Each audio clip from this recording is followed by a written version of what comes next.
이것도 일선 맞았으면 죽었죠. 그렇죠. 자 이러면은 모던 세번스가 다 빠졌는데 안 들어갈 이유는 없습니다. 미안해 먼저 노를 주는데요. 하지만 와. 그냥 살아나가고 일선.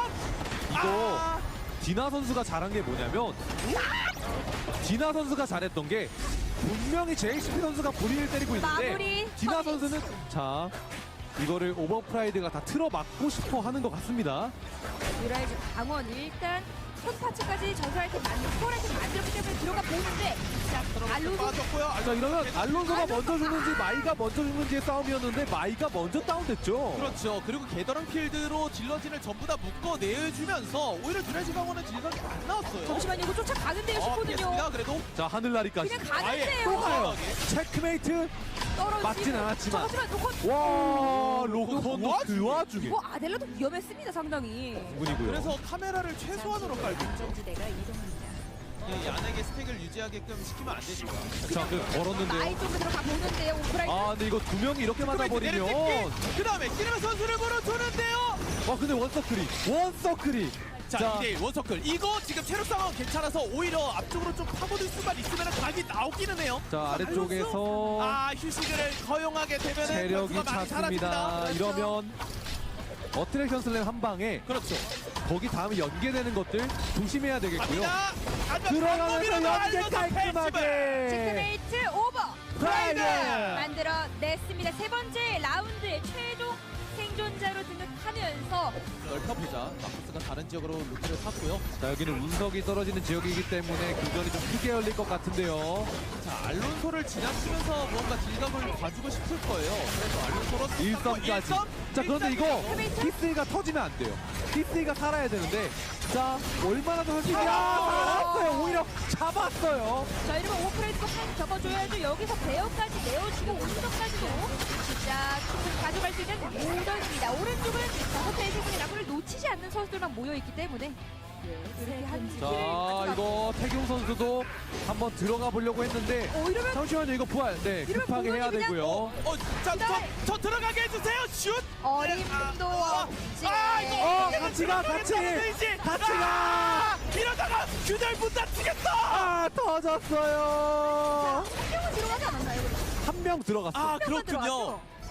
야두 명 들어갔네요. 두 명은 들어갔네요. 알론. 이러면 로컨 선수 터졌고요. 그렇죠. 이 각이 직접 플레이스가 보여주는 과정에서 일단 도전이 이루어지고 있습니다. 버니스 올감이 다 빠졌고요. 이번엔 변이가 알론 쪽으로 걸리게 되면서 자 2대1 포커싱 알론 쪽으로 FN 최종 알론소는 네, 도망칠 재간이 없고요. 3일 차전 차례예요. 이러면 손해가 좀 큽니다. 시간적으로도 지금 오사카 선수 그렇죠. 약 10초 정도밖에 안 남을 게요. 저게 뭐 같은데요. 자, 이거 아델라가 부활이 좀 걸리거든요. 오버프라이드 네. 여기서 커비네이트. 으로 궁극기 빠졌으니까 오히려 옆에 선수들에서는 아니 우리 아이템 밸류도 좋은데 안 할 이유가 없지 않냐? 들어가 보자 이 생각을 하고 있는 것 같아요. 맞습니다. 서로 창과 방패의 싸움인 것 같아요. 한쪽은 딜이 많지만 자, 스파크탄 수완 쪽에 맞춰주면서 천천히 스크린 유도해주고 있고요. 대전 오토 함즈. 시간이 소모가 되고 있는데 일단 변이 몰아내고 다시 한번 뚫는 걸 시도하고 있습니다. 이거 결국에 꽤나 단단해요 지금 오토. 마커스가 막아주면서 때려야 되고 뒤쪽에 있는 테오도르가 스크린 컨트롤도 피했고. 컨트롤을 진짜 잘해야 되거든요. 자, 에어본 2판 하지만 체중에 마커스 아, 무너지나요? 한번 들어갔으면 제대로 올가르타 그대로 멈춰라. 어떡해. 좋은 아이템들이 우리가 되어 있는 성남 락스. 인류를 잘 올려놨고요. 락스의 운영은 정말 무섭습니다. 아이템 이거라니까요. 사태는 완벽한 나랑 놀자 적중이 결국 이렇게 스크린을 계속해서 만들어낸다는 겁니다. 그렇죠. 자 어디까지 더 올라갈 수 있는지 관건입니다만 일단은 오토함수와 자 모던 일선 와, 맞췄어요. 맞았으면 구도가 망가지고 마커스 살아나갈 수가 없어 보이는데요. 그럼 죽어. 그래도 자, 1점. 일선 아, 기회를 피하면. 피했어요. 와, 잠시만요. 피했어. 그럼 살아였는데 하지만 제이슨 선수가 태국 선수 마무리해버렸고 거기서 들어가는 2대3. 그래도 한 동그라미에 이 원서클이라면 원서클의 타오르라면 그래도 힘들어 보이는데 이제는 인원수 차이가 나고 네. 성남 락스도 지켜보고 있을 거예요. 이제 슬슬. 이 선수의 위치가 예사롭지 않네요. 자, 하나 둘씩 끌어서 갑니다. 오토함수 여기서 마무리될 것 같죠. 모던이 터미네이터를 만들어내고요. 자, 이거 강한 치유 감소를 가지고 있는 락스이기 때문에 유지력 바탕으로 싸움을 봐야 되는 모던을 상대로 굉장히 좋은 아이템을 가지고 있거든요. 그러다 보니까 모던 지금 그냥 시간 없으니까 빠르게 들어가서 싸움을 봐야 되는데 일단 맞추긴 했습니다만 사실이 잘 빠져놓고 그래도 마무리 굉장히 좋아. 일단 커리가 너무나도 좋은 포지셔닝이었고 일점 한번 더! 맞았으면 죽어! 와 아이템이 커리 너무 좋아요. 파리 3초월! 자 시야 장악 잘해주고 있습니다. 성남 락스 빈틈이 없어요. 그렇죠. 락도 저 얀의 위치가 너무 거슬리지만 일단은 자 시야 확보를 굉장히 꼼꼼하게 하고 있는 성남 락스입니다. 천천히 이제는 들어가요? 각을 자, 근데 일단 봐야 돼요. 하지만 스택이 초기화가 됐고요. 좁은 구역으로 지금 계속해서 상대방을 빨아들이고 있는 거죠, 락스! 와 저게 그냥 이게 뭐 이게 아니라 그냥 나랑 놀자 이어지는 나중에 딜이 들어간 건데도 그렇죠. 양이 그리고 최대한 모여있지 아파요. 않으려고 옆쪽으로 와이어 깔아주는 커리 선수의 움직임도 센스가 너무나도 좋았고 자 이러면 자 다시 한번 들어와야 되는 건 CNJ입니다. 그렇죠. 시간이 진짜 없는데요. 고속회전도 없어요. 이거 얀이 들어가서 터질 가능성이 너무나도 높고. 시간 5초. 자 옆에서 이제 데뷔 걸지만 대지의 메아리가 쉽지 정말 않아요. 정확하게 깔리면서 락스가 이번 라운드 무난하게 가져갈 것 같은데요. 자 락스 여기서 이하까지 잡아내면요 다시 한 번 더 체크메이트를 만들어냅니다. 성남 락스! 이 팀은 진짜 그냥 너무 노련해요. 그렇죠. 얀의 위치를 끝까지 파악하기 위해서 이제 3점을 획득했기 때문에 체크 포인트는 찍었기 때문에 뭐 괜찮을 수 있겠지만 결국에는 CNJ를 막아내야 되고 자 여기 치바메가의 시가 한번 긁혔지만 오사카 선수가 와이어 같은 것들 써주고 있어요. 그렇지만 하지만 일단 나디 잡아내고 이어지는 대영 선수의 마이까지 정리합니다. 모던 이거 터미네이트를 피오라가 만들고 자 싶은 캐슬린 것 같은데 캐슬린 쓰기 전에 이러면 딱 붙었어야 되는데 그 시간이 안 나왔어요. 와 모던 강하게 몰아치더니 결국에는 첫 번째 터미네이트를 만듭니다. 이쪽은 제초 팔랑크스 마태조 노토함증 먼저 이하가 원업 쓰지만 그대로 페이블! 페이블! 아니 페이블이 잠깐만요. 안쪽으로 파고 들어서 가나요? 이게 쫓아가나요? 제천 팔랑크스가 먼저 어떡하지? 이니시에이팅을 잘 걸었는데도 불구하고 원딜들의 포지셔닝이 너무 좋았고요. 만들 것 같은 평타! 터미네이트 다 아! 만들 대우 선수의 위치가 뭔가 제대로 뭔가 해보겠다.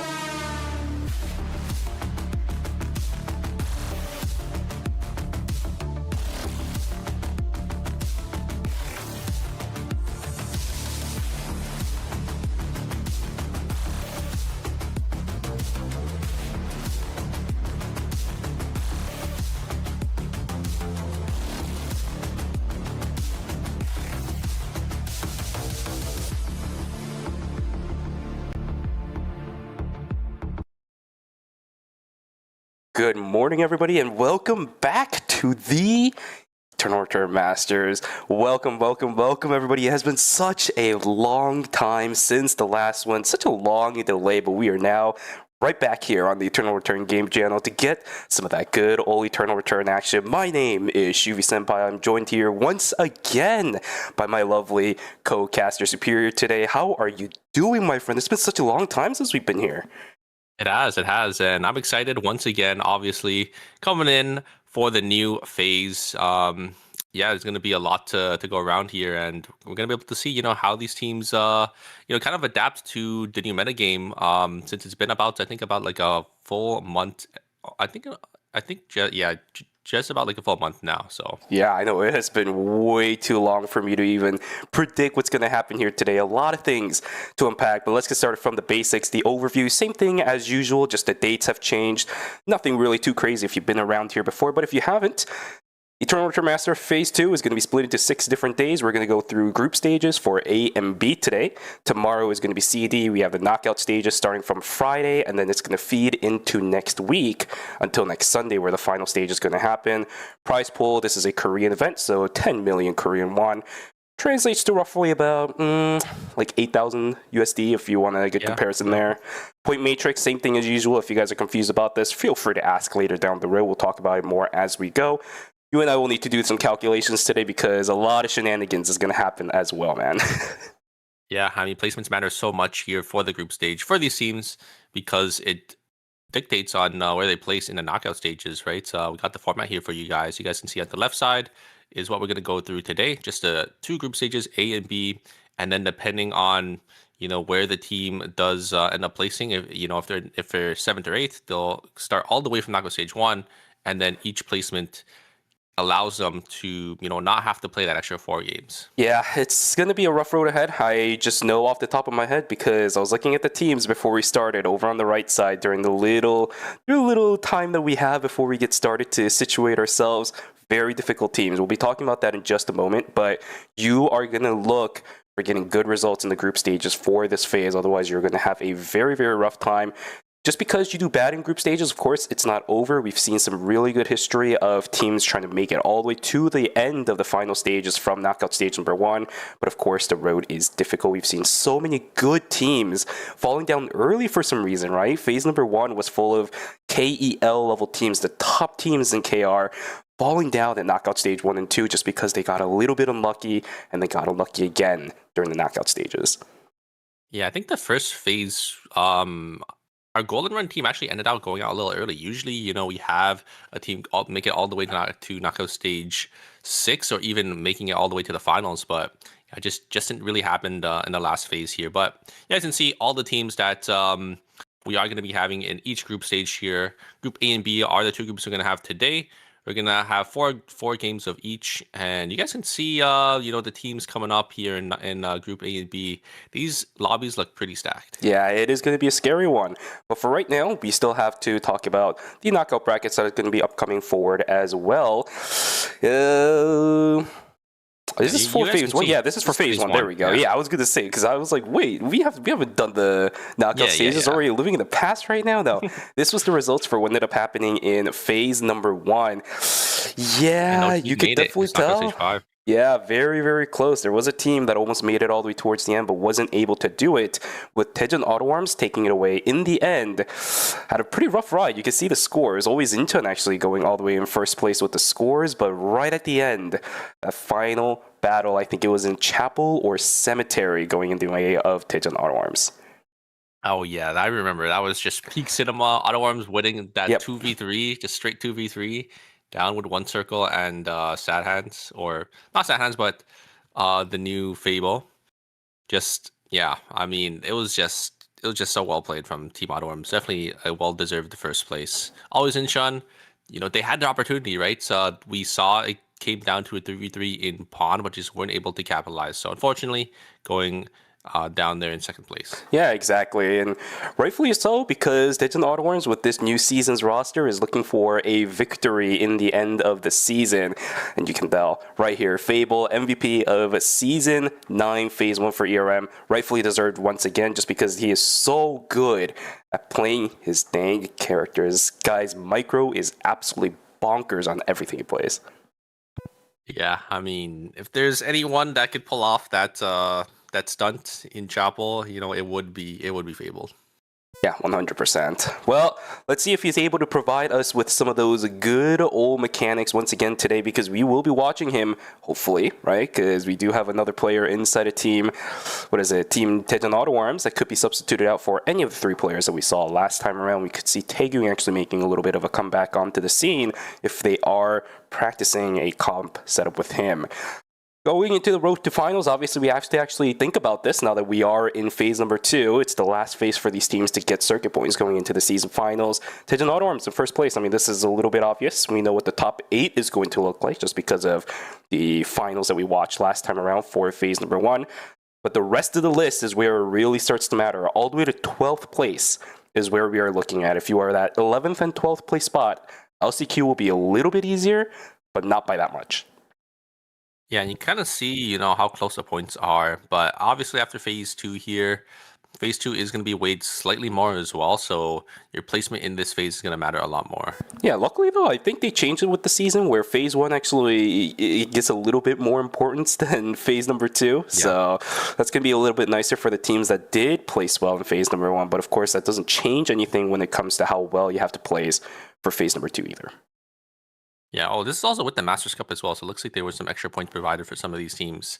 But obviously, these teams need to do well in this phase if they do want to make it into that finals. Yeah, absolutely. It's going to be a rough road ahead for a lot of these teams, but you, me, and everybody in chat is going to be right here alongside for you. Folks, before we get started, I'm just going to give a little bit of a situation brief here. I am still sick. I've been sick for the past couple of days, so if you guys ever hear me going quiet for a couple seconds, probably because I'm either hacking my lungs out or I'm drinking water, so do apologize for that. I know Super hasn't been feeling like the greatest for the past couple of days either, so if you guys see us dying for a couple seconds here, we're okay. We're just grabbing a little bit of a water break, so be patient with us today. But other than that, we're gonna have a lot of fun for the next couple of hours. It's been way too long, as I mentioned earlier, since I've been able to watch ERM. So the fact that we are right here waiting for game number 1 to happen, can't wait for this thing to go. Yeah, I'm very excited to see, the different team comps and the new meta game for phase 2, just because, a lot has changed in the past month. We did see some nerfs to some of these meta picks for some of these checkpoint teams, like Sua losing out on that spell shield, duration, and size, I would say, for the shield. We saw some Rio nerfs. We saw nerfs on these characters that just have been showing like strong presence, like my example as well. So we're excited to see what these teams sort of cook up here for this new phase. Yeah, the cool thing about this set of changes though is that this set of changes has been simmering for quite a bit for a lot of these players. I think that's the one big change that we usually don't see between ERM. I think the schedule for Super Cup has been a little bit too tight, so the break in between Phase 1 and 2 for ERM has been a little bit extended this time around. So a lot of these teams have been able to actually get a lot of practice with the accommodations, a lot of the changes that have changed for the characters in question. So are we going to see some similar ban systems? Are we going to see similar characters, similar compositions being played? Or are we just going to completely flip things around and go with some of these newer characters? Maybe even be able to see some of our Season 9 characters coming into play here, because I do know one of them is going to be available. Unfortunately, it's not our favorite hammer swinging character of Merca. Yeah, I think Marco's still gonna be restricted. I'm not exactly entirely sure if she's still off the table, but yeah, here's the thing. I do remember hearing from some of the Nimble Neuron staff that Merca should be available after Christmas, but I don't know if that applies to ERM yet. For phase 2? Okay. Yeah, but I don't know if that applies to ERM phase 2 though. So we'll have to see. If we do see a Merca today, which I wonder if the I wonder if the collab skins are that'd be in fun as too. well. Yeah, so because like maybe we could see some maybe not dial in. Aya's also actually not too common of a pick, but yeah, maybe we'll see some Aiden. Who knows? GSXG, if he's playing today, then we could definitely see the Aiden coming through. That would be awesome. The Guilty Gear Strive collab. Yeah, my god. The skins are really nice. The skins are really, really nice. Mm-hmm. I see a question in the chat already about, are we playing the most recent patch? Probably not. It came on 2-3 days ago, so it's been a little too recent for these players to play on. I'm going to assume we're going to play on the patch before the one we had earlier in the week, just so that these teams are a little bit more accustomed to things that happen. I could ask around just for a little bit more confirmation. I never got full confirmation on what happened for that, although I think if we start getting into character select, we might be able to see it somewhere on that screen. I do remember the HUD actually showing it for us. Yeah, we're gonna jump here really shortly. It looks like the on the Korean side, they got their nice looking chicken, right? So they're fulfilling their contractual obligations over there. yeah.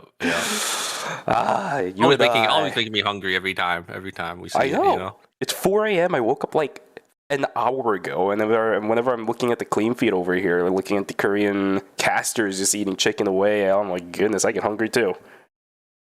Yeah, but it is what it is. Unfortunately, we're not over there, so we don't have that nice juicy chicken on their side. Knowing how good Korean delivery systems over there are for food like this, you would think they'd be able to deliver it to us, but nah. I don't know. Overseas? I don't know about that. Yeah, just bike over the seas, yeah. That would be the funniest thing ever. All right, well, let's get a little bit more down into business while we are waiting for the KR side to get ready. I'm actually going to bring up, let me see here, the teams once again, just so we can have an idea of what we're going to be able to see here today.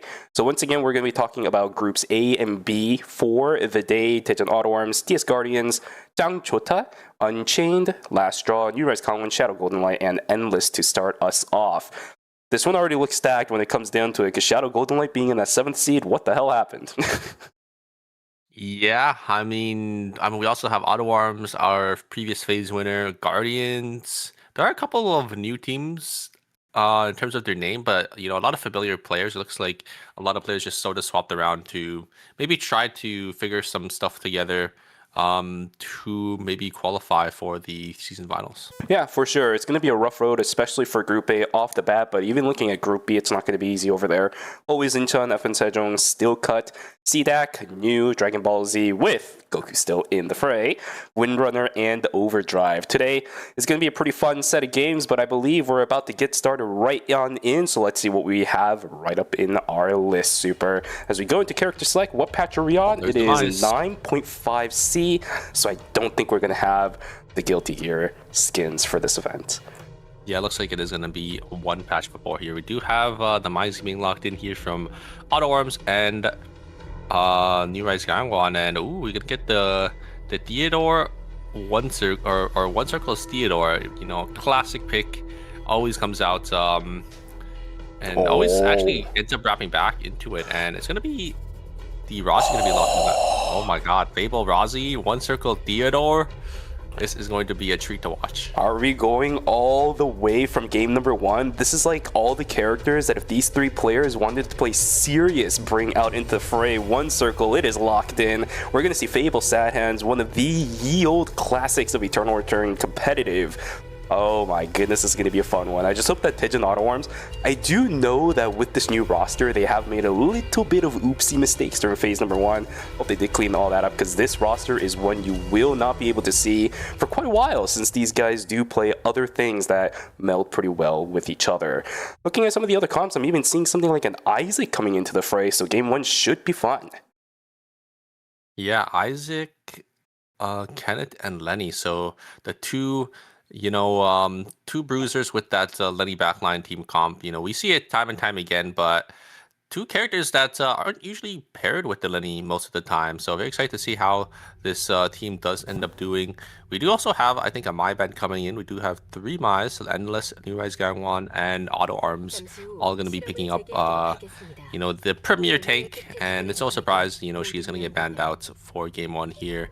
Endless also on a pretty unique comp here. We got Mai, Piolo, and Zahir. Yeah, that's the fun one that I was also going to talk about. A little bit of a shame, in my opinion, because I don't know if you've been around for what I've been talking about and yapping about when it comes to Piolo. I still think Siphon Maelstrom is just an objectively better augment when it comes to the Piolo, but it is what it is. Will be the Diamond Shard variant of the Piolo with, I think that was Strider for him. It's going to be a pretty fun one, just running people down, letting that Zahir do exactly what he wants, while the Mai is just going to create a lot of space for him.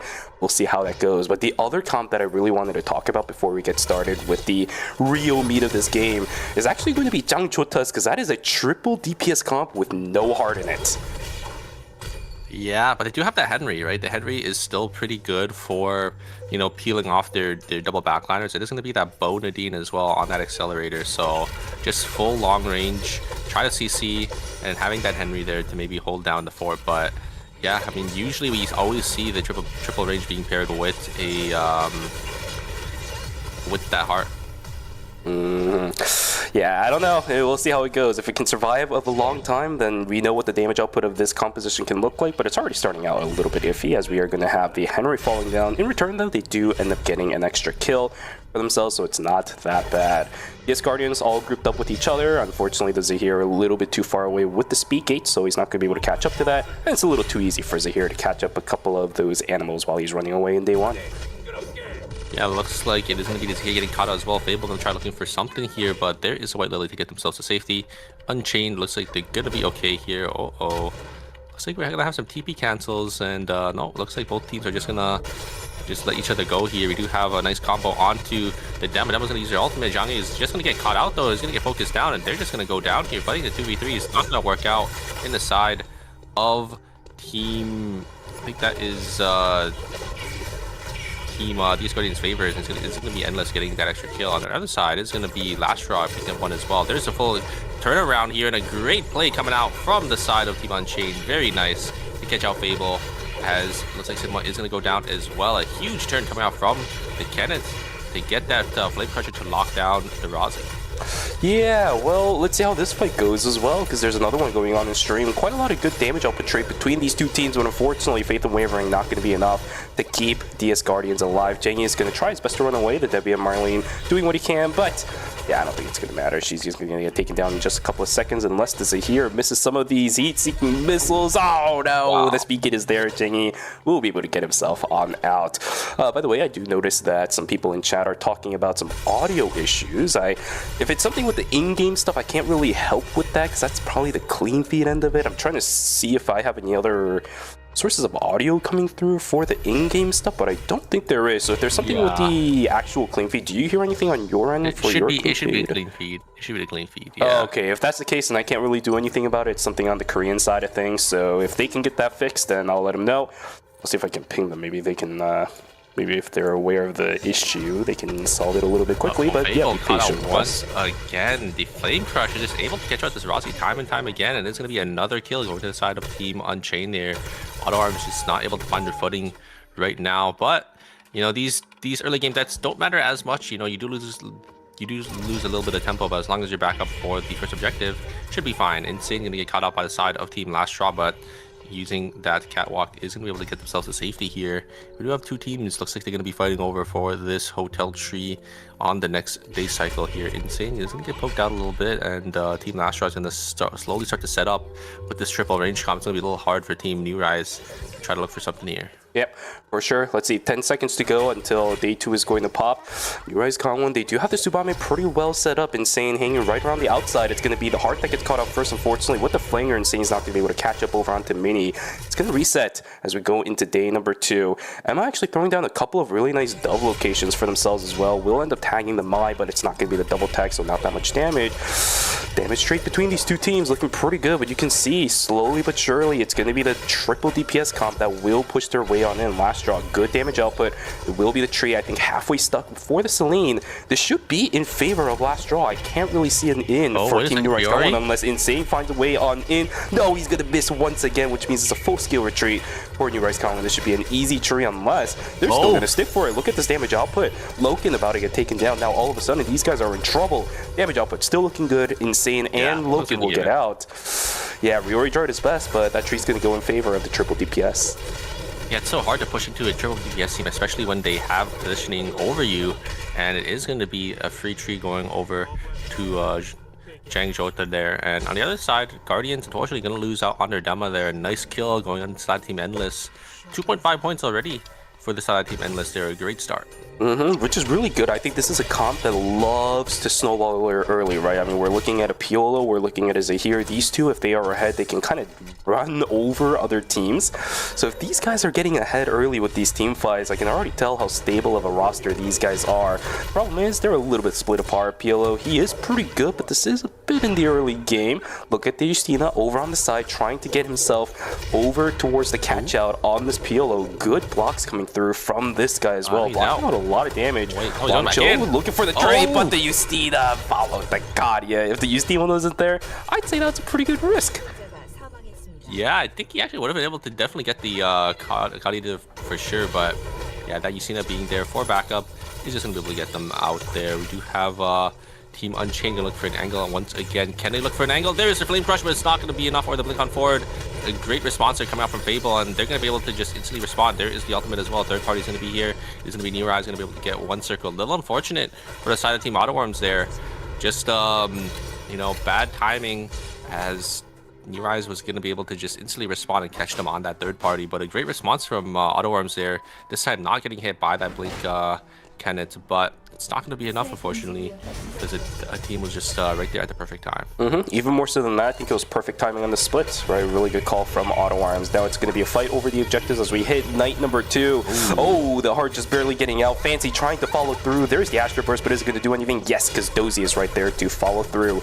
Now, this Emma in a bit of trouble. There's a snipe down and a Terminate coming through as Young Mun follows down over onto the Celine. She's never getting away from that one. Nicely done from Shadow Golden Light to knock out one of our contenders early on in game number 1. Yeah, very nicely played by the Yusina. They're actually using the explosion shot to push the Heart and the members of the side team Lastra out of that Peacemaker. And yeah, the fight just started so well to the side team Shadow Golden Light's favor. You saw the HP bars of the triple backline team on Lastra. They just got chunked out so hard there. The great totem there coming out from the Tazia, but it's not going to be enough as the damage coming out from Zhang Zhou is going to be a little too much for the side team Guardians to handle there.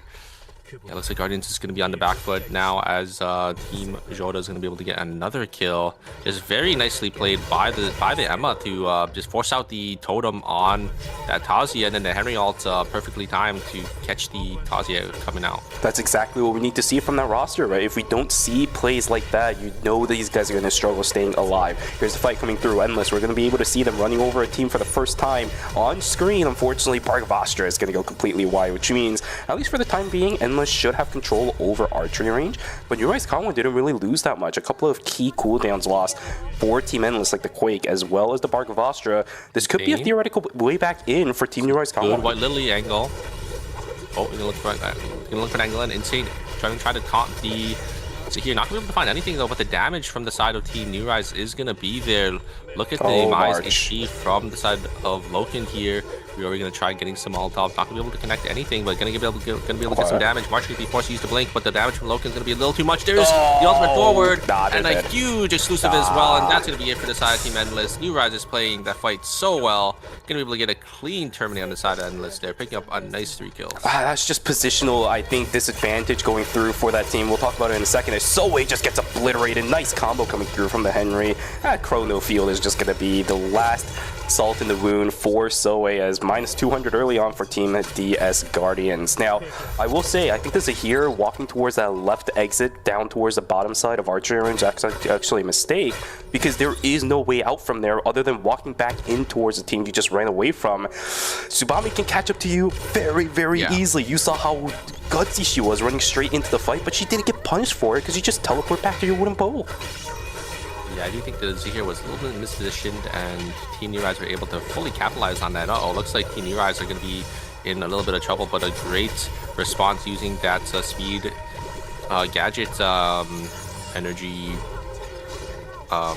thing there, and they are just going to be able to just walk themselves on out, getting that extra movement speed to make sure they are going to be able to get themselves to safety, as they are just going to walk back into forest. This is looking like that game that we were hoping for. A lot of these teams are looking for the pressure, and surprisingly enough, it's the couple of teams that we really haven't seen around in the ERM scene making these highlight plays already. Zhang Chota, Unchained, these guys are also doing some pretty good plays. New Rise Gangwon, of course, they're just doing exactly what they do. Whereas Taejun Auto Arms, 0 kills. Look at that, 0 KS so far in this game. They're playing that very slow play style that we usually saw FN Sejong do whenever One Circle was in that team. So we'll see if this one's going to work out, because they do end up catching one. Look at that. Yeah, they do get the one-up this time on the side of Team Zhang Zhou. Very nicely played by Auto Arms, a great catch. And yeah, I mean, sometimes, if no one runs into you, or if you don't really run into anyone, there's not really much you can do, especially when you're a team like Team Auto Arms, or you're playing this front-to-back team. You're just going to have to farm up, get yourself stronger. And I think, everyone, in the Korean scene knows you probably don't want to be contesting Team Auto Arms. And, great response here coming out from the side of Team New Rise, going to be able to get themselves to safety. And yeah, looks like Team Unchained are going to just take this rift here. It's a pretty risky rift, because it is going to be on that day 3 cycle. So if they do end up going down, if another team does end up going in, they will end up wiping here. But I think most teams usually don't risk going into these rifts after that day 3 spot. Yeah, funnily enough, it's usually the teams that are newcomers to the ERM scene that always tends to go for these night 3 and even like night 4 rifts. They just risk it, right? Go in for it. A lot of teams, as you said, don't really go for it if they've been a little bit more familiar with the ERM scene, just because it's a little bit too risky to risk your life completely in that, the 50-50 going into these rifts at that time.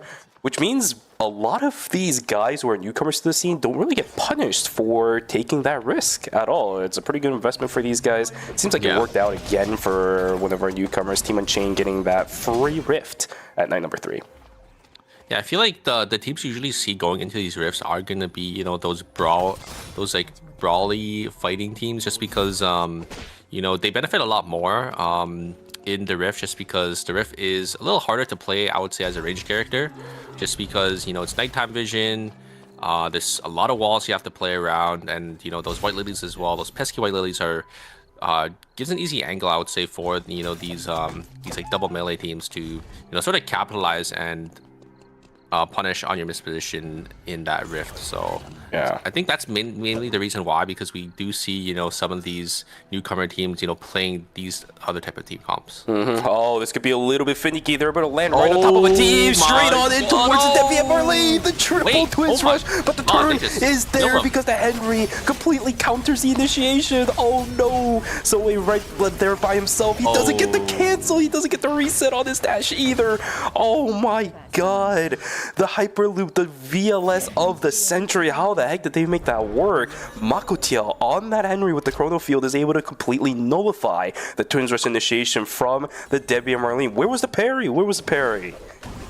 Yeah, I mean, a 3-man ultimate from Dema is not going to be enough. I mean, I think the item difference is a little too big as well, because Guardians were just on the back foot for this entire game, reviving and just not contesting for these objectives. But Zhang Joda is just getting stronger and stronger. The Henry ult is completely denying that engage from that VLS. So very nicely played by Zhang Joda, getting another 2 kills. That is amazing, right? Because you think of a triple twins rush on the Debbie and Marlene set up perfectly with a Tazia, but I think it's the direction that twins rush went, right? It took him too far away from Soe. I don't think Soe had any glass shards down on the ground because it was too fast. The immediate response in order to not get CC'd as soon as that VLS crash landed made it impossible for Soe to actually catch up to the Debbie and Marlene. So that triple twins rush, while it looked incredible, didn't do a single thing.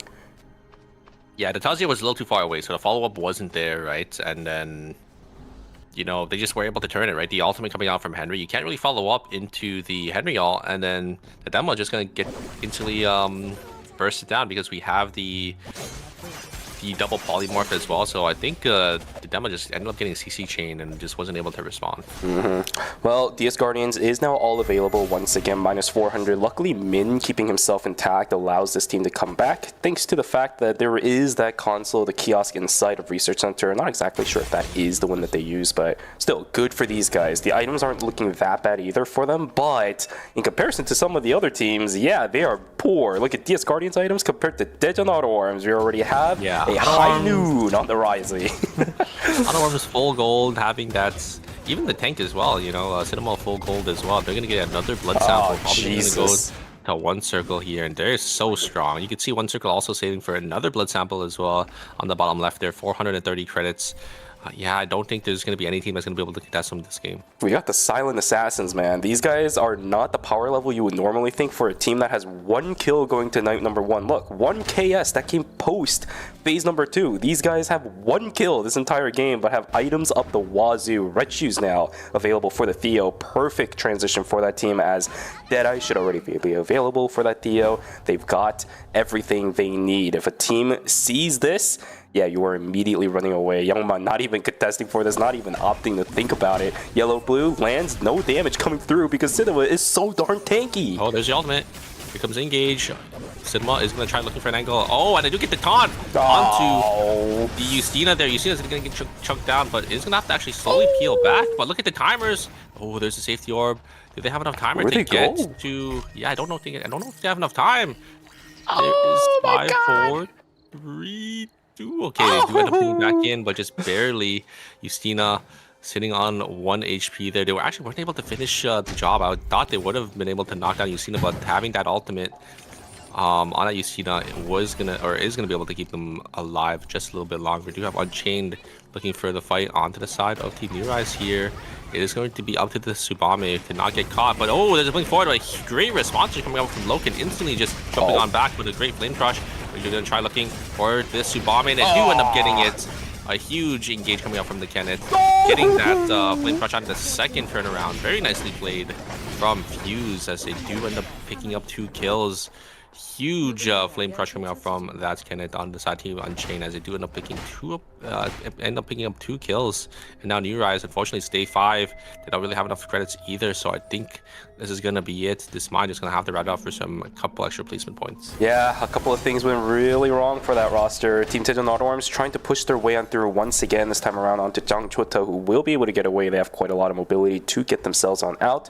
But you can see that school is just completely on Tejon Auto Arms side, and we know exactly how this roster works. Expect this entire school to get searched. Everyone's going to be driven out. They're going to push their way on into forest and make sure this entire lobby is choked out of resources, choked out of space to play. We should see a ton of teams starting to group up down towards Chapel, as that will be the other temporary zone. And yeah, look, Jangjuta leaves, and look, there are no teams inside of school. This is exactly what this team does. We're going to see them push into forest a little bit to make sure that no teams can play on that left half of this side. This entire left side of the map is theirs.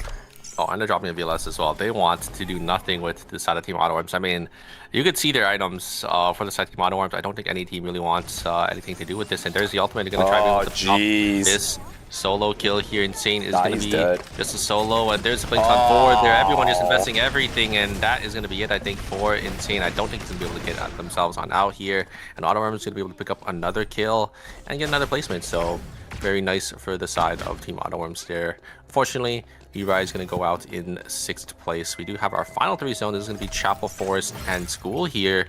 Team Unchained backed in a corner by this triple range team. Is going to be forced out, and Team Auto Arms is going to be able to find the members of Team Guardians, and the item difference is just way too big. Team Auto Arms can just take their wallets, slap them across the face, and there's really not much that they could do there. So unfortunately, Team Auto Arms is going to lose out on one of their members. You're going to have to try to rat it out as well. They do have enough credits to get Lumi, but you know, Lumi's going to be heavily contested, I think, into the later parts of the game. And Unchained going to run straight to the hands of the triple range team. Jang Jota is going to be able to get... Oh, they actually do end up getting the Kenneth there. And Unchained is now going to be down a member, and the 2 members of the side of Team Guardians is going to be in a pickle here, as they're stuck between 2 teams. I think So is just going to go down. Guardians probably going to go down in 5th place, but Auto Arms don't want to commit too much because they do know there's another team under them here. Very nice discipline for the side Team Auto Arms, as they do actually let the Tazia go. This is just a perfect gameplay again. Look, Tejon Auto Arms is just doing so good in blocking out resources, blocking out these choke paths that teams can only walk across. 3 seconds left for Soe. Tejon Auto Arms is not going to let that happen. He's going to get taken down too. Down goes the Tazia. That's going to be DS Guardians gone in just a couple of seconds. Now we are left to 4 different teams. On the left side of the map, we do see Unchained actually being able to lock down that left side, but the problem is they're down a member, and now they have to walk through Team Tejon Auto Arms. The team inside of school is they're going to have to deal with this too. It's not going to be a fun time for the guys remaining in this lobby. Timers is going to go ultimate activated for the Isaac, but that means he's just only going to be able to get out. Nothing else for this character left on his side, with Timer invested as we go into our temporary zones. Yeah, Team Auto Arms slowly pulling up here. It looks like Jang Jota did end up seeing Team Auto Arms come up. Probably had a ward down in the corner, or yeah, down there in school. So they're just gonna VLS over to Chapel to maybe try to get a better team fight into the side of Team Shadow GLD. Shadow Golden Light is a triple range team, and they already have full zone control. They do end up seeing that ping that was made by the side of Team Jang Jota, because whenever you land on a VLS, you always make that ping. And Team Unchained coming in as well. Yeah, so it's going to be a little spicy for this Chapel zone. But the timers for the side of Team Unchained and Jang Jota are going to be a little low. But I think Team Unchained, they're going to be able to be the ones to kingmake here. And oh my god, the damage from that bullseye on this Nadine, just chunking down the members of Team Shadow Golden Light. But look at the timers. Both teams are going to start using their safety orbs here, and here comes Engage. Fancy is gonna get chunked down, and a huge, oh my god! The Isaac is gonna be able to take down the Justina, and it's gonna be an easy 3rd party for Jang Jota there. Unchained just taking the members of Team Shadow Golden Light out with them there, as Team Changjoda are going to be able to win out on this temporary zone. Nah, bro, that's crazy. That is absolutely wild what Sasek just did over to Fancy. That is awesome. Quick spin straight onto the entire burst of Astro Burst. I think the Justina used her ultimate with about 25% HP left. When she was done, she had 5%. All the Isaac had to do was just give her a little love tap after she came out of it. What a beautiful use of Isaac's kit. Lovely initiation there, using the Lenny's movement speed as well to finish that character off. But now for Team Changchota, yeah, you did quite a lot. Well done making it through Chapel, but now you have the Titans of this lobby to deal with. We have the Bloody Nighttails on the mind too. We're back with this again. Yeah. I think they're down 4 blood samples here. It's going to be a little hard, but, you know, it's that triple range team, so maybe if Team Changjoda can start making some space and start getting some damage here. There's the double on there coming out from the Mai, but wait a second, the Mai's doing a lot of damage. They're looking for an angle on one circle here. They're going to be able to take them down, and look at the damage in exchange for the side of Team Changjoda there. Scarlet able to get so much value on this Emma. Is it going to be enough, though? Looks like it is going to come down to the 2v2 one circles model. A little bugged out there. You can see him floating up in the air, but yeah, it's going to be a straight 2v2. I don't think they're going to be able to get the res here. Oh, it looks like Fable is going to try going for it. Scarlet is going to go around. He's back. The polymorph should come in. Yeah, so it looks like they're going to be able to deny the res. Just moving the body down, but one circle, 1 HP on the body left. I don't think they're going to be able to get... Wait a second. They're actually going to be able to just walk them... Oh, great bullseye coming out from the Nadine. So it's a straight 2v2 here. Can Cinema and Fable do it? Fable has to be a little careful. It can't walk up a little too far. There comes the engage from the Mai. Going to be able to slowly jump back as well to try to peel, but the damage from this Nadine is a little too much. There's a double polymorph as well. The totem is going to be used by the Emma. Is Fable going to be able to get anything here? Blink on forward. Is going to be able to get a lot of damage down. Is going to be able to trade the Nadine, and it is going to be a clean 2v2 for the side Team Auto Arms as it do end up taking the game. 17 points for the side Team Auto Arms. Well played. Beautiful patience from Fable to make sure that all the cooldowns from the Emma were gone before they forced the fight. A first place taken away with no questions asked. Well played to Tejan Auto Arms. A little bit iffy there on trying to get res back over onto one circle, but I think Team Changchota just played that well themselves. GG's for game number 1. Fable just so clean on the Razi once again, coming out and showing us why he is considered probably the best Razi in the world. Just so well played, so disciplined. You could see just him holding out on these on the Q dashes on the Razi to dodge all these key abilities, and then just knowing exactly when to blink on forward to punish the engage coming out from the side of I think that was Team Changjoda. Yeah, exactly. The fights look so good, and you know what? For what it is, I have to give credit to Changjoda for that. They pushed in towards the center of the Chronosphere. I'm surprised that they were able to even do that, considering how strong Team Tejan Auto Arms was. Really good fight, really good trade over onto one circle, but by that point, way too much was invested that it allows the Mai to reset. And because of how good the Mai's items were, even the Mai alone was a threat to those double backliners who doesn't really have that high of a health pool. Really good plays from Changchota, really good plays from Tejan Auto Arms, but in the end, it is the wallets of Tejan Auto Arms that reigns supreme.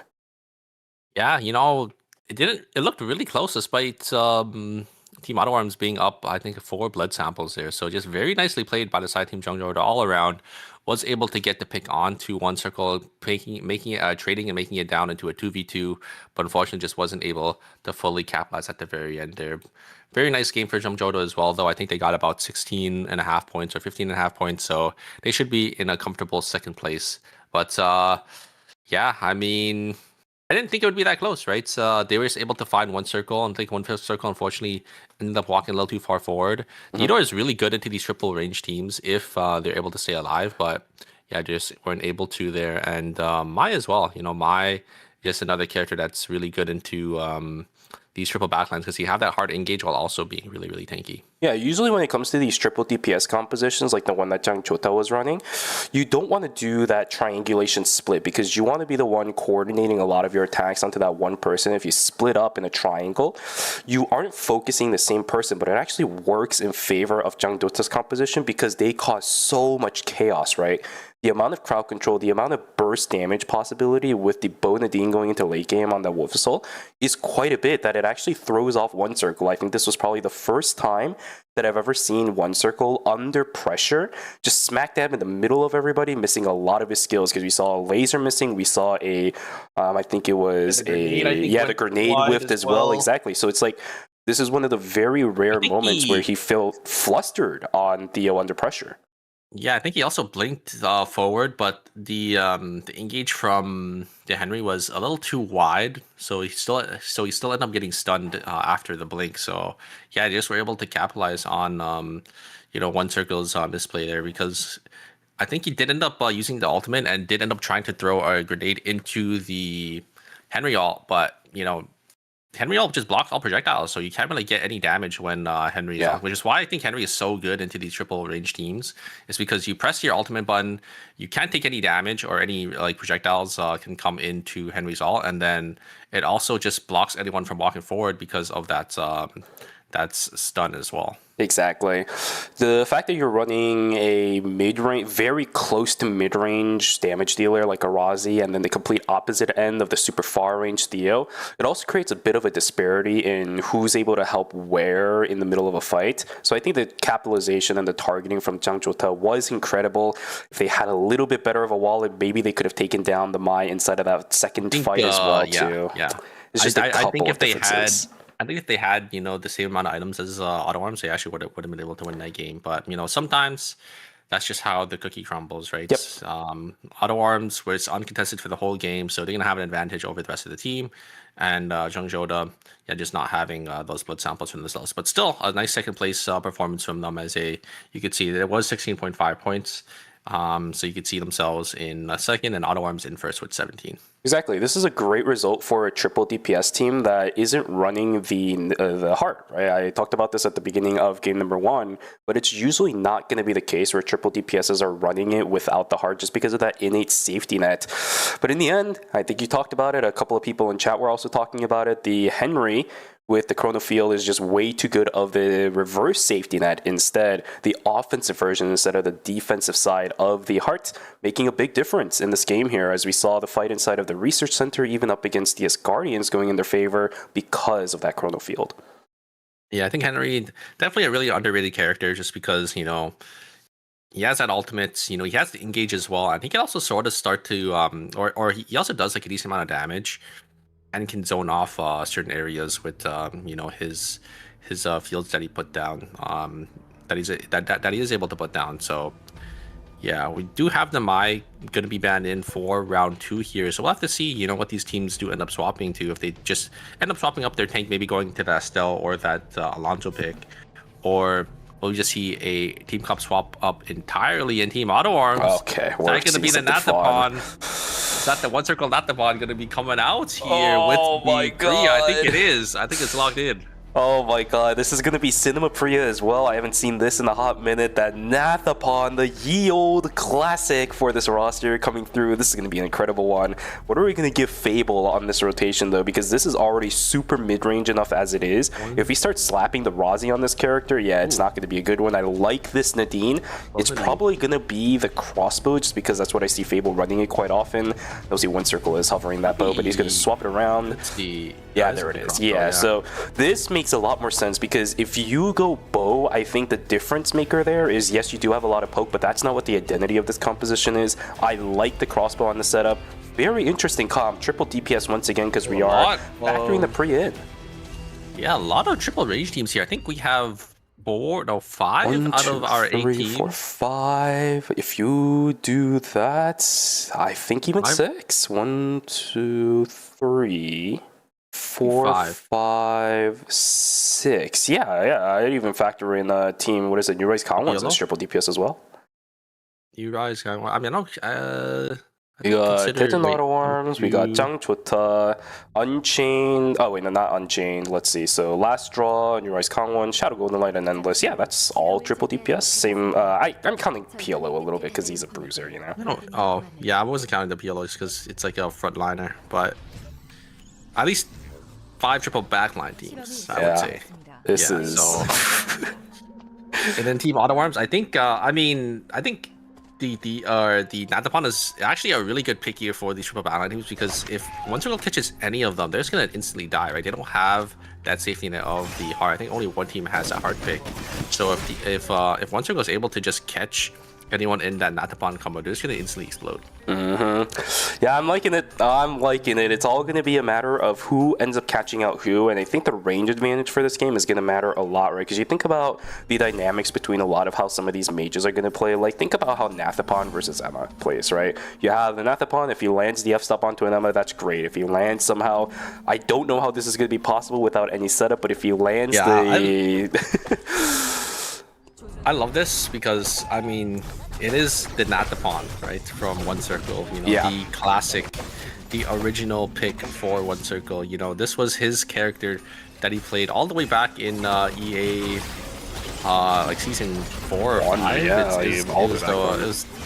was one character. I think he has over like 2,000 or 3,000 games on. So yeah, I mean, coming out to pick it on the big stage here in ERM, and I think we actually have the two bans as well. It's going to be the Nadine and the Emma band coming in here for going into game 3. That's going to set up a little bit awkward for Scarlet, isn't it?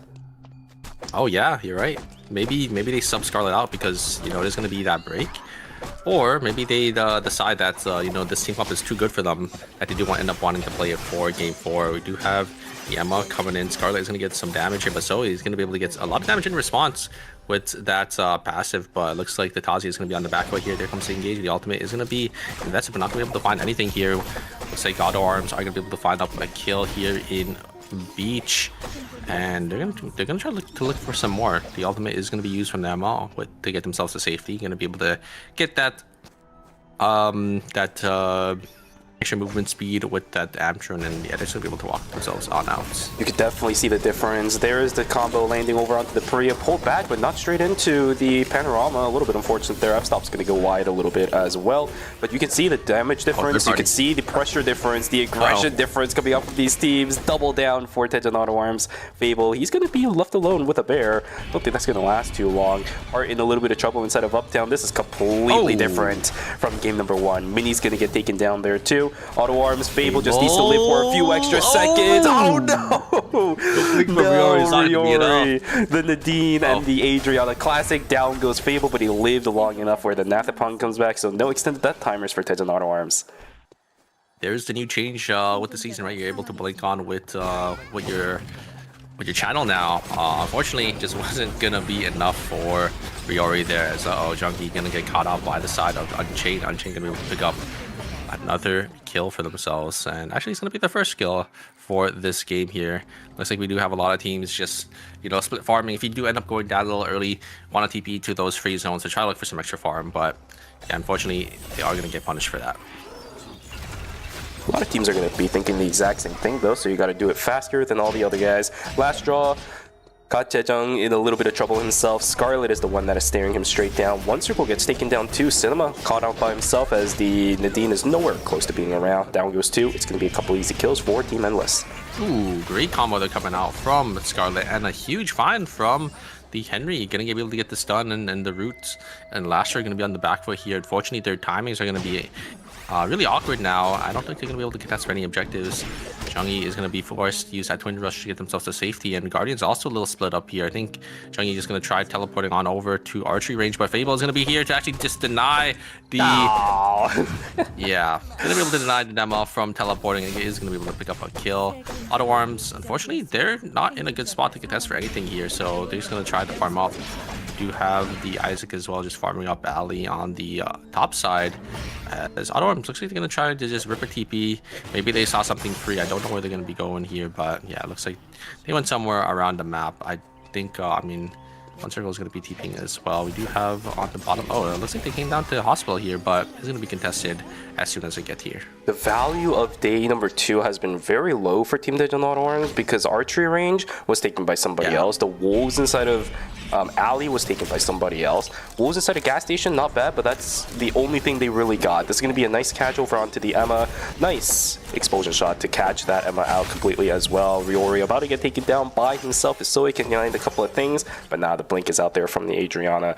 So day number 2, for what it is just a lot of these pick potentials coming in. No real team fights as of yet, as a lot of these guys are looking for these 4-score buy-in timers. Yeah, nobody doing what we saw in day 1.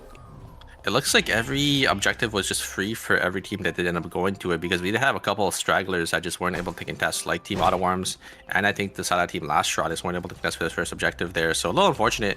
And you can see Team Autoworms as well. Look at their credit counts. They don't even have enough for their 4 scores yet. So they're just set really far behind in this game, because I think they end up losing out on those early game team fights. And yeah, it's gonna slowly start to bite them, as all these other teams are just, getting these objectives like Lumi, getting these trees and meteors, and they're going to be able to get their, early 4-score buy-ins as well. Yeah, this is really rough too, by the way, because it is the Nadine, right? The fact that you're falling behind in credit means you're not getting as much farm either. That's going to reflect heavily on how fast this Nadine is able to get those 200 stacks. Now, it might not matter much because it's the crossbow version, but it's a good indicator of how slow the farming pace has been for some of these guys. Yeah, and you can see again, Team Auto, I'm just going to be opting to give out on the next objective contest, as they do end up just posturing for the bears in Temple. I mean, it's a great way to slowly start to get back into your game, especially if you can get lucky and you get one of those objectives off of those animals. But yeah, they're just going to sit in Temple to get the extra farm and that mastery instead of contesting for, one of these objectives here. Oh, Young Man actually going to jump on forward. Oh, wait, they all get in still.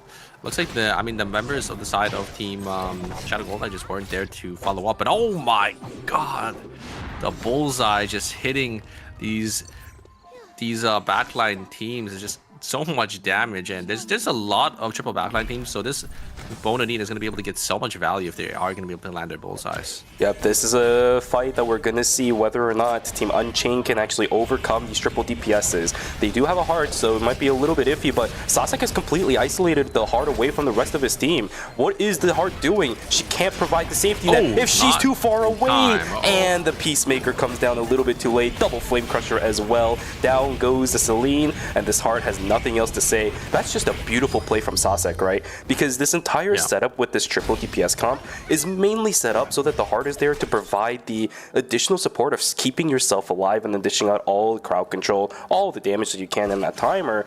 But if the heart is split away just because an Isaac is chasing her, there is no support. There is no safety net. That's just a good play from the Isaac.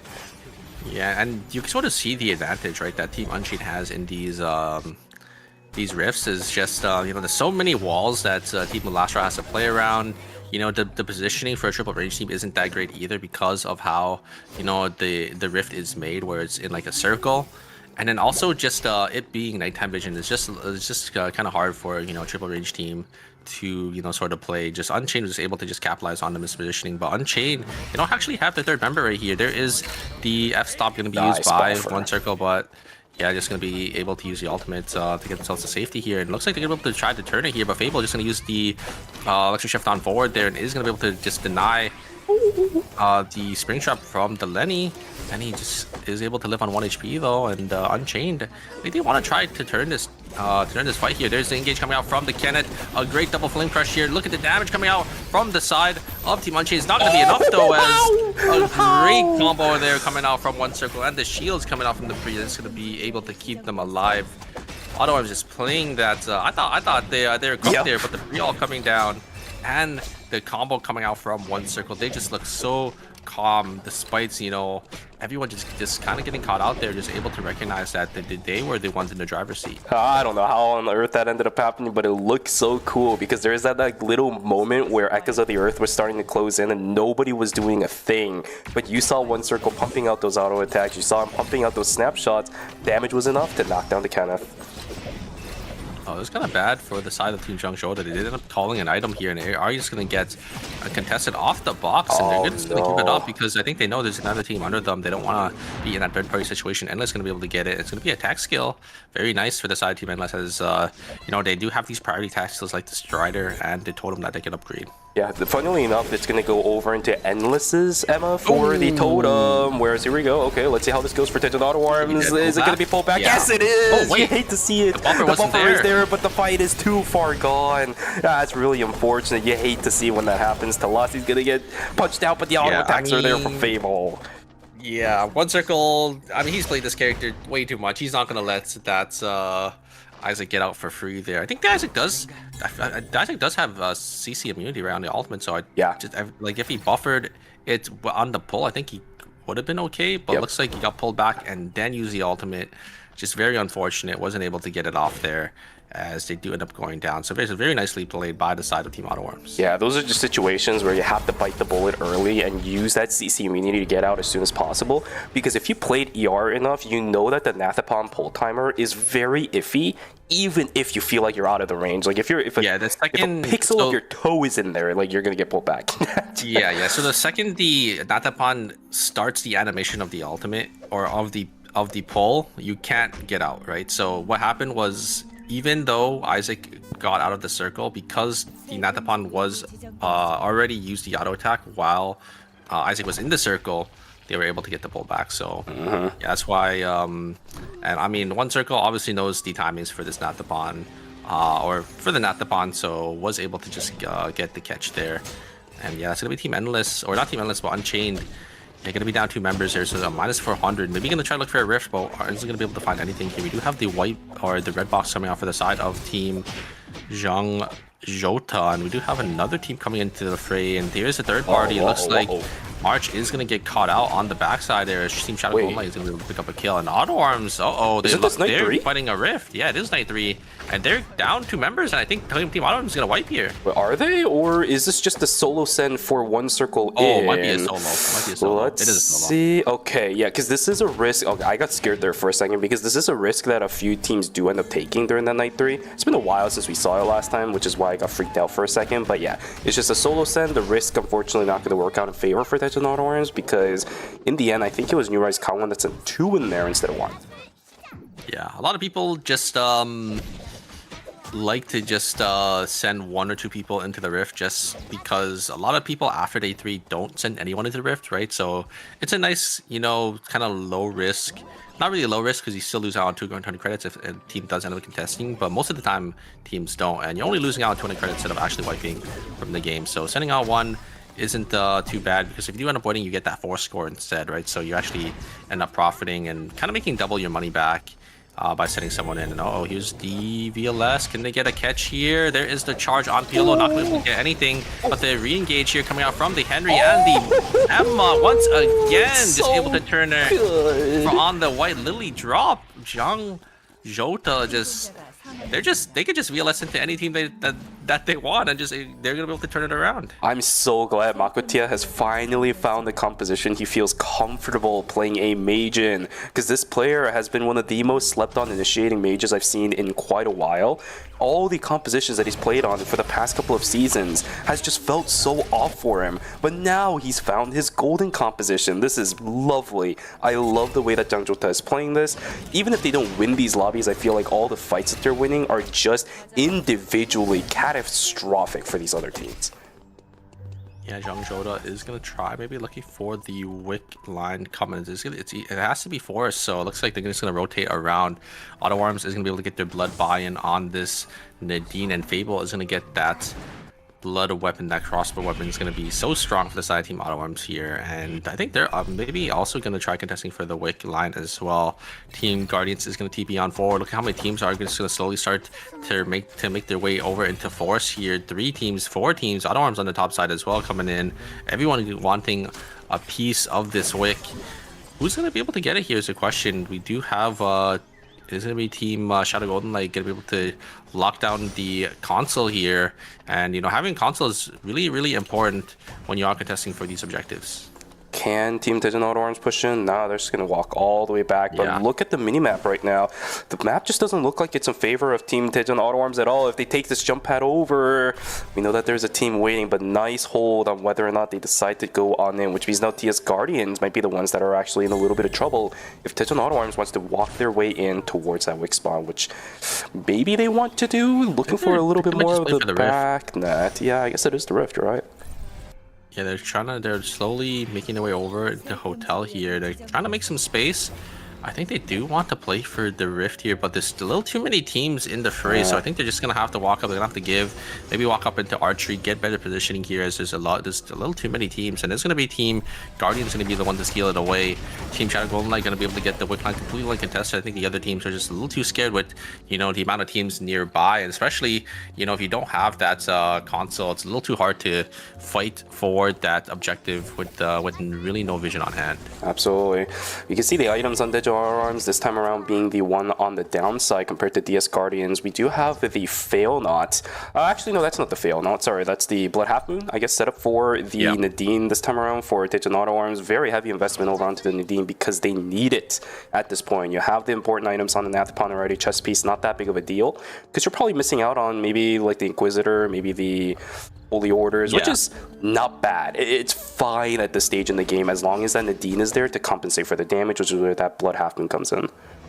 Yeah, I mean, that's why it doesn't need that many items. I mean, still needs items to try to potentially one-shot these carries, but because everyone's playing these triple backline teams, just one pull should be enough for Team Auto Arms to kind of capitalize and just kill any of these teams because they do have that Nadine to, you know, follow up with a couple extra auto attacks here. We do have the damage coming out from the side of Team Last Straw is going to be able to get a little bit of poke here, but the Priya is going to be there to just keep them all really healthy. One circle, oh, just gonna not hit. Unfortunately, that's combo there, not gonna be able to pull them back. The protocol is gonna go down as well. They're gonna try to look for the Selena. That's not a good position. blink. That's Fable a is gonna get terrible so much damage, and there is the coming down. But wait a second, the turnaround from the Emma. Oh, it just wasn't enough there.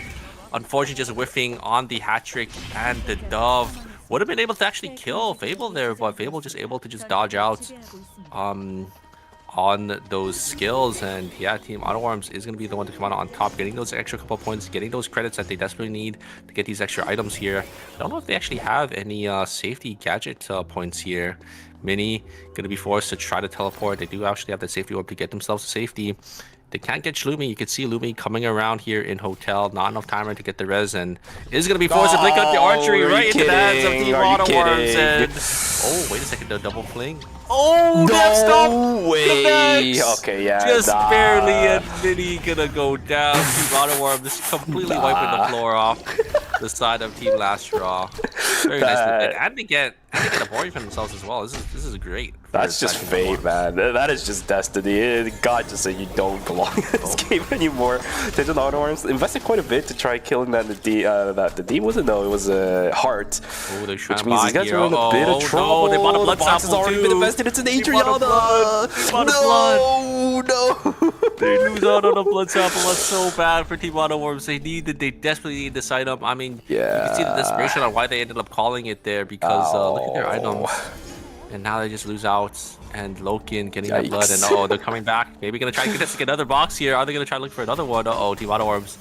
They are on the back foot this game. They don't have any credits. Losing on the blood sample is devastating, and you can see Team New Rise sitting on 4 blood samples. They're going to be the aggressors this time, and they're going to slowly start to try to hold out on these zones. This is really unfortunate because One Circle, the reason why he's opening up that chest slot as well, now that I think about it, it's Bikini. He's looking for the Bikini. That extra shield would have allowed him to play a lot more aggressive, but now he doesn't have that route anymore. And in comparison to a lot of these other teams that has a lot more of that bona fide initiation, bona fide poke, you would have really wanted that extra shield for your Nathapon. Now he doesn't have it anymore.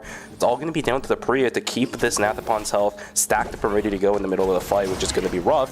But on the other side, there's Adrian is everywhere. There's Bo Nadine's everywhere. You just mess up a couple of times, you're going to be in a little bit of trouble. There's an Auto Arms type stuck inside this alleyway. Oh my God, stuck between the rock and the hard place. Just have to push one way through. There's the protocol violation coming in. Send away the whole heap of trouble. The Echoes of the Earth keeping the Priya alive for a little bit. One Circle will get taken down, but at least for Digital Auto Arms, 2 people still staying alive. The problem is Shadow Golden Light is going to push this lead. There's the yellow-red. It's just not going to matter. Down goes to Nadine.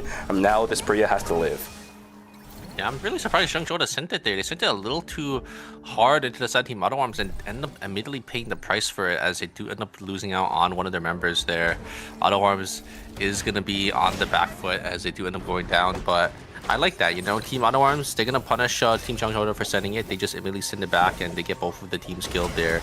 That is kind of what you have to do, right? Because if you're going to go down, you might as well take the team that's, you know, basically killing you for no reason down with you. because I feel like Team Changzhouda, they could have played a lot more safe. But I think they're also in like a really bad situation. Actually, no, they do have a lot of items on this Nadine here. Yeah, just a little too impatient, I think, on the side of Team Changzhouda, sending it a little too hastily. And yeah, Team Shadow Golden Light just was able to just punish is all of them there. Auto Arms is going to be able to pick up another kill, or not another kill, but another placement point. So 12.5 points for the side Team Auto Arms, not too bad for them.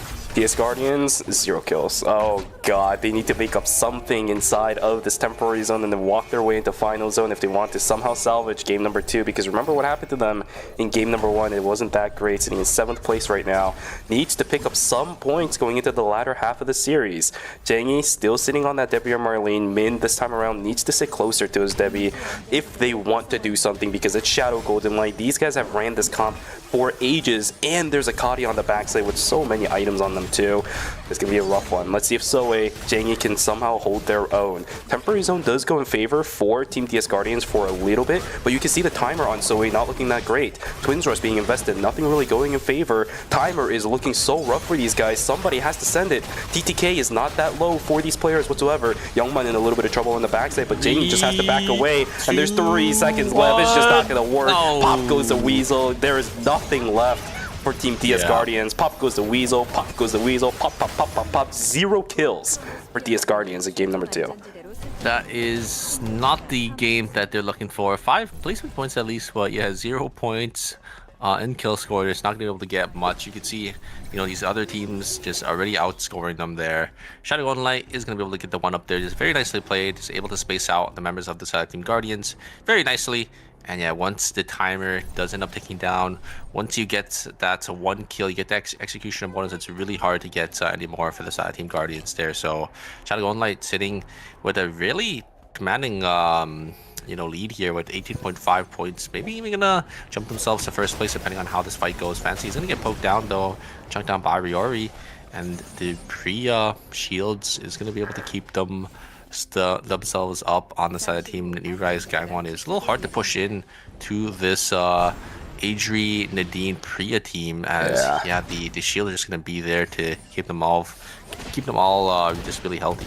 This is making up for the one fact that Priya is not going to be able to use that because of the Earth that well to counter any initiations from these guys, right? It's triple DPS. Nobody's really going to be diving in unless that happens.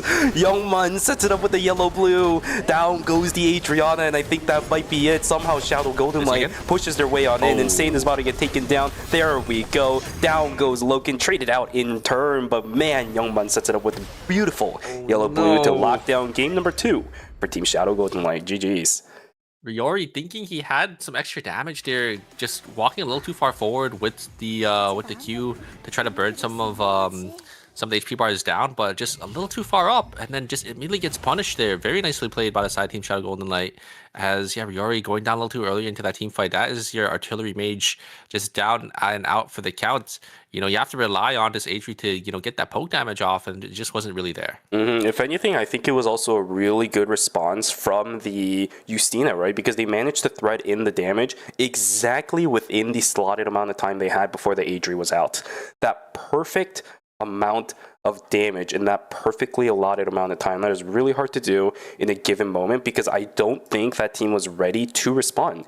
You didn't see the Kadia really pumping in damage to the Adriana because they weren't ready for it, but the Justina said, no, I see the yellow-blue, I'm going to respond to it immediately. That's what allowed that team fight to go in their favor. Beautifully done from that team. Yeah, I mean, a huge game coming out from the side of Team Shadow Golden Light there. I think that it was about 23 or 24 points for them there. So definitely going to be in a really good spot for the side Team Shadow Golden Light now. Maybe going to even jump themselves up into that first place position. We'll have to see with the points coming in very shortly. But yeah, great punish there coming out from the side of Team Shadow Golden Light. Able to catch out that Adriana Riori. Just a little too far forward, walking up. And yeah, is going to end up paying the price for that game there. If anything, this score sheet might be a lot closer than what you and I might have thought, because we have Jang Jota as well as the not DS Guardians, but Daejeon Auto Arms not really gathering as many points as we would have thought these two teams would have after game number 1 or game number 2. A lot of the teams in that middle of the pack or the bottom will catch up. they kind of just self-destructed into each other in that game there, right? We saw Changjoda just zoning off Team Auto Arms and just send it, and they just got both of themselves killed. So a little unfortunate for both of those teams, as they were definitely looking to try to maybe secure and push their point lead in first and second place. But yeah, these other teams are going to be able to close the gap now for sure. Oh yeah, 100%. We'll only have to see what the actual numerical values look like as soon as that starts coming on through. But for game number 2, yeah, I think we're going to have a solid pedestal going in for a majority of these teams in that latter half of the games that we have for Group A. Let's take a look at what the scores are going to look like. It's right up on your screen now. What is it going to be? 35, 29.5, 26. Pretty close for the top 3, actually. And then middle of the pack, we have 17-10 for New Rise Kangwon and Unchained. 8.5, 5.5, and 5 for DS Guardians, which is surprising. Endless and Last Draw for our bottom 3 as of game number 2. Yeah, the bottom teams are just gonna have to maybe go back to the drawing board here, and maybe try to change up their team comp, or maybe they just thought, it's an unlucky game. They're gonna try sticking out with what they basically know, and yeah, we'll have to see, because we do have our break coming up very shortly. Emma, and I think it was who was the other character? Emma and +1. I don't remember either. We'll figure it out when we come back. It was Nadine. Nadine going to be banned. Oh, okay. Well, there you go. All right. Emma and Nadine going to be banned for game number 3 at the very least. We'll see what these teams end up doing, because we're going to go to a break. So grab some water, go grab a snack, and go take a stretch. We'll see you guys back here for games 3 and 4 of Group Stage A. Thank you.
You're ready to get in the game now. The last thing you want is to wait. WD Black, performance storage, purpose-built for gaming.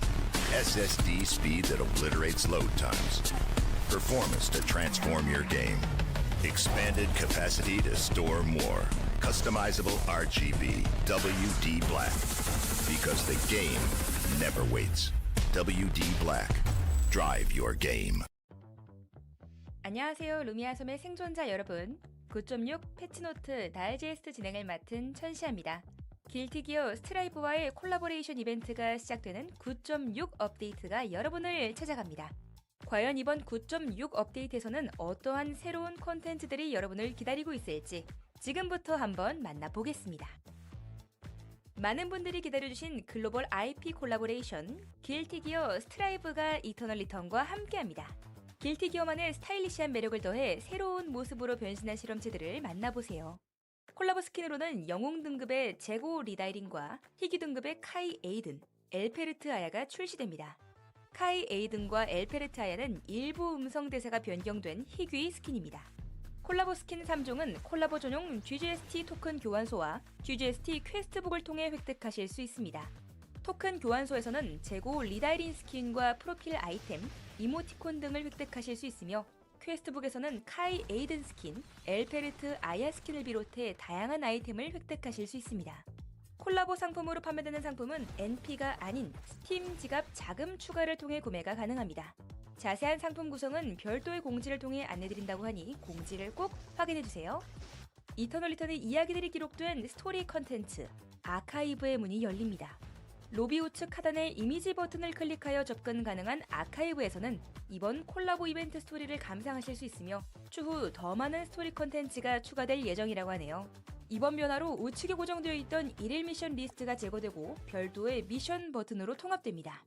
아카이브의 첫 번째 이벤트 에피소드로 길티 기어 스트라이브와의 콜라보레이션 에피소드가 공개됩니다. 다음은 새롭게 추가되는 상품입니다. 11의 새로운 이모티콘 4종이 상점에 추가됩니다. 11의 다양한 모습들을 이모티콘으로 만나보세요. 다음으로 시스템 변화점들을 소개해드리겠습니다. 이제 아시아 서버 랭크 대전에 휴대폰 인증 시스템이 도입됩니다. 하나의 휴대폰 번호는 오직 하나의 계정에만 연동할 수 있습니다. 인증 요청 대상 계정이 인증을 완료하지 않을 경우 아시아 서버 랭크 대전 입장이 제한됩니다. 한 번 인증받은 계정도 보안을 위해 불시에 재인증을 요구받을 수 있으며 최초 인증된 번호와 동일한 번호로만 재인증이 가능하기 때문에 번호 변경 등의 사유 발생 시에는 별도로 고객센터를 통해 조치해야 합니다. 인증 방식은 SNS 인증과 보이스 인증 두 가지 방식으로 진행됩니다. 이번 업데이트와 동시에 제재 경험이 있는 계정과 랭크 대전에서 특정 지표를 충족하는 계정에 1차로 적용되며 업데이트 기간 중 적용 범위가 단계적으로 확대됩니다. 9.7 업데이트 시점까지는 아시아 서버 랭크 전체 적용을 목표로 하고 있다고 하네요. 추후 아시아 외 다른 서버의 랭크 대전에도 인증 시스템을 확대하는 것을 원칙으로 하고 있으며 각 서버별 상황에 맞춰 적용 일정이 조정될 수 있습니다. 치열한 실력 경쟁을 지향하는 랭크 대전이지만 주요 랭크 보상을 획득할 수 있는 골드 티어 이전 단계는 본격적인 경쟁을 위한 준비 과정으로 보아 매치메이킹의 안정성을 보완하고자 합니다. 따라서 이제부터 랭크 대전의 하위 티어에서는 최대 실버 티어를 가진 머신러닝 봇이 등장할 수 있으며 매칭 대기 인원이 부족하여 대기 시간이 과도하게 길어질 경우에만 투입됩니다. 머신러닝 봇은 랭크 하위권 매치메이킹을 개선하는 역할에 한정되며 상위권 랭크 매칭에는 투입 예정이 없습니다. 일반 대전에 비해 보다 엄격한 조건으로 투입되기 때문에 랭크 대전 매치메이킹에 어려움을 겪는 지역이 중심이 될 것입니다. 지난 시즌 9 업데이트 중 하나에서 불법 프로그램 추적에 대한 기술적 보완이 업데이트되었습니다. 강화된 추적 시스템을 통해 적발된 불법 프로그램 사용자에 대해 대규모 제재가 진행되었습니다. 불법 프로그램 사용은 단순 게임 이용 제한을 넘어 형사처벌의 대상이 될 수 있는 명백한 범죄 행위이므로 플레이어 여러분의 각별한 주의를 부탁드립니다. 불안정한 인터넷 연결이나 강제 종료 등으로 팀원이 이탈하면 랭크 입장료가 보전되지만 종료될 때까지는 게임을 지속해야 했습니다. 이제 조기 항복 시스템이 도입되어 빠르게 다음 판으로 진행할 수 있습니다.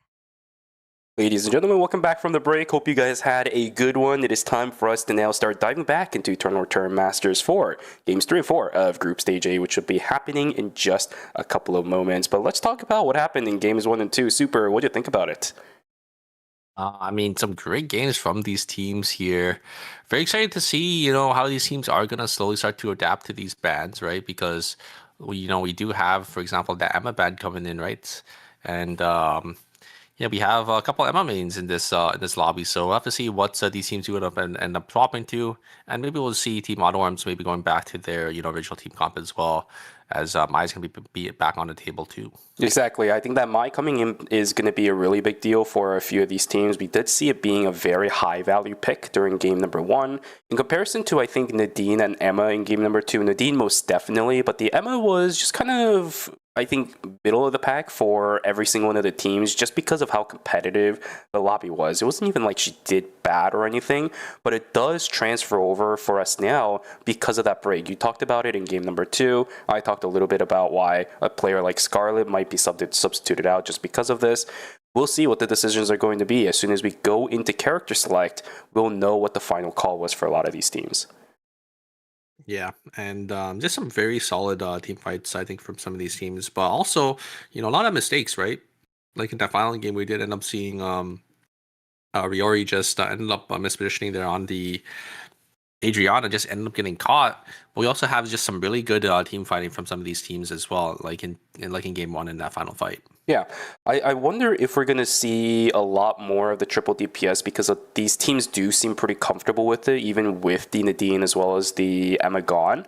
Because in comparison to what we saw in game number 1, I think game number 2 was definitely a lot more aggressive focus. So these teams were able to farm a decent amount of points, which is the reason why that middle of the pack started climbing up a little bit more in comparison to before. If we don't end up seeing that because something like the Maya's in Frey, I think we might divert back onto a little bit more of the passive game style we saw in game number 1. Yeah, Nadine and Emma both going to be off the table here. I think these teams are probably just going to be swapping back to, what they ended up playing in game 1. Here we see the Mai being hovered in by both Team New Rise and Team Auto Arms already. We do see a Marcus actually going to be coming up from the side of Team Zhang Zhouda because, that's Emma being banned. Scarlet is going to be the one to lock it in. We do see the other picks coming in as well here. Kalia is being locked in. Mai again from Endless, so it looks like Mai going to be banned for game number 4 here. And yeah, Cinema going to be locking that Razi, and the Theodore is probably going to come out as well. Or maybe One Circle rounds it off with a different mage this time around. I'm a little bit worried about this Marcus pick because for Zhang Jota, I'm looking at this lobby right now. With a Marcus, you really can't keep that Kadia safe with a lot of the DPS threats that are in the game right now, right? Razi, for example, it's really hard for a Marcus to catch up to a Razi when she starts doing her thing onto a Kadia, assuming she can get on top of her. Same thing for the Subame. I don't think Marcus has enough reaction time and the speed to deal with something like this. So let's see how it goes. Zhang Jota is going to have to be the aggressors in this lobby, similar to what we've seen from Team Unchained. Same thing for Team DS Guardians. Well, for Team DS Guardians, they should be the aggressors with this Debbie and Marlene, but we haven't been able to see it as of yet. There is the problem that lies for some of our teams. We'll see how it goes, because now the characters are locked in for game number 3. Are there any bans? I see a couple of Adrianas, but I don't think there's a ban there. 1 Mai, 2 Mai, 3 Mai, so that is going to be gone again. Yep, for game number 4, which is not that surprising for us when it comes down to it. I think that is it, though. I do see a double Lenny, but nothing else. No real other double picks. Yeah, it should just be that Mai band coming in once again. So Mai going to be off the table for game 4, and it looks like Scarlet did end up swapping over to that Nia, and they're playing this typical front-to-back team instead of the triple range team. So a lot of the teams actually ended up swapping off of triple range here, going into game 3. I think Mai being back on the table just too strong of a pick that these teams are just going to be prioritizing that front to back with that character instead of playing, that triple range here. And yeah, Mai being banned as well also opens the door for triple range too. So it's probably why we do end up seeing, the swap around for these two different type of team comps, just because Mai has that engage to sort of deny the triple range team, and having that exclusive as well to keep himself just a little bit more healthy and to dodge out on that burst damage coming out from those teams. Bingo. It's all going to be a setup for game number 4, but still, regardless, game 3 has now begun. Let's see what these teams are going to do. I think, as I mentioned before game started, it's going to be a bit more of the passive route, just because there's way less triple DPS comps. These teams aren't really going to be akin to looking for full-on team fights before we start going into maybe that night 1, day number 2 cycle, where teams might be forced to fight for objectives and resources.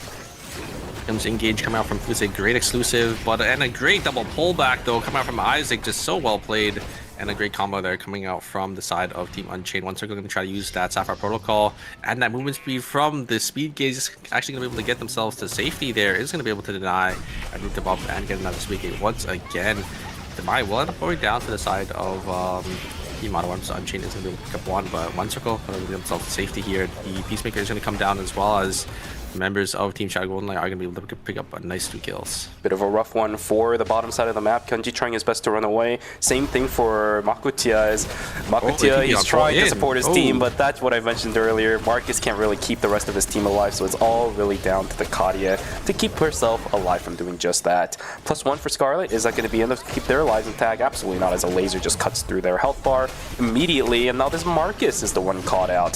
Kadia should be coming back in a couple of seconds, so this team should prevent at least that break from coming in. But full team wipe on the south side of the map for Team Changjuta.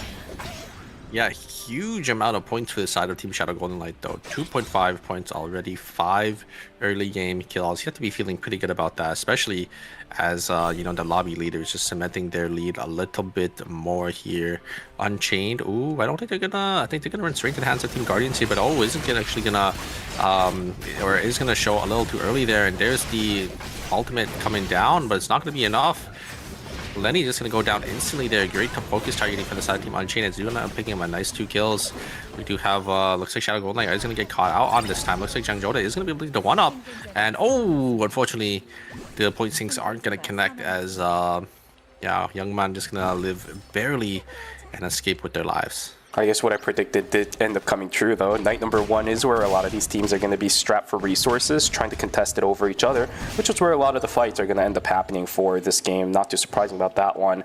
But the game will still move on. Magician trying his best to run away from Makutia this time around. The Raven is going to help out just a little bit. Some good stuff over there for the Mai. Should be able to get away with a minute left on that timer until we go into day 2.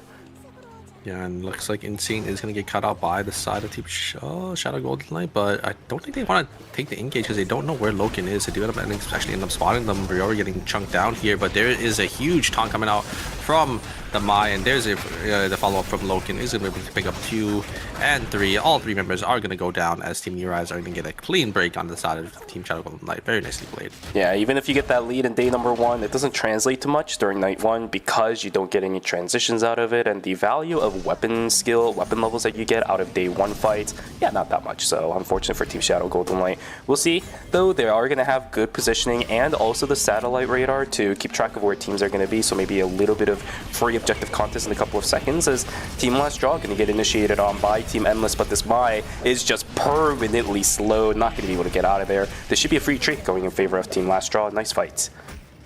Yeah, tree. The wolves are coming back up as well. A nice clean kill there as you're picking up 1. We do have Team Last Draw just ended up they're all just splitting up here as Team Unchained unfortunately just gonna lose out on their Kenneth. This time a little uncoordinated. They're trying to look for certain targets, but yeah, the Isaac just jumping over the wall, just no more damage for the side of Team Unchained there. Just very nice for the side Team Guardians that were able to just focus down that Kenneth and get that kill. Cinema gonna get caught out on the other side here. His last try should be able to find this Mai. Blink on forward as well from this. Oh. Enough, the catwalk is gonna be there to get themselves to safety, but there is another. Ow! Yeah, they're just gonna go down. Auto arms. Ooh, Vabel gonna go down as well. So Once has to be a little careful here and not to wipe his team.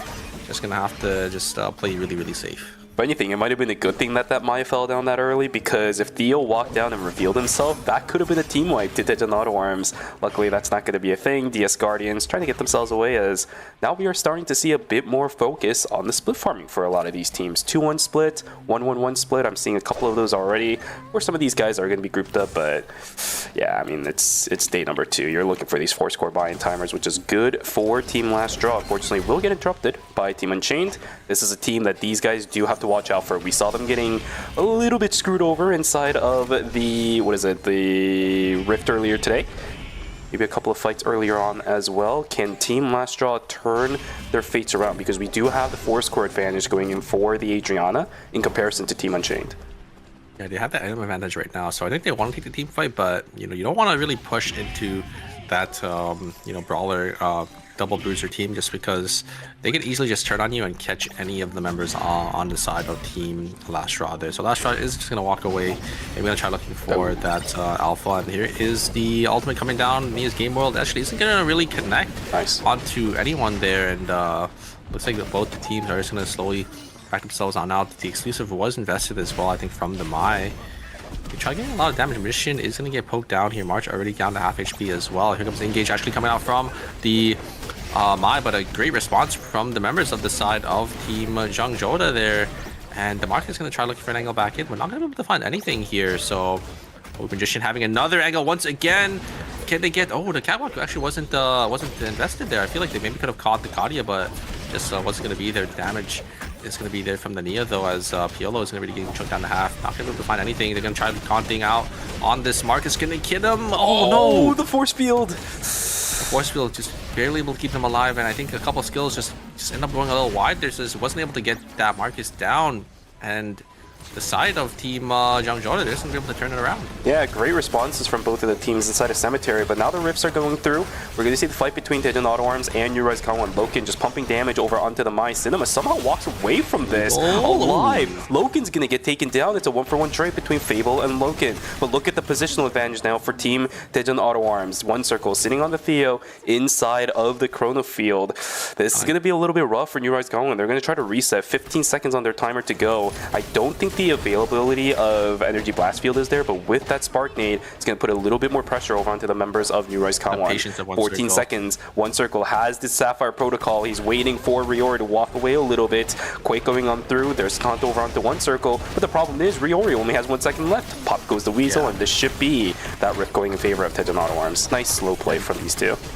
Yeah, the patience of the side of Team Auto Arms is just so well played and so nice to see. And oh, Fable just losing the 1v1 on to Loken there.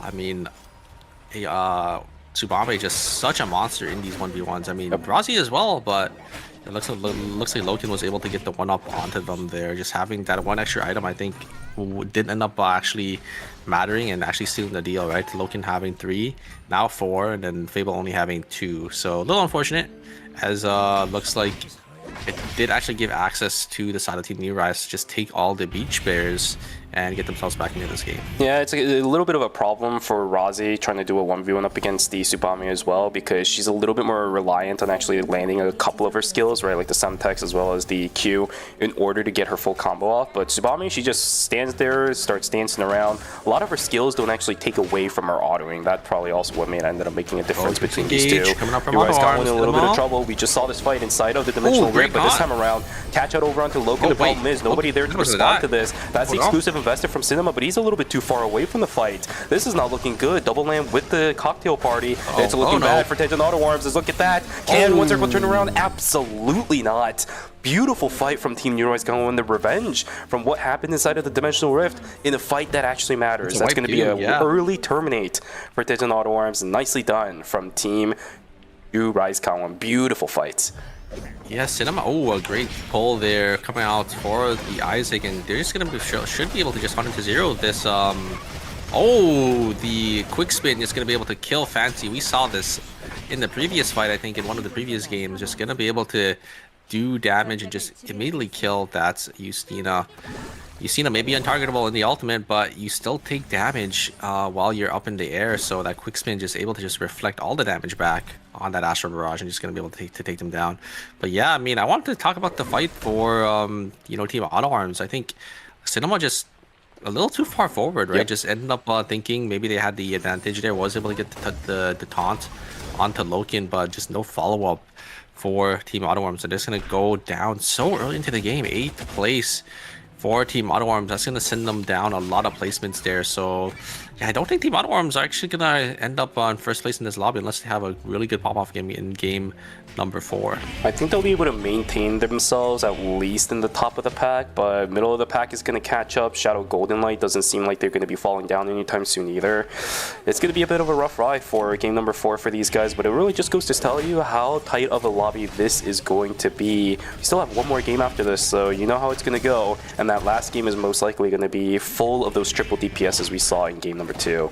Expect a pretty good one in the next couple of minutes. Him trying to get away, he will be able to keep himself safe. Insane, almost making the same mistake that we saw Cinema make a couple of minutes ago prior, right around this zone 2. Kenji trying to do what he can, but Riori already on this Adrian is pumping too much damage onto the triple DPS as him actually walks back into a fire right now. The blink straight in towards the Mai. I'm seeing a lot of micro mistakes from this team right now. Last draw. Vinny this time around a good peacemaker, but the fights are already over. It's just too late. And Oh, what wait is a this? second. Oh, what the heck? VLS from the side of Team Endless. Actually, they're just going to slowly back themselves on out, and the item is going to go to the side of Team E-Rise. But a huge prediction coming out from the Mai. Just able to get the taunt onto the Celine Blink. Just so well played from the side of Team E-Rise Gangwon there. Able to get that. I don't know if that was intentional, you know. I don't know if the Mai was expecting or just missed the taunt and just was able to hit it on the blink, or if they were actually just predicting the blink there from the Celine. But yeah, it looks like the members of Team Last Straw. I think that is going to be it. I don't think you can escape a PLO here as a hard. You can't. And Last Straw, unfortunately, going to go down in 7th place.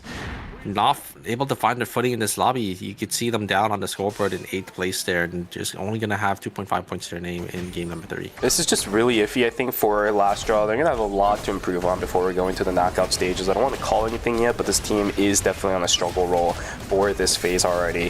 Fancy doing a lot of really good fighting. He does end up getting a couple of good lasers up, but Furze is just going to immediately send it back on through. There we go. The Isaac will be able to lock down Dozy out of nowhere. Did not expect that whatsoever. So Shadow Golden Light down. Remember, this is really good for Team Tejan Auto Arms because it just means that Shadow Golden Light will not be able to extend that lead as fast as they thought they could. Great fight from Team Unchained. For what it is, this double frontliner plus the Lenny comp in the team full of, you know, like a bunch of crowd control, bunch of good ways to respond to this initiation. Team Unchained is actually doing really well for themselves. I'm impressed.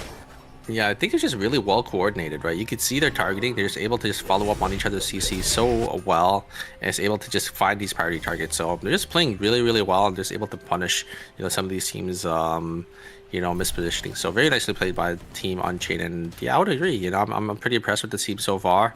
We'll have to see, you know, if they can extend this lead and maybe get a win here for going into game 3. It would be pretty cool to see an Isaac being able to win. It hasn't been a short time since we've seen an Isaac actually win a game instead of ERM. It's been quite a while since the last time that has happened. It'd be pretty fun to see that. Same thing for Kenneth too, right? The last time I think we saw it was when Tejan Auto Arms was running that Kenneth Hyunwoo Lenny comp that we've been seeing so much in NA as of late. You definitely have some experience with that one too. Yeah, it's been a while since a lot of these characters have won. You know, it's these bruisers that just have it rough sometimes. It just, in a meta where genuine frontliners and DPSs really matter a lot more, it's a bit rough. Furze trying to look for an initiation back. No, they're going to turn back over on the Magician, but these angles are looking pretty good. Kenneth is doing really good up against the Piolo, and now the distance has been made. March is going to be a little bit more annoying for these guys. Talasi walking up, that is very brave for the Lenny, walking straight into a double knockup from the Kenneth. Responses are looking pretty good, but the exclusive invested pretty early. Magician in the backside doing what he can. Sasek will end up getting taken down, unfortunately. Furze is now stuck in the middle of nowhere. Great responses from Team Endless. That's going to be 2 members most likely falling down unless Furze is able to turn something. Look at the healing. As soon as the Zahir turns back, it is over for the Kenneth. 2-0 in favor of Endless as another fight inside of school. Makutia is going to get taken down, and is that a wipe? Yes, it is. Jang Jota with the Terminate, but a third party coming in. Shadow Golden Light says thank you very much. Neuro's got one, down 1. And Wickline spawning perfectly here for the side of Team Shadow Golden Light. They have to be feeling pretty good about that. Getting a free kill and getting the Wickline for themselves. They're set in a pretty good position now for this game. But yeah, Team Endless, I think just playing really well here. I think just we're able to just zone off the members of Team Unchained. And as long as Zahir is untouched, it is able to just pump out damage in the backline there. It's so much damage for these melees to really deal with. So Endless was able to get that one up, and Jung Jodo, unfortunately, in that rough position, is gonna get caught out there and gonna go down in 6th place. We do have a couple of teams just covering in these bushes. Maybe gonna try looking for a vision play here. Unchained did end up losing 400 credits, but they're still in a really good position. You can see their items still having those red shoes, I think, on the Isaac, and then, you know, both the carries are just fully stacked up here. It's still not a bad game for those guys, but looking at the rest of this lobby, it's going to be a rough road ahead, right? We have a Soe on the Tazia. You know how it goes for melee characters up against something like a Tazia. We have an Adriana, we have a Subami. That's going to be really rough for Unchained to deal with, although we do have that track record of these guys actually living pretty well through that. But on the flip side, Shadow Golden Light, no. this is a little bit iffy. Endless, can they get the fight going through? Wait. Loken is doing the problematic thing that I just talked about. Okay, Mariori is okay, dead. that's two. Down goes to Zahir. Piolo is still alive. Piolo does pretty good up against something like Isubami, but they're killing the body of the Zahir. Can they get something done? As Insane taking a lot of damage. Down goes the Mai, and now it's all up to the Isubami. But the problem is, Piolo has a hard time dealing with this. The Mai is going to get executed. Can Loken keep the dream alive? Can he keep the dream alive too? Is the Q there? The E is there, and the Q is there too. Nicely done from Wangcho as he lands that one crucial skill. It is so hard to land over onto the Subami, and there goes New Rise Kangwon, one of the biggest threats of Team Unchained in this lobby, eliminated. Yeah, but the Zahir did end up going down, so now Team Endless is just in a two-man there. It's very nicely played by the side of Team New Rise, but wasn't enough, right? Because they did end up BLSing straight to the team, but now the Mai is getting caught out as well. Greeting a little too much for this meteorite is just end up gonna get taken out here.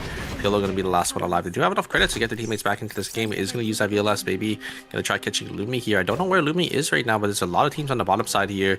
Two teams in Hospital and Forest. So it looks like they're gonna just go into red to catch Lumi here in Forest. I think they should be able to get the res here and have the safety orbs to maybe get their teammates back in. I think they could maybe make it to the TP. I think one of them needs. Oh, they're going down here. Yeah, I like this. They give the safety orb to this Piolo. The Piolo should be able to TP, and they should be able to get back in this game. They're gonna be down a lot of timer, but you know it's better to be down timer than to be out completely in the game entirely. And they're gonna TP down into Factory, but Factory's gonna be closing pretty soon, so they're gonna have to try to look to TP again. But the Guardian's gonna be here to deny them their TP, and they're gonna engage there. They actually get a nice taunt, but here comes the Twins Rush coming out from the Demo. They're gonna be able to get a lot of damage.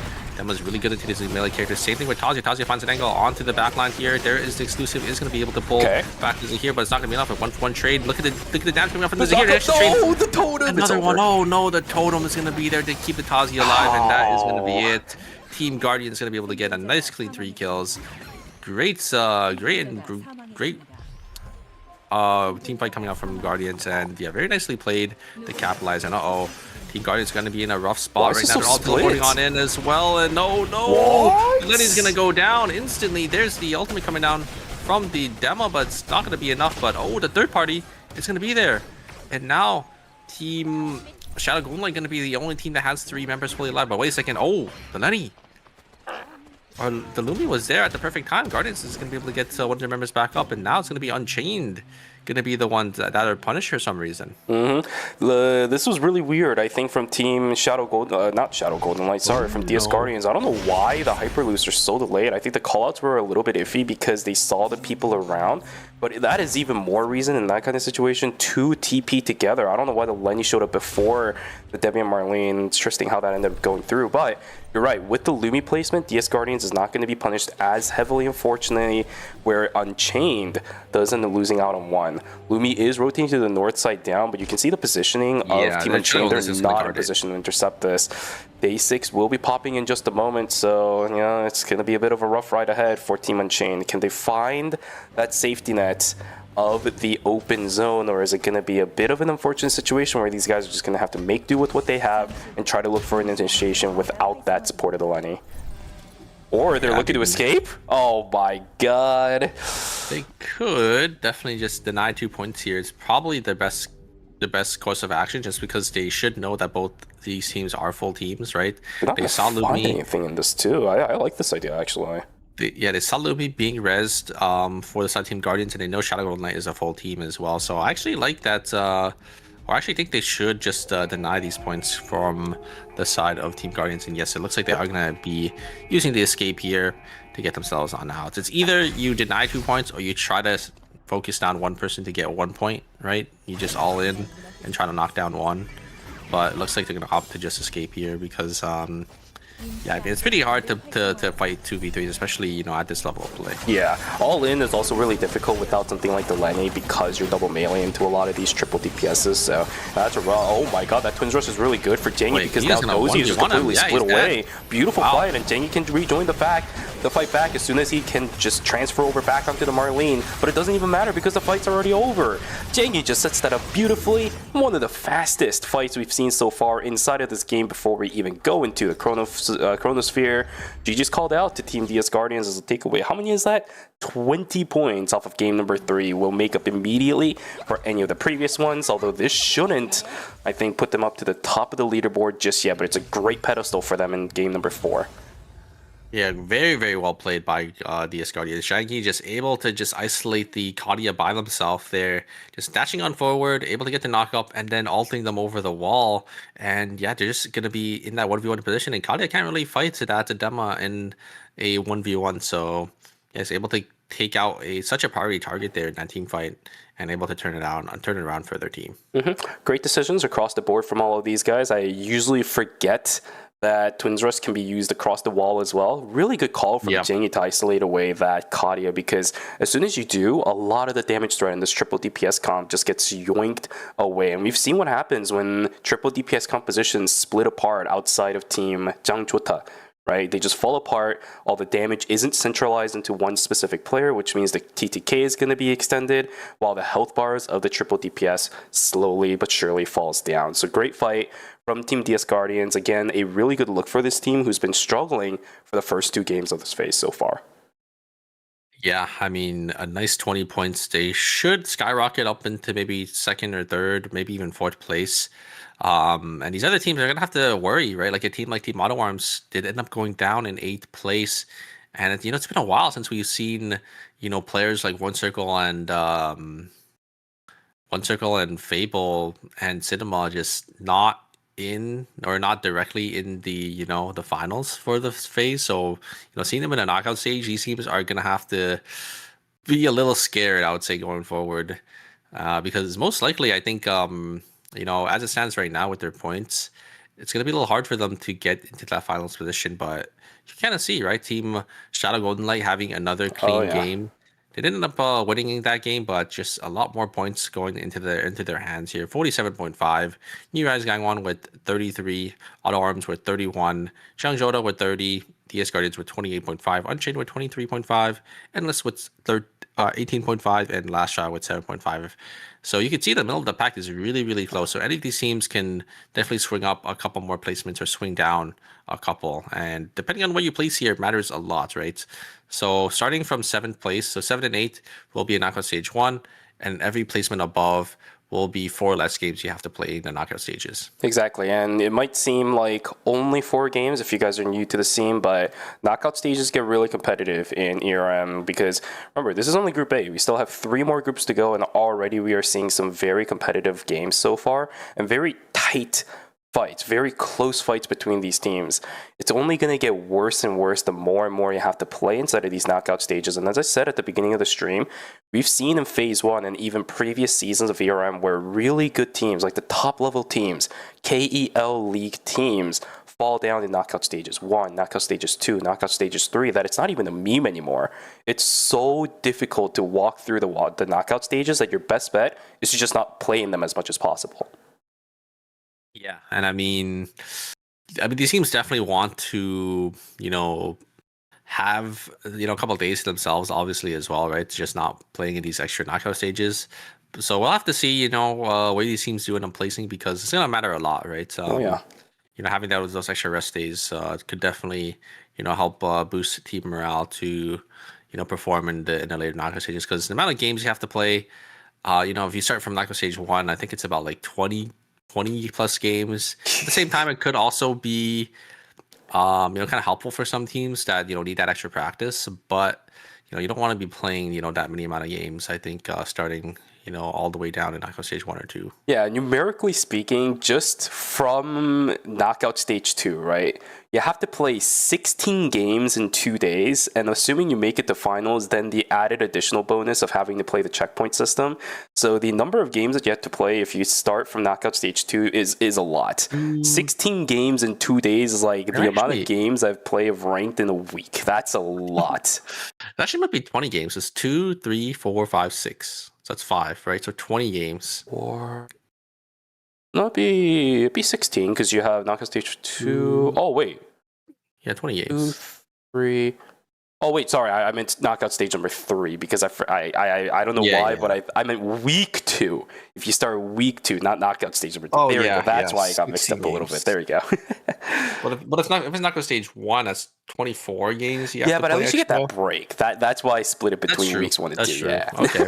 Yeah. That's fair. That's fair. Well, so with that, now we have one more game left in Group Stage A. We do have the Mai being banned. So again, I think we're going to go back to what we saw in Game 2. A bunch of triple DPS comps should be coming back as the Emma plus Nadine is going to be back on the table for our last game in Group A. And then after that, we still have Group B. So we still have 5 more games remaining to watch in ERM Phase 2 today. The action is not going anywhere soon. It just comes down to which teams are going to be able to make it pretty well through in the knockout stages for Group A, and then we just rinse and repeat for the next group incoming after this. Yeah, very excited to see where this series will go because it's going to come down to this final game on the placement here. And Mai being banned, maybe we'll see, like you said, these teams going back and swapping up their team comps to those triple range teams. Absolutely. All right, we're going to be starting to go into game number 4. Let's see how this ends up going through, folks. There's the Mai ban, as we were talking about. We are already seeing the Nadine and the Emma starting to come back in. We're seeing the Priyas, being selected from a couple of these guys as well. There's the new Rise Kangwon, Insane, picking up that Priya. Sosik back on the Isaac, not going to change there. Just see the Lenny plus the Kenneth, most likely coming back for this roster in just a couple of moments. Ooh, Cecilia for one circle, really good pick. It's a pick that we've actually seen quite often when it comes to triple DPS. But with that Cecilia, now I'm considering if we are going to see that Heart, because usually Cecilia is paired up with something like the Heart, because if you do get caught out, you need that safety net. But if it's the Priya, okay, well, this is a lot more anti-dive. It's going to open up a lot more safety nets for the Nadine to do damage. So that's actually going to be the smoking gun for this game, I think. I actually haven't really seen One Circle play Cecilia much, so yeah, me neither. It's going to be very interesting to see it come out here. And I think New Rise Gangwon also has the same idea as well with that Cecilia pick. I think Riori is going to be swapping into that instead of that Adriana. So yeah, we have actually the exact same team comp for the side of Team Auto Arms and Team New Rise here, both on that Nadine, Cecilia, and Priya. So we can sort of slowly start to see, the meta that is going to be taking place. The ERM teams, they always copy each other, right? They know what's strong, they know what's good. And yeah, it looks like these two teams are going to be locking in the exact same thing. Especially the KL League teams, right? As I said, Super Cup was pretty much going on for the past month or so, so these teams are familiar with what kind of shenanigans is going on.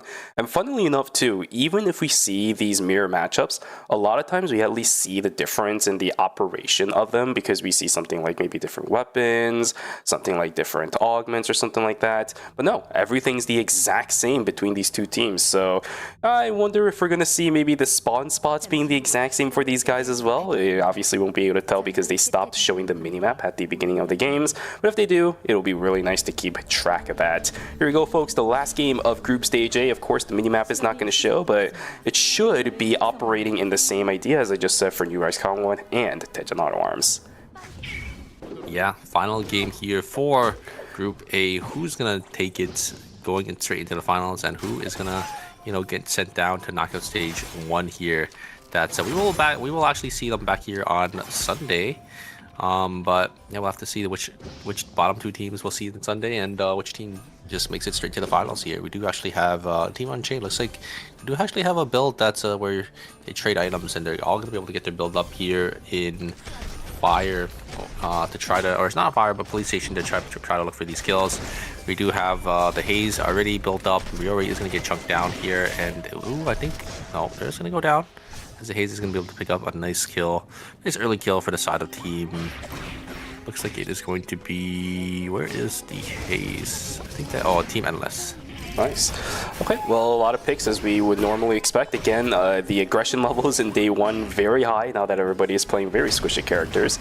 Those about to get caught up, a Shadow Golden Light is there to reciprocate as Youngman sitting around, but Endless wants to continue this fight. Fancy is now going to join the fray. It's going to be a full-on 3v3 fight as once again, we're seeing the aggression levels rise. Dozy pumping out the damage. Magician's going to have to run away as the Ghost Light is there. Dozy misses the sharpshooter, so not going to be able to find the kill. But no, down goes the Piolo as unfortunately Unfortunately, Cypher Maelstrom did not pop.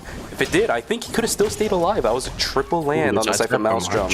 March trying to do what he can. Magician on the backside, dealing damage over onto Fancy. The lasers also doing a little bit iffy, but level 5 already hits for Fancy as the explosion shot is going to pressure out quite a bit. March is going to get taken down 2 for 1 in favor of Shadow Golden Light, the south side of the map. Potentially 3 for 1. As Magician, can you find the trade? Yes, he can with the Dove calling cards. There we go. Magician will be able to turn it into a 2 for 3 trade. Yeah, winning on one of the Fancy, very nice, and Magician staying true to their name, you know, playing Emma there. So I think it's kind of cool. We do have the demo is just going to get chunked down. The sustain coming out from the Priya on the side of Otto is just going to be a little too much. Great pullback here coming out from one circle is going to be able to get another kill for the side of Team Otto Arms, and a huge explosion shot actually coming out from Fable is going to be able to get the monkey wire that's already down to get on forward there, but it's not going to be enough. The teleports are coming on in for the side of Team Unchained, and they're going to be able to just get all 3 members of the side of Team Otto Arms there. A little unfortunate. TP's coming in at the perfect time, and one circle should go down here very shortly. It actually does get the speed gate, and they're going to be able to get themselves out of there. And another third party going to be coming in. This time it's going to be Team Guardians, but the damage and the turnaround from Unchained is just way too much. It's sustain coming out from these characters. The Letty healing, the healing from the Isaac passive, is way too much, as they're able to just win out on another team fight despite just using up a lot of their key cooldowns on the side Team Otto Arms. Yeah, third party opportunity was really good for DS Guardians, but the problem with this comp is that their TTK is really high. So for a team that is able to respond really well to those kind of teams with Team Unchained, yeah, third party is not going to work out too well for your composition. So again, DS Guardians starting out really slow in this triple DPS filled lobby once again. We saw what happened to them in game number 2. It's going to happen once again. Nice. Fable trying to do what he can, but up against the Kenneth, it's still a little bit rough. Early game raw power will exceed when it comes to these scaling compositions. Yeah, it's a huge start for the side Team Unchained. 6 kills already, 3.3 tournament score for this team. They have to be feeling pretty good about that, and the credit counts are looking pretty good as well. You know, getting these kills and assists are just, you know, kind of accelerating their game plan here. Let's see, you know, what these teams are going to be contesting for, as the first objective is going to be spawning very shortly. Zhangyi is going to try looking for this Adriana here. He's going to do a lot of damage, and should be able to maybe finish off. There is a Twins Rush as well. 1-2, yes, does end up getting it there, as the third party is going to be there, and they're going to be able to take some of these members down. Lastra is going to lose out on 2 members, as Zhangyi is going to be able to snipe that kill for the side Team Guardians by himself. Zhangyi got really good value out of that Twins Rush, by the way, because he ended up color swapping every single one of the marks he had over onto the Adriana, and then some. Beautiful fight from Zhangyi in a really, really tight corridor, too. Nicely done. Now the Piolo looking for a little bit, but he doesn't know what's up. Explosion shot is actually going to end up saving him, but on the flip side, Magician on the backside, too. Siphon Maelstrom value is going to be huge. Look at the healing, but there is just those support. Where's the third? Where is the Haze? Oh, no. 2 for 0 in favor of New Rise Conwin. Now the Haze is going to have to stay alive for about 20 seconds on their own.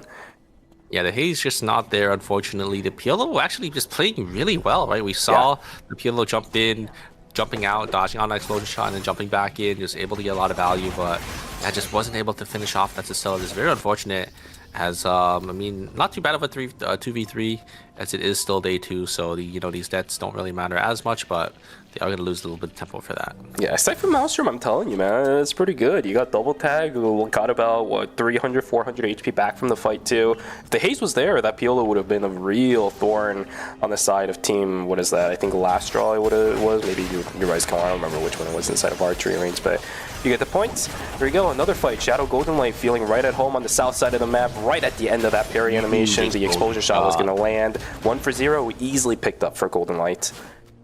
Yeah, I mean, the timing on these Justinas with, or just in general on the crossbow skills, is just insane. And you could tell, you know, how much these players have practiced and have kind of honed their craft, right? These explosion shots coming out at the perfect time, out of these parries, out of these totems, just able to just get so much value and stun these players, you know, into these walls, like, you know, at these weird angles as well. Just very, very nice for that Justina there. And here comes Engage for actually coming out from the side of Team New Rise there. Fable going to try to get some damage back, but Otto Arms is going to lose out on 2 members. And yeah, unfortunately, Otto Arms not able to find their footing in this game once again on this triple backline team comp, as Team, I think that's Team New Rise Gang was able to get the one-up on them on the exact same team comp that they're playing. These comps do take a long time to get ramped up. There's a full rainbow coming in, unfortunately for Team Shadow Golden Light, not really going to land. Same thing for the in a blitz, only one is going to get tagged out. Youngman playing around the corner will end up getting the blue-yellow catch out over onto him, but nothing else. It's a fight over for the Alpha. A lot of people on Team Last Straw is going to be taken down pretty low, so we'll see how that fight ends up going. But now the rifts have begun. Team Endless, they're going to fight up against DS Guardians. Low TTK across the board for both of these guys. Maybe this Piolo can do a little bit more work, but can they is the question. Here we go, fighting over onto Soe, walking straight into the wall. The crystal shards are down on the ground, but the pressure is there. DS Guardians now are going to slowly push their way on in. Twins Rush straight over onto the back line. Magician is in a little bit of trouble, but Jangy in a little bit of trouble himself as well. Low health bars on two different sides. Soe will be able to lock down the kill over onto the Yama. Can they find the counter kill? Absolutely not. There's the Executioner bonus, and I think that is going to do it. Piolo missing a couple of his skills. Siphon Maelstrom is there, but he walks away from it. He walks away from the proc. No! Hayes gets a really nice SMG burst on the three people, but with the health bar on the Piolo take it too low. It is over. You gotta play gutsy with the Siphon Maelstrom, man. Please. Yeah, but I mean, you're so low. But maybe jumping on in, getting extra HP, maybe would have helped him keep himself alive just a little longer. I mean, Endless, unfortunately, just going down. I mean, the Piolo was just playing so well, but just not enough. I'm not just going down a little too early into that team fight, getting caught by that Twins Rush. Did end up just, I think, sealing that deal for that fight there. It's a little unfortunate for the side team Endless, as they will lose out on that rift. We'll have to see how they try to start bouncing back into this game. It looks like they're going to try looking for some farm down in Beach, but everything's already taken, so not going to be able to find much value on this next cycle here. Tree of Life is going to be spawning here in Forest, and Shadow Golden Light is going to be able to catch Team Zhang Zhou by surprise, but this time the explosion shot actually mistimed by the Justina, and they're not actually able to get any of the members of the side of Team Zhang Zhou there. Uncharacteristic mistake from Fancy there. He's not able to get the timing down onto the totem, but looks like Zhang Zhou is not going to be able to contest for this Tree of Life, as the Art's going to completely give it to the side of Team Shadow Golden Light. It's a bit too risky. 2 versus 3 up against Last Straw versus Unchained. Sasek is going to join the fray, but Tree of Life already picked up on the side of Team Last Straw, which means they're just going to run away with this and try to keep that advantage, because these guys are sitting on 1.5 points. For a team that is in last place, that is usually not going to be enough. We need this team to get, at least 16 points right now up against Team Unchained. Yeah, it's a bit rough for these guys to try making it into at least knockout stage number 2. Yeah, they're not in too good of a spot here, but it's not the end of the world. You don't have to have a pop-off game. Maybe they could, salvage some placement to make them not play those extra couple of games here. Team Shadow Golden Light looks like they're gonna try looking for the side of Team Auto Arms, and VLS was used by the side of, looks like it was Endless to get themselves a safe. I think they saw there's a little too many teams in the zone, so get themselves on out of there. Don't want to really put themselves in that situation in that third-party spot. So Auto Arms gonna just take control of Hotel, but it is gonna be closing very shortly. This is where that knife's edge really starts to begin for a lot of these teams, because we already have comfort items on a lot of these players, right? Look at the yellow number. Look at the number of yellows on the items for these players on the bottom side of your screen. This is where everybody has their core transitions.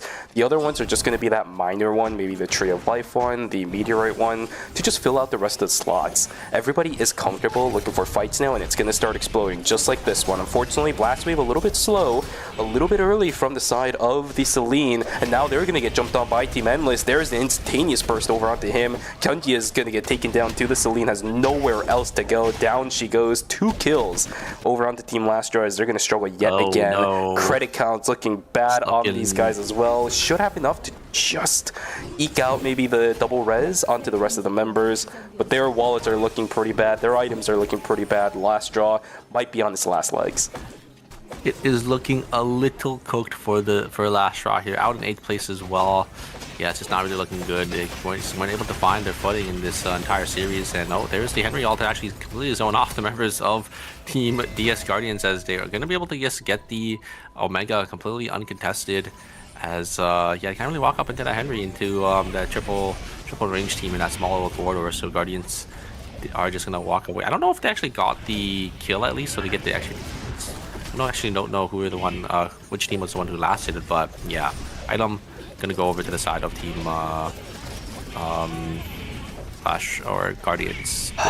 Last Straw is playing a little bit finicky. They do end up catching out large, but the trade! That should never happen! Oh no! Now Team Endless is the ones in a whole heap of trouble. They're trying to play the resource of Timer for some reason. I'm not sure if that's the right call. Perfect split between these two, but now it opens up a little bit for Team Endless. That's a really good Peacemaker, but is it going to be enough? No! As Mini goes down, I don't think Kenji is able to do this.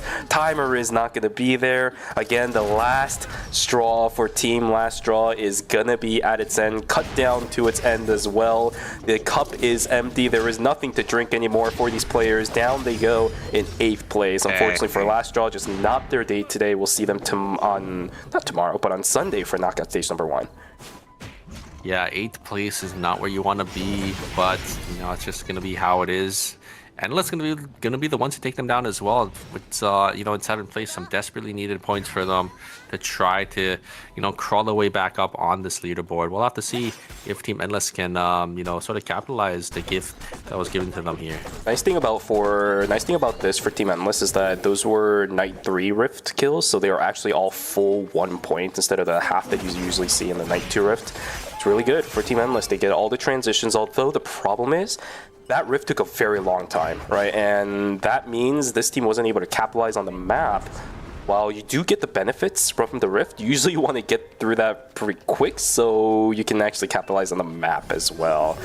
Just not going to be there for Team Endless, so maybe for these guys, a bit of a waste of time in the end just because of how long it lasted. Maybe the Emma falling, not the Emma, but the Haze falling down early was a saving grace because at least she was able to capitalize on the map. I'm not sure. Yeah, we'll have to see. As you know, one team going down a little too early. It all looks like the Haze. She's I think dead. we're trying to look at them out, but the Amtron, the movement speed from the Amtron just a little too much, giving all three members that extra movement speed there. As yeah, a little unfortunate for Haze there. I mean, I wouldn't really expect anyone to be in that little corner in that bush on the bottom side, so a little unfortunate as Endless is gonna just get early minus 200. Looks like Guardians is ending up losing a member as well, so minus 200 for them too, and they're stuck in a really awkward position here. They are gonna be able to walk past the side of Team New Rise Gang 1 and get the res here, maybe in school.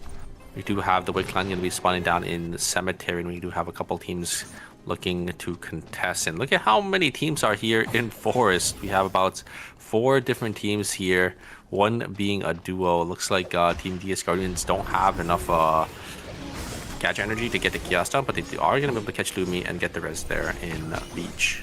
Pigeon Auto Arms is playing a dangerous game right now. This is actually probably, interestingly enough, the worst built team in this lobby, hands down. Transition look really finicky for a triple DPS comp and a triple very squishy comp up against the rest of this lobby right now. Unchained trying to fight up against Team Jangchota to see if they can get anything done up against the Wick. This is going to be the first Wick contest that we're actually going to see this entire evening so far, as 2 of these teams are going to feel comfortable enough to fight for this. It's a pretty clean break though. It's just these 2 teams. There's the blink on and there's a combo. Oh, it's looking pretty good, but oh no, the problem is the chrono field is too good. The problem with double initiation is that the chrono field is way too good of a skill.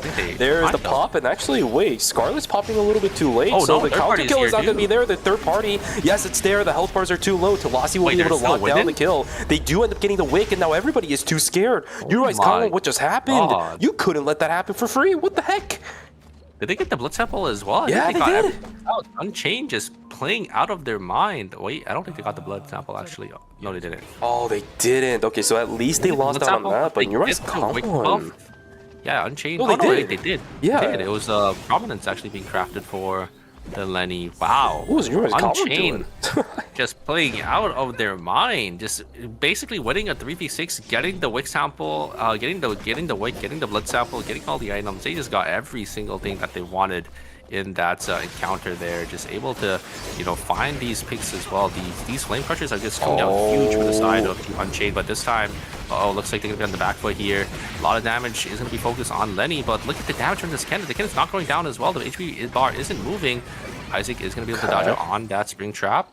Wow, they got out. They're gonna be able to get themselves on out once again. Just Unchained is just playing so well here. This Kenneth is just able to just dish out so much damage while just is able to just live out, you know, the entirety of these fights. Looks like New Rise Gangwon did end up actually losing out on 2 members, but ooh, getting the res just in time there before the day 5 swap. So are going to be able to get back into this game. By the way, mind you, the fight between Unchained as well as DS Guardian started out with a double Twins Rush over onto, I think it was the Kenneth and the Isaac, plus a double tag with the Paradiso. That was a huge amount of damage, which is why I'm really surprised Unchained ended up getting out of that fight. But this is going to be a bit of a risk, though. I don't know about this. DS Guardians is not there to fully reciprocate on this, though. Echoes of the Earth goes down, but New Rise Gangwon already losing out on one. Insane's going to get taken down. Third party coming down. Unchained is here. They are here to reciprocate. Oh, no, this is all over the place. Get the jump over, go through. Yes, Zoe will get out. Logan is going to get taken down too. Full terminate over onto New Rise Gangwon, but DS Guardians in shambles as not Talasi, sorry, that's going to be Jengi as well as Hikasi, both falling down. Unfortunately, it's just down to Zoe, and now he's going to get ran down by Team Unchained. Does he have the timer to save him? Yes, he does. 25 seconds to go, but man, oh man, oh man, shambles right before their very eyes. Yeah, the explosion shot once again. I mean, I saw what happened, or I saw the vision on the Nadine from New Rise there. Because they're going to go down anyways, might as well try getting an extra kill. Unfortunately, not going to be able to get that last letting kill, but they ended up getting one, so not too bad for the side Team New Rise here. No, so he's going to get caught. They're going to go down in 6th place with 6 points there. Is that going to be enough for Team Guardians? I don't think so. They're probably going to maybe bottom out here in 5th or 6th place. Team Zhang Joda is going to use that VLS to get themselves onto the other zone, as I think Team Auto Arms is holding down in Chapel there. So yeah, a lot of these teams on the top side, Team Auto Arms actually going to be walking up into maybe Pawn Stream, as we're going to see, you know, these two teams maybe battling it out here. It is that Henry. Once again, it's always that Henry ult that just swings the team fight into Team Zhang Joda's favor here. Gonna happen again. Oh, that's risky. The engage. If Yellow is going to be able to use it, there is the engage. Okay, yeah, no. The Emma, wait a second, the Haze is actually going to be able to put the Emma there, but okay, who is it? Now, double polymorph on both Emmas there, a little awkward. And now it's an Emma 1v1. Who is going to come out on top? Magician versus Scarlet. But it looks like the item advantage is actually kind of similar, because Magician does have that blood sample as well. The resistance is going to go through. The polymorph is going to be used, and there is Scarlet coming out, showing why Scarlet classic. They are the better Emma, and they're going to be able to get the 1-up. But there's a third party. I think Unchained should be able to find this Emma coming around here. It looks like the members of Team Zhang Joda, though, are going to lose out on 2, and Scarlet is going to get caught out. I think that's going to be it. Scarlet is going to be able to jump over the wall. But 15 seconds, VLS is going to be used. It's going to get caught here by the Kenneth. No. I'm not going to be able to reach them just in time. And yeah, I mean, Emma, Scarlet going to have to maybe look for the rest. Oh, actually, I should be able to get one here, but speeding away. I mean, there is Team Auto Arms that are in these. Yeah, Lumi is going to be gone. Scarlet just has to play for maybe 1 extra placement point here. I think that's all they're really going to be able to get, because there's 3 full teams still alive in both Stream and Cemetery here, and 2 of the team comps. Actually, no, it's just going to be Team Shadow Golden Light and Team Auto Arms, I think, going to be trying to play it out for this first place spot. Team Shadow Golden Light, I think, probably have already secured their first place, because they're still alive here, you know, so deep into the game. It's a matter of whether or not Auto Arms can actually overtake New Rise Gangwon at this point. They just need 12 points in order to do it. They're at 7 right now. Verze's going to start out the fight with the Flame Crusher. The damage output over onto Dozy looking pretty solid. Down goes the Kadia, which means Shadow Golden Light is unfortunately going to get wiped. Fancy and not going to be able to hold on to this. Unchained looking very solid. How many placements are they going to be able to get out of this game? They're looking so clean, right? Like, it's always the first engage with the Kenneth ult, the blink, Kenneth flame crush, and then it just catches, you know, these backliners off just by surprise, right? They're forced to use their cooldowns. They're either like a dash or their blink a little too early into the fight, and just allows the Isaac to just, you know, have that engage potential, and they're able to just shut down on some of these members here. So it's very nicely played by Team Unchained. 18 points, maybe gonna be able to make it you know, 26 if they are gonna be able to take down the side of Team Auto Arms here. I think this fight right here is going to decide between the 2nd, 3rd, and 4th. If Team Unchained win, I think that Auto Arms is going to go in 3rd. third Yeah, third. place. Yeah, it's a battle for the second, third, and fourth Oh place no, there'll be spots. fourth. Actually, it also depends on how I many think, kills yeah. Team Auto Arms gets. Yep. Because if they get 1 or 2, Uri's Conlon still holds possibly his spots. outscore Yeah, Uri's. see how it We'll have to see, though. goes. Oh, they have the White Lily. Are they gonna be able to? Are they gonna use it? No, they actually don't. A little surprised, but they do have that Priya, right? The Priya is gonna be their anchor for the side of Team Auto Arms because Priya is really good into these melee dive teams, right? So depending on how Cinema alts here, and if Team Unchained is able to maybe bail out this Priya alt, is gonna dictate this team fight. This is a really bad place for Team Unchained to fight too. If they actually end up winning against this kind of comp in Pawn, no less, I'd be very impressed and actually looking really favorable for Team Unchained. Talasi getting poked out quite a bit. Really good checks with the cameras on the left side as well. There is just no way in for Team Unchained. If they start using blinks, wait, the Chronosphere actually goes in their favor, and as soon as it starts changing, they start going through. One circle is already dead. Unchained might actually do it. Somehow they might actually end up winning the fight. Quick spin is so good too. There's just no trade. What the hell did we just watch? Unchained walks away from game number 4 of Group Stage A with first place, 26-point banger from these guys to secure second place, maybe even first off of that game too. We'll have to see, but what a fight. How do you let that happen, Team Dejan Auto Arms? What on earth was that? Yeah, it's just so clean. Every single time, it always starts with that Blink Flame Crush, right? It's so hard to react to it because it's like instant. And the second you get Flame Crushed by the Kenneth, you're in CC for a little bit, so you have to blink away. You just invest so much of your cooldowns to try to deny that Flame Crush, but so it just gives easy access to the Isaac to just follow up and just kill you right after. Yeah, I think it was also just great timing from Furze as well, because you noticed that the Chronosphere was moving, so you started talking about that, and then instantly Furze went in. I think that's what Dejan Auto Arms was also expecting too, because they started walking with the Chronosphere, and that's when Furze pulled the trigger. Yeah, the Furze, moment. He's just playing out of his mind on this Kenneth. Like, this guy is a monster. This guy is a demon. He's always just finding these perfect flame crushes to set up the team fight.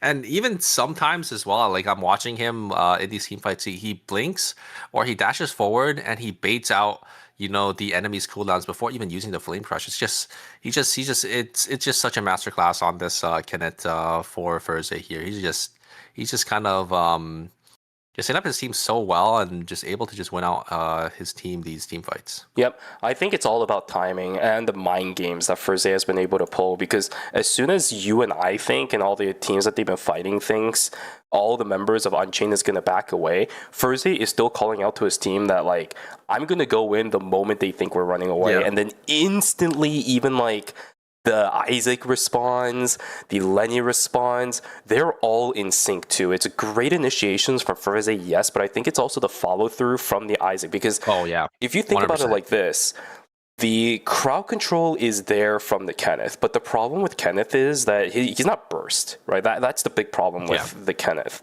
You can crowd control lockdown somebody as soon as the Flame Crusher comes in, but he's not killing anybody in that instant. It's actually the Isaac that's going to do that. So if the Isaac isn't there, they can't capitalize on things like this. We saw it earlier with Shadow Golden Light 2, where Dozy ended up getting caught out by the Flame Crusher, and then instantly the Isaac jumps in and bursts that Kadia down to 0 HP. That's what you need from a team like Unchained, and I think that's where Team Unchained's potential really shines. It's the coordination from these guys, from these all of a sudden mind games that Furze is playing, that the rest of the team is also following through on, which is making Team Unchained look just incredible today. Oh, 100%. You definitely can't count out the other two members as well. I mean, I think just in general, especially when you're playing a dive team, you have to be really well coordinated, and your engage has to be like perfect, right? It has to be a snap engage. All three of you have to be on board, and you got to know exactly who you're targeting. So it's very well played from, I think, all three members of Unchained. As I think that should skyrocket them up to second, third place. I think they still get outscored by Team Shadow Golden Light, just because Shadow Golden Light, had such a lead, and they did end up getting into like third or fourth place. But just such a monstrous performance from Unchained at the very end here, showing that these dive teams can still work at the highest level of the game. Absolutely. All right, so we should have an idea of what the top of the leaderboard looks like, at least for the time being. I'm not entirely sure if it is going to be Team Shadow Golden Light in first place. I think it is, just because the point difference between them and Unchained was a little bit too much, but maybe with the 26-point banger, it could make up for that difference. I'm not entirely sure. I'll have to wait for the score sheet to actually come out before that actually is confirmed. But with that, it is going to push Team Tej and Auto Arms down, I think, to fourth place. New Rise Kangwon should be able to hold their spot at least above Tej and Auto Arms, which means we're going to see Tej and Auto Arms a little bit earlier than what you and I would normally expect, especially after that game 1. Yeah, we'll have to see the final standings here, because this definitely does dictate, where these teams will end up placing in the knockout stages. And yeah, I think Team Auto Arms might even be in third or fourth place here, or I don't even know if they'll. I think they should be in like third at the minimum, because I'm pretty sure Team Unchained should outscore them after that game. But I don't know if they're going to be in like fourth place. That would be kind of crazy, because that means they'll have to start at knockout stage 4. Logistically speaking, Auto Arms don't care, right? We know this team is one that's probably going to go into finals anyways, regardless of what happens in the group stages. But the problem now is this is Group A, and we're already having potential of Tej and Auto Arms playing knockout stage 4. What does that What does that mean for the rest of the teams that have to play in the next couple of days for the group stages? Like, you are hoping to God that you do anything but not play in knockout stage number 4, because you know what's going to happen as soon as you get there. Tej and Auto Arm is just going to steamroll through the entire lobby, so you are praying to God that you are going to at least be able to make like knockout stage number 5, knockout stage number 6, because starting from there, at least you get some circuit points to have going into our season finals. If you don't even make it there, then you're going straight into LCQ. You're going to have to pray and make it through that hellish gauntlet. It's just not going to be a good time. So Group A is already setting up a storyline and a half for the remaining teams that are going to have to play in the next couple of moments. Yeah, we'll have to see where these teams are going to be placing, and where these other teams are going to be dropping in as well, because like you said, it's going to be quite the uphill battle, I think, for these other teams that that are going to be placing in the same knockout stage as Team Auto Arms, I would say, because Team Auto Arms, I mean, we know how consistent this team is. Just unfortunately, they're not having that great of a performance today, and it's kind of crazy, right? Because we say that, but they're still in the top 4, but it's just not the average that we're really used to. It's the same thing that we've said before for even like F and Sejong, when they just didn't have that great of a performance during the group stages. It's just that we've never really seen One Circle struggle this much, because as we said earlier, he seemed flustered a little bit on the Theo, even in situations where normally he seems really cool and collected. And I think game number 3 also went really, really rough for them. 0 points off of that game alone is just way too detrimental when a team like Shadow Golden Light exists in this lobby too. So yeah, just a little bit of a rough day for those guys. Maybe a little bit of coordination issues, maybe a little bit of getting flustered in the moment issues. They looked fine. It's just, stuff happens. Everybody's human after all. Yeah, 100%. And I mean, I think we'll definitely see them bounce back for sure in the knockout stages. And yeah, we're just waiting here to see, the final scores for you guys here, to see where everyone sort of ranks. And yeah, I'm very excited for the next group as well, because we got 4 more good teams coming in knockout stage B. So yeah, don't go anywhere. We'll be back here very shortly after we do go on to the break. It is going to be a nice clean new group for you guys. And yeah, maybe we'll see more bands coming in, more different types of team comps, or maybe we'll see that meta slowly start to take place with all these teams picking up that Nadine, Emma that was banned out in this group. Also, color me surprised that they're taking this long before the score sheet comes out, because I'm assuming they'll do the interview with the first place team that ended up winning group stage A. So this is gonna last quite a bit before we have to start going into the break. But I think they're going to start bringing up the scores now, because I saw the predictions coming up onto the screen. Let's see. There it is. There we go. So which team is the one in first place? It is indeed going to be Shadow Golden Light with Unchained, making it over into that second place. Unfortunately for Good Tejan port. Auto Arms, the 1 point difference between those two, even if they ended up killing one person from Unchained, the tiebreaker just wouldn't happen in their favor, as Nunes Kangwa has just way too many kill score above Team Tejan Auto Arms, so they would have been stuck in fourth even if they ended up getting the kill over onto the Isaac.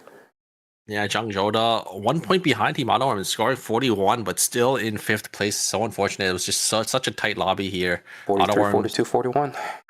Guardians in 6th place with 34.5, and Endless and Lastra, unfortunately, in 7th and 8th. Lastra, only 10 points. We'll have to see if they can turn their fate around in knockout stage 1. We'll be seeing both of these two teams here in 7th and 8th place back on Sunday.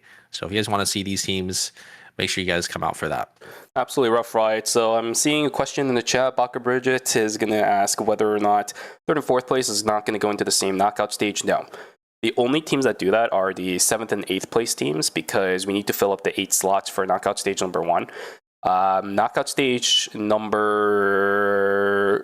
I think it should be 4 and 5 is where the 4th and the 3rd place team get distributed. Yes. Respectively, and then that 2nd place team goes into the knockout stage number 6. Yeah, so stage 4 and 5 is where the 3rd and the 4th place teams are going to go, just respective of each other.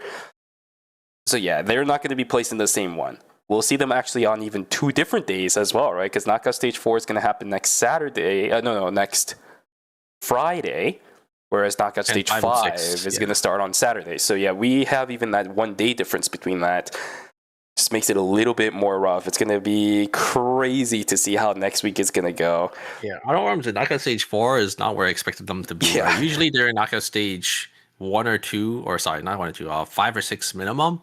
But yeah, jumping all the way down there, like these teams are going to have a rough ride if they want to make it to the finals. I remember noticing during phase 1 that they were a bit shaky, and I kind of mustered that up to the fact that that is the new addition, right? We ended up seeing One Circle being the mainstay in the roster instead of having him as the substitute player on the backside. So I was kind of roaming that around for the idea that Team Auto Arms needed a bit more time to adjust to One Circle's play style. It seems like they did today. It's just there was a bit of unluck factor going around, and a couple of other teams with the third parties, maybe a little bit of that fluster factor that I was talking earlier as well. All of that just really combined into one that forced Auto Arms to feel a little bit uncomfortable today, although all of them meshed well together. I think that's been fixed. Yeah, I do think they look a lot more like they're a team together, but yeah, I think they just didn't really play as well as they usually do. So it was just a little unfortunate for the side of Team Auto Arms, but you know, that's just gonna be how it is sometimes, right? Sometimes you just don't have those good days. But yeah, we'll have to see if they can, you know, slowly change the fate around, right? Because obviously, you know, they have been playing around and they are previous phase 1 winners, so they definitely have what it takes to, you know, make a nice comeback for themselves.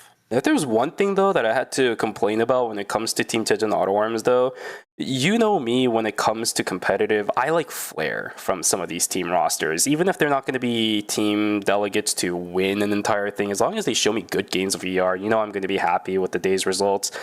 With One Circle joining Auto Arms, yes, this team has gotten so much more stable, but that is the complete opposite of flair, right? Stability is good when it comes to competitive, of course, but one of the biggest, I think, attractions for why people were so happy watching Team Tejan Auto Arms is because of the flair that Taekyung brought to the table. But he barely plays anymore, man. One Circle is always just filling in the slot.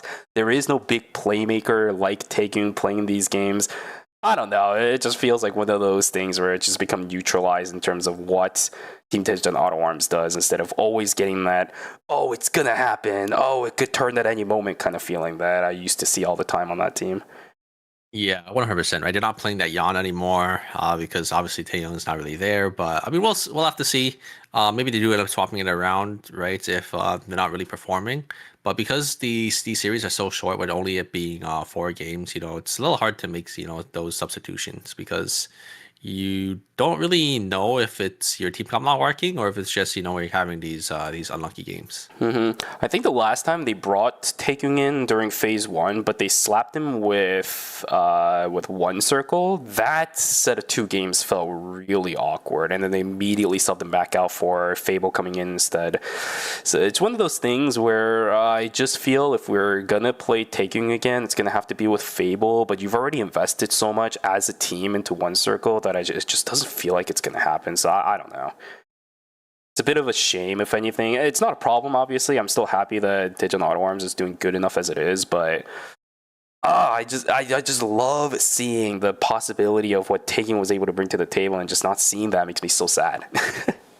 Yeah, 100%. But one circle, obviously, I think being the person he is, right? It's one circle. They're obviously gonna probably play him over some of these other players, even though like Taeyong is probably just as good, right? It's just they have so many good players to kind of pick through. So you kind of have to pick, right, like your 3 that you think is going to be the most consistent. Of course. Another thing that I did want to talk about as well is DS Guardians. Soe being added onto the team after Team Modern kind of ended up happening. So Soe joining DS Guardians is pretty nifty. This happened at the, I think, beginning of the season, with G-Work also stepping away from this roster as well. It looks okay, but with this team, they seem a little too passive for their own good, right? We saw even in game number 2, 0 kills as a result. Their placement points was 5, but 0 kills is not what you want to see from a team that also had the Black Lotus Shuriken on the Tazia. You would expect these guys to look for a bit more kills, maybe play a little bit more aggressive with Ikasi on the Lenny, even the Debbie and Marlene for Jengi. Got the Twins Rush to get the initiations going, but it just seemed a little bit awkward for these guys. Maybe needs a little bit more time to let this composition cook in the oven before we see anything crazy, because the potential is there. It's really good. Yeah, 100%. I mean, we'll see, right? We're definitely going to see very shortly here when we do end up going into the Oh no, wait, you're talking about DS Guardians. Yeah, Yes, DS Guardians. yep. I mean, they were just playing. Yeah, that's a double frontline bruiser. Team comp with the Tazi and the Demon. I think they looked pretty good, right? Despite them not having too great of a performance, but I think this lobby was a little tough, right? I do think comp is it's pretty solid, right? They're just playing the Lenny, Dema, and Tazia, and they're slowly trying to stat check these people. And so, I mean, on that Tazia, it can be a monster sometimes. Yeah, they won the game after all, so we know that it's not going to be a composition issue. It's more of an execution issue every now and then, which can happen. It's not that big of a deal. We know DS Guardians, with all the players that are in it, should be completely fine to bounce back in the next couple of moments. We just have to see how they fare in the knockout stages.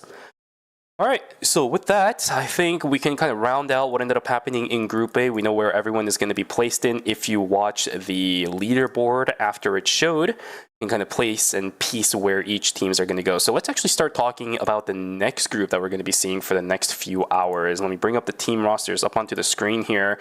Group B is going to be what's about the chopping block for the next 4 games after the extended break we should have after the Korean interview is over. That group is going to be filled with teams such as Always Incheon, FN Sejong, Stillcut, CDAC, New, Dragon Ball Z, again with Goku still in fray, Windrunner, and Overdrive. Those are the 8 teams that will be playing for the 4 games to once again determine where each of these guys are going to be placed for the knockout stages. What's going to be on the menu today, Shubi? Is it going to be Luminal Coin or Blaster Coin? If anything, I'd be okay with both of those players coming through. This is something that Always Incheon has brought out during, I think, Season 8 specifically, where we saw Luminal on something like the Theo, and then Blaster, of course, bring back the Tazia. Cenifine, just doing Cenifine things. I don't even need to worry about this guy. He's like a mainstay at this point on this roster. I mean, Always Incheon in the last phase, they were definitely really high on Luminal. I think Luminal is playing out of his mind on the Shoichi. He was just able to get his team to checkpoint. But again, remember when we were playing? When we ended up seeing them play, they did actually end up swapping out Luminal when they won like 2 or 3 games. With Luminal in. Which is really surprising, but I think they just thought that Blaster had the better checkpoint character, right, with Tazia. But I do think Luminal is probably going to be coming in, because I think Luminal, if he's anything like how he was in phase one. I think he's definitely on his A game and should be able to win his team a lot of these fights. If I remember correctly, since phase number 1, Shoichi did get touched a little bit in terms of his damage output, got nerfed a little bit there, but he should be okay when it comes down to it. It's Luminal after all. We'll have to see how that goes when it comes down to it. Super. Once again, though, that is going to be the end of Group A. The KR side has sent it over to the break, so we'll see you guys back here for games 1 and 2 of Group B. It's going to be a bit of a long break, so make sure you guys get a good one. So grab some water, go grab a snack, and go take a stretch. We'll see you guys back here for games 1 and 2 of Group B. Take care. Take care.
You're ready to get in the game now.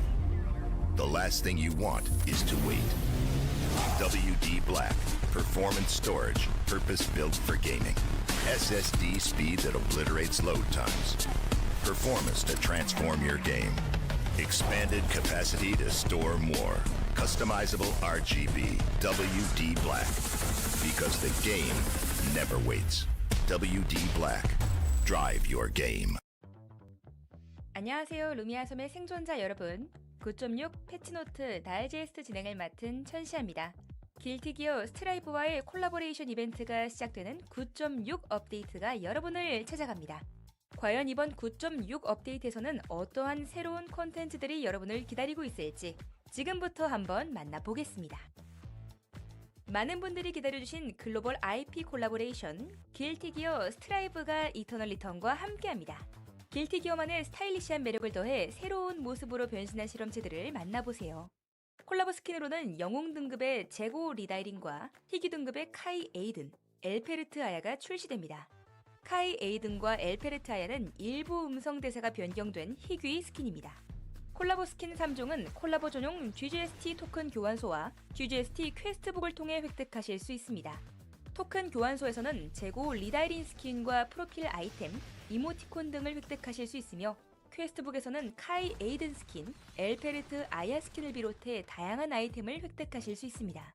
콜라보 상품으로 판매되는 상품은 NP가 아닌 스팀 지갑 자금 추가를 통해 구매가 가능합니다.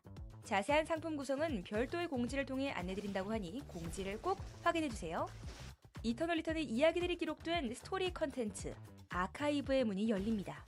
로비 우측 하단의 이미지 버튼을 클릭하여 접근 가능한 아카이브에서는 이번 콜라보 이벤트 스토리를 감상하실 수 있으며 추후 더 많은 스토리 컨텐츠가 추가될 예정이라고 하네요. 이번 변화로 우측에 고정되어 있던 1일 미션 리스트가 제거되고 별도의 미션 버튼으로 통합됩니다. 아카이브의 첫 번째 이벤트 에피소드로 길티 기어 스트라이브와의 콜라보레이션 에피소드가 공개됩니다. 다음은 새롭게 추가되는 상품입니다. 11의 새로운 이모티콘 4종이 상점에 추가됩니다. 11의 다양한 모습들을 이모티콘으로 만나보세요. 다음으로 시스템 변화점들을 소개해드리겠습니다. 이제 아시아 서버 랭크 대전에 휴대폰 인증 시스템이 도입됩니다. 하나의 휴대폰 번호는 오직 하나의 계정에만 연동할 수 있습니다. 인증 요청 대상 계정이 인증을 완료하지 않을 경우 아시아 서버 랭크 대전 입장이 제한됩니다. 한 번 인증받은 계정도 보안을 위해 불시에 재인증을 요구받을 수 있으며 최초 인증된 번호와 동일한 번호로만 재인증이 가능하기 때문에 번호 변경 등의 사유 발생 시에는 별도로 고객센터를 통해 조치해야 합니다. 인증 방식은 SNS 인증과 보이스 인증 두 가지 방식으로 진행됩니다. 이번 업데이트와 동시에 제재 경험이 있는 계정과 랭크 대전에서 특정 지표를 충족하는 계정에 1차로 적용되며 업데이트 기간 중 적용 범위가 단계적으로 확대됩니다. 9.7 업데이트 시점까지는 아시아 서버 랭크 전체 적용을 목표로 하고 있다고 하네요. 추후 아시아 외 다른 서버의 랭크 대전에도 인증 시스템을 확대하는 것을 원칙으로 하고 있으며 각 서버별 상황에 맞춰 적용 일정이 조정될 수 있습니다. 치열한 실력 경쟁을 지향하는 랭크 대전이지만 주요 랭크 보상을 획득할 수 있는 골드 티어 이전 단계는 본격적인 경쟁을 위한 준비 과정으로 보아 매치메이킹의 안정성을 보완하고자 합니다. 따라서 이제부터 랭크 대전의 하위 티어에서는 최대 실버 티어를 가진 머신러닝 봇이 등장할 수 있으며 매칭 대기 인원이 부족하여 대기 시간이 과도하게 길어질 경우에만 투입됩니다. 머신러닝 봇은 랭크 하위권 매치메이킹을 개선하는 역할에 한정되며 상위권 랭크 매칭에는 투입 예정이 없습니다. 일반 대전에 비해 보다 엄격한 조건으로 투입되기 때문에 랭크 대전 매치메이킹에 어려움을 겪는 지역이 중심이 될 것입니다. 지난 시즌 9 업데이트 중 하나에서 불법 프로그램 추적에 대한 기술적 보완이 업데이트되었습니다. 강화된 추적 시스템을 통해 적발된 불법 프로그램 사용자에 대해 대규모 제재가 진행되었습니다. 불법 프로그램 사용은 단순 게임 이용 제한을 넘어 형사처벌의 대상이 될 수 있는 명백한 범죄 행위이므로 플레이어 여러분의 각별한 주의를 부탁드립니다.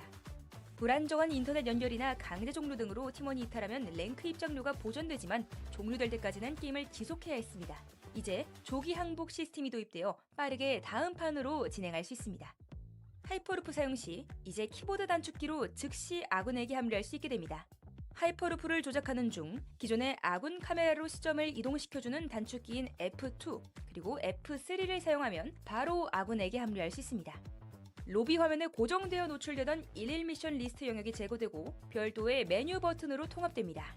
이제 새롭게 추가된 미션 버튼을 클릭하여 미션 목록 패널을 열거나 닫을 수 있습니다. 다음으로 게임 플레이 변화점들을 소개해드리겠습니다. 휴대용 키오스크는 어디서든 사용 가능하기 때문에 부활에 대한 리스크는 조금 더 강화될 필요가 있습니다.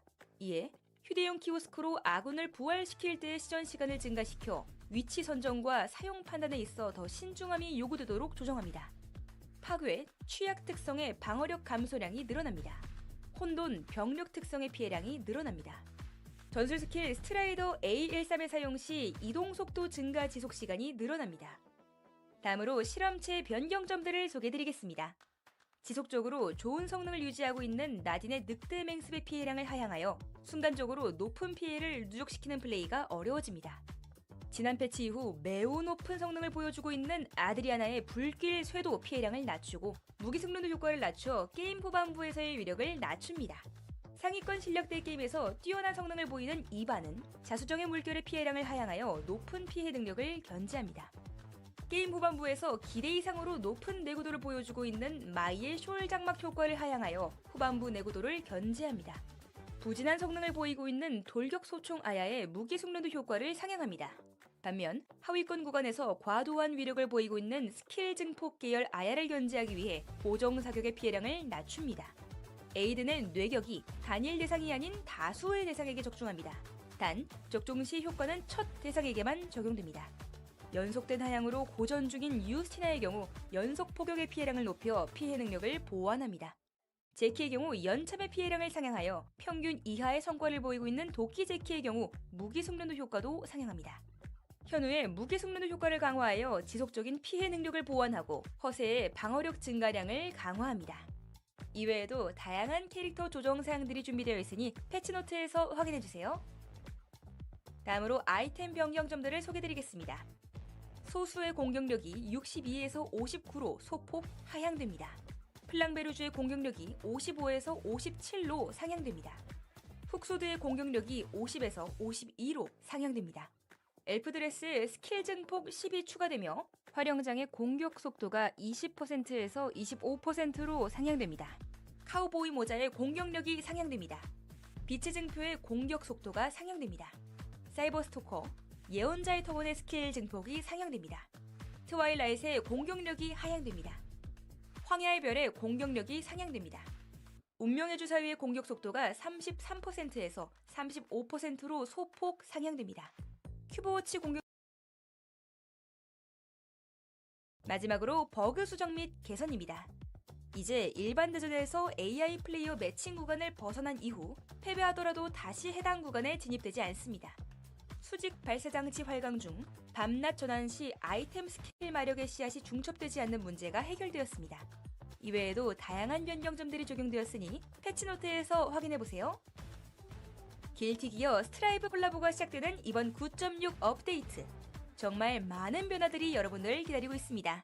다양한 편의 기능과 새로운 콘텐츠가 추가된 만큼 오늘 한번 게임을 플레이해보시는 건 어떨까요? 저도 여러분을 루미아 섬에서 기다리고 있겠습니다. 곧 다시 만나요.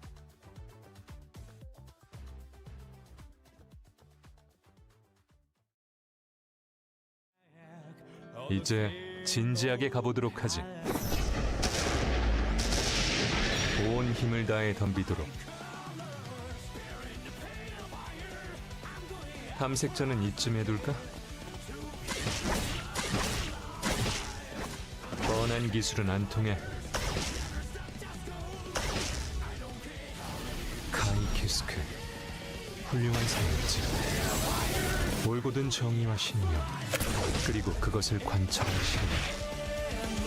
다른 차원의 인물이 아니었다면 스카우트하고 싶을 정도. 그 녀석이 좀 본받으면 좋을 텐데.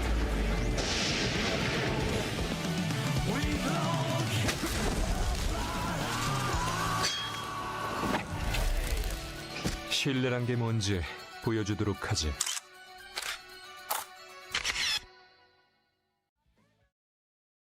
Hello, everybody, and welcome back from that long of a break. Oh my goodness, I needed to go drink a lot of water to cool down my throat. Actually, I guess heat up my throat because I got a lot of warm water after that shenanigans we saw for games 1 and 4 of Group Stage A. But now we are back for Group Stage B. Welcome back, everybody. Super, how are you feeling right now? What are you thinking about what we are going to be able to see in the next few games? Any remarks that you want to make before we start looking at the games as well?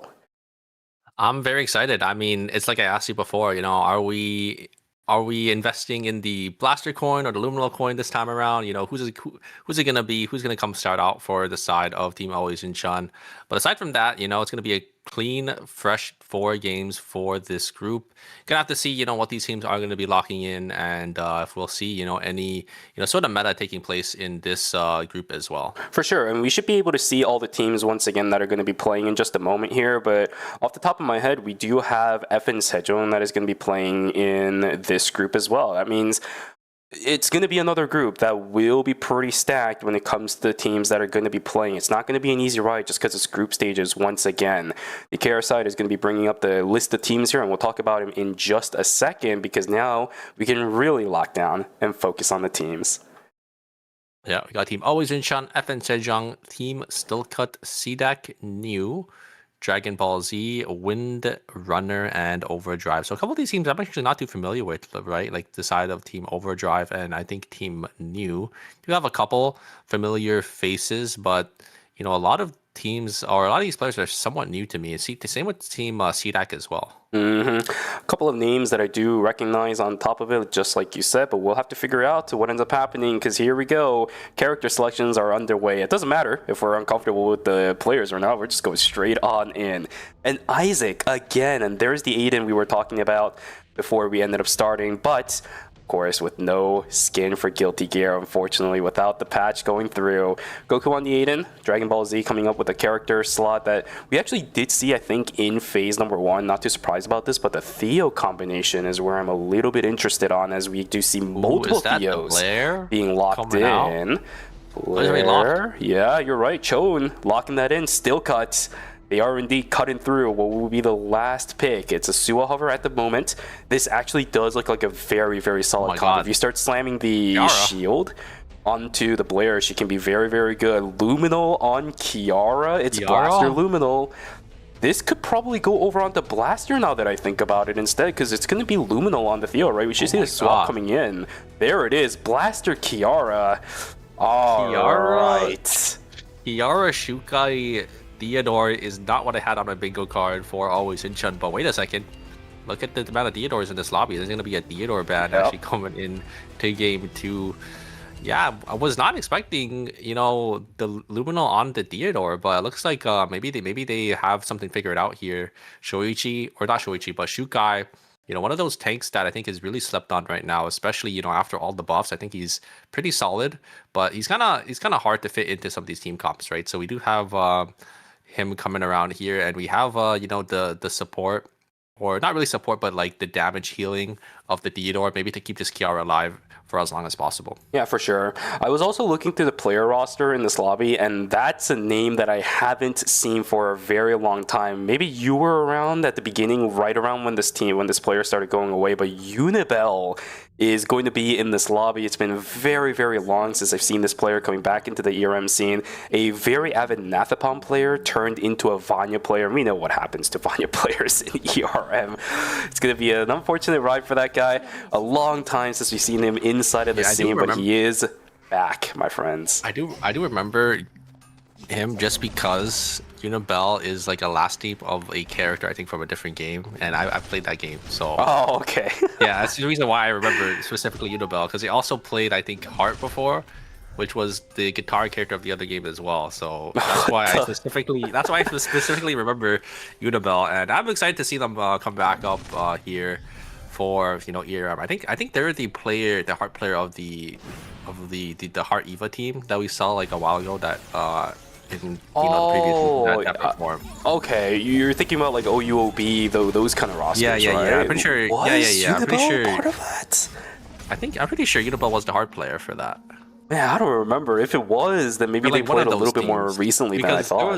Because there was like two of those teams, or like 2 or 3 of those teams. I think that we did see like a big resurgence of for like Heart Eva. I think when Heart had her old ultimate. Yeah, it just feels like it's been forever since I've ever uttered the word Unibel from my mouth. So you know that feeling, right? It just feels so nostalgic for some reason. But if you say that, then maybe it wasn't as nostalgic as I thought. I don't know.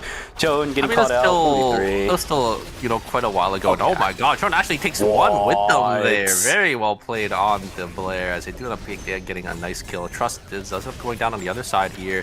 There comes the Heart, or the Hyejin ultimate. They're going to be able to get the Fear onto this Aiden, but the damage just isn't really there. They are actually going to be able to turn their sights onto the Aiden. They will end up going down, and the Theodore is going to be out of position here, as they do end up falling. A great roundhouse kick from the Yan, as they do end up picking up another kill. Overdrive picking up 2 here, taking a little out of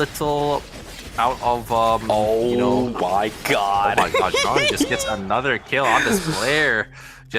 I mean, we've seen Chun on, you know, these hyper carry melees, right? Like Blair, or not Blair, but like Hisui, right? Yeah. So coming out on the Blair as well on these high skill melee damage healers, it's just it's just such a treat to watch. Yep. Here we go, a full fight inside of Beach this time around. Shijar unfortunately going to fall down first, but Chone is on the hunt. Can you follow through onto Luminal with that Spark Nade? Absolutely not, unfortunately. We should see Gun going down in just a moment too. Is that going to be a full on to break? Yes, it is. Unfortunately for the team of Steel Cut inside of Beach, but that's just the power of this Theo and the Kiara. Well played for Team Always Incheon, picking up a couple of early kills inside of Beach, plus picking up all the animals inside of that zone, plus maybe a hotel as well.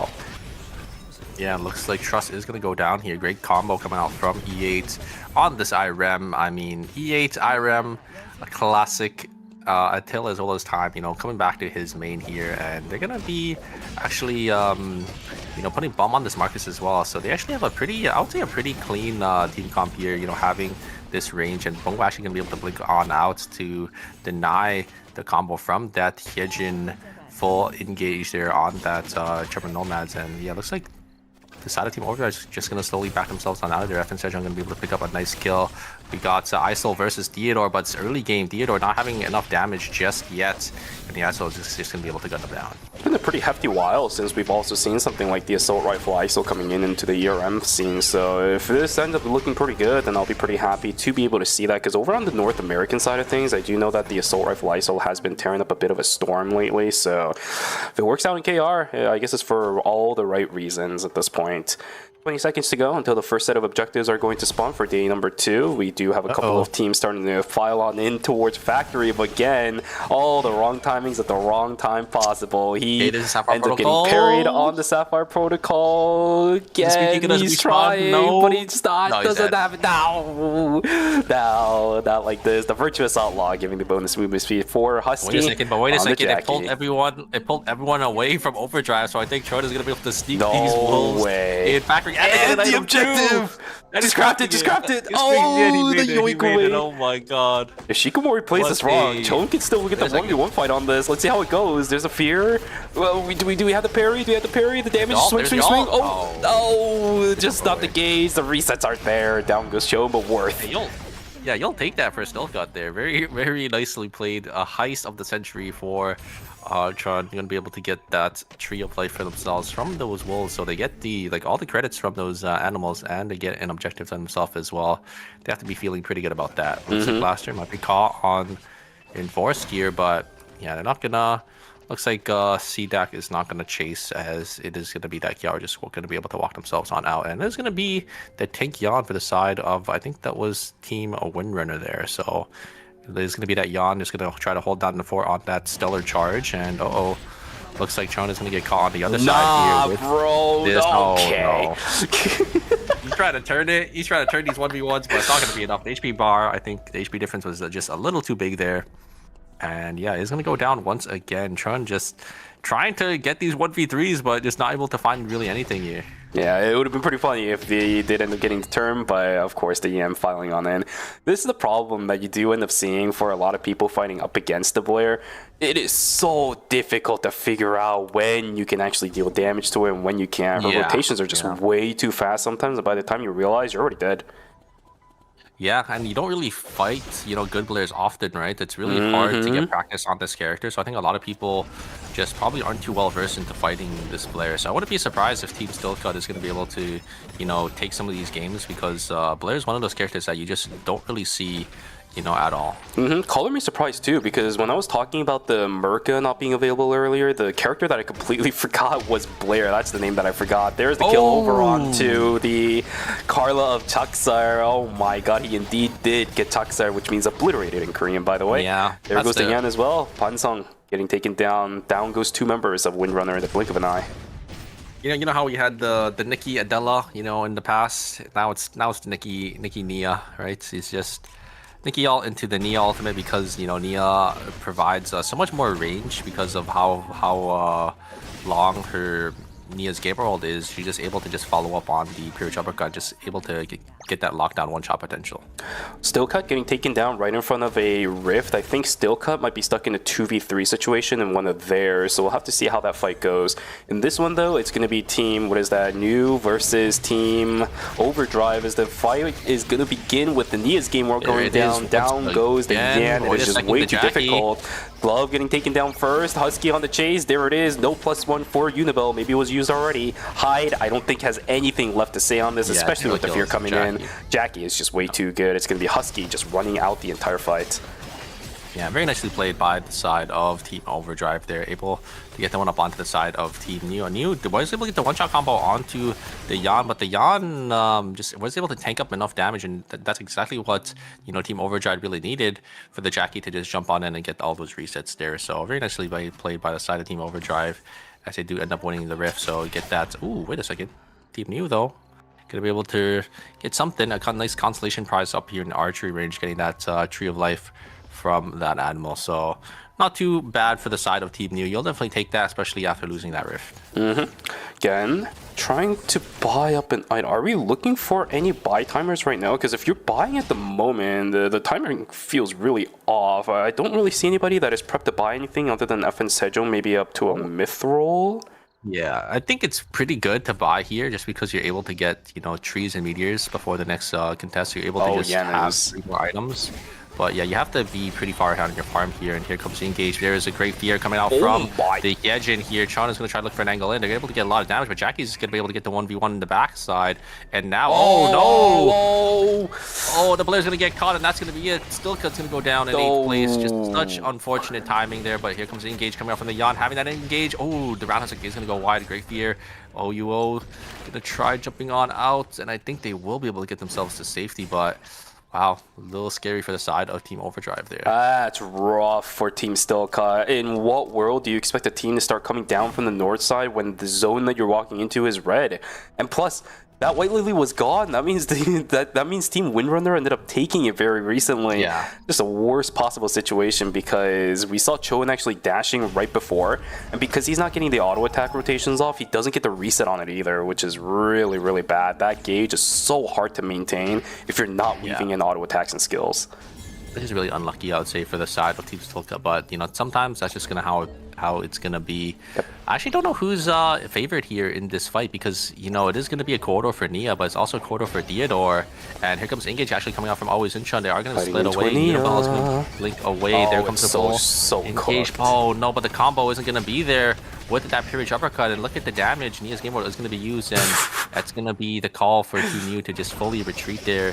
The timings and I think just the coordination for the side of Team New just wasn't there, right? So we saw the Pyrrhic uppercut, but the Nia's game roll was a little too slow, so the Kiara was able to get the totem off before, you know, any damage came down. So it is going to be Team Always Incheon going to be able to win that encounter, get that meteorite for themselves, and it looks like they're setting up to, you know, save up for these blood samples as well. If anything, both teams missed quite a lot of stuff in that fight, but not in this one. Shikimori gets absolutely obliterated. Husky's going to get taken down as well. Unfortunately, Jackie, actually doesn't getting a trade up against the Carla. Oh my god, Wait, if it wasn't for those both. The Yan was there? If the Yan was there, I think they might have had that, but I mean, good gotta call play it safe here, right? Though. Yep. Yeah, you gotta play it safe. The Hyejin kind of just instantly got bursted down here. I think wasn't able to land any fears.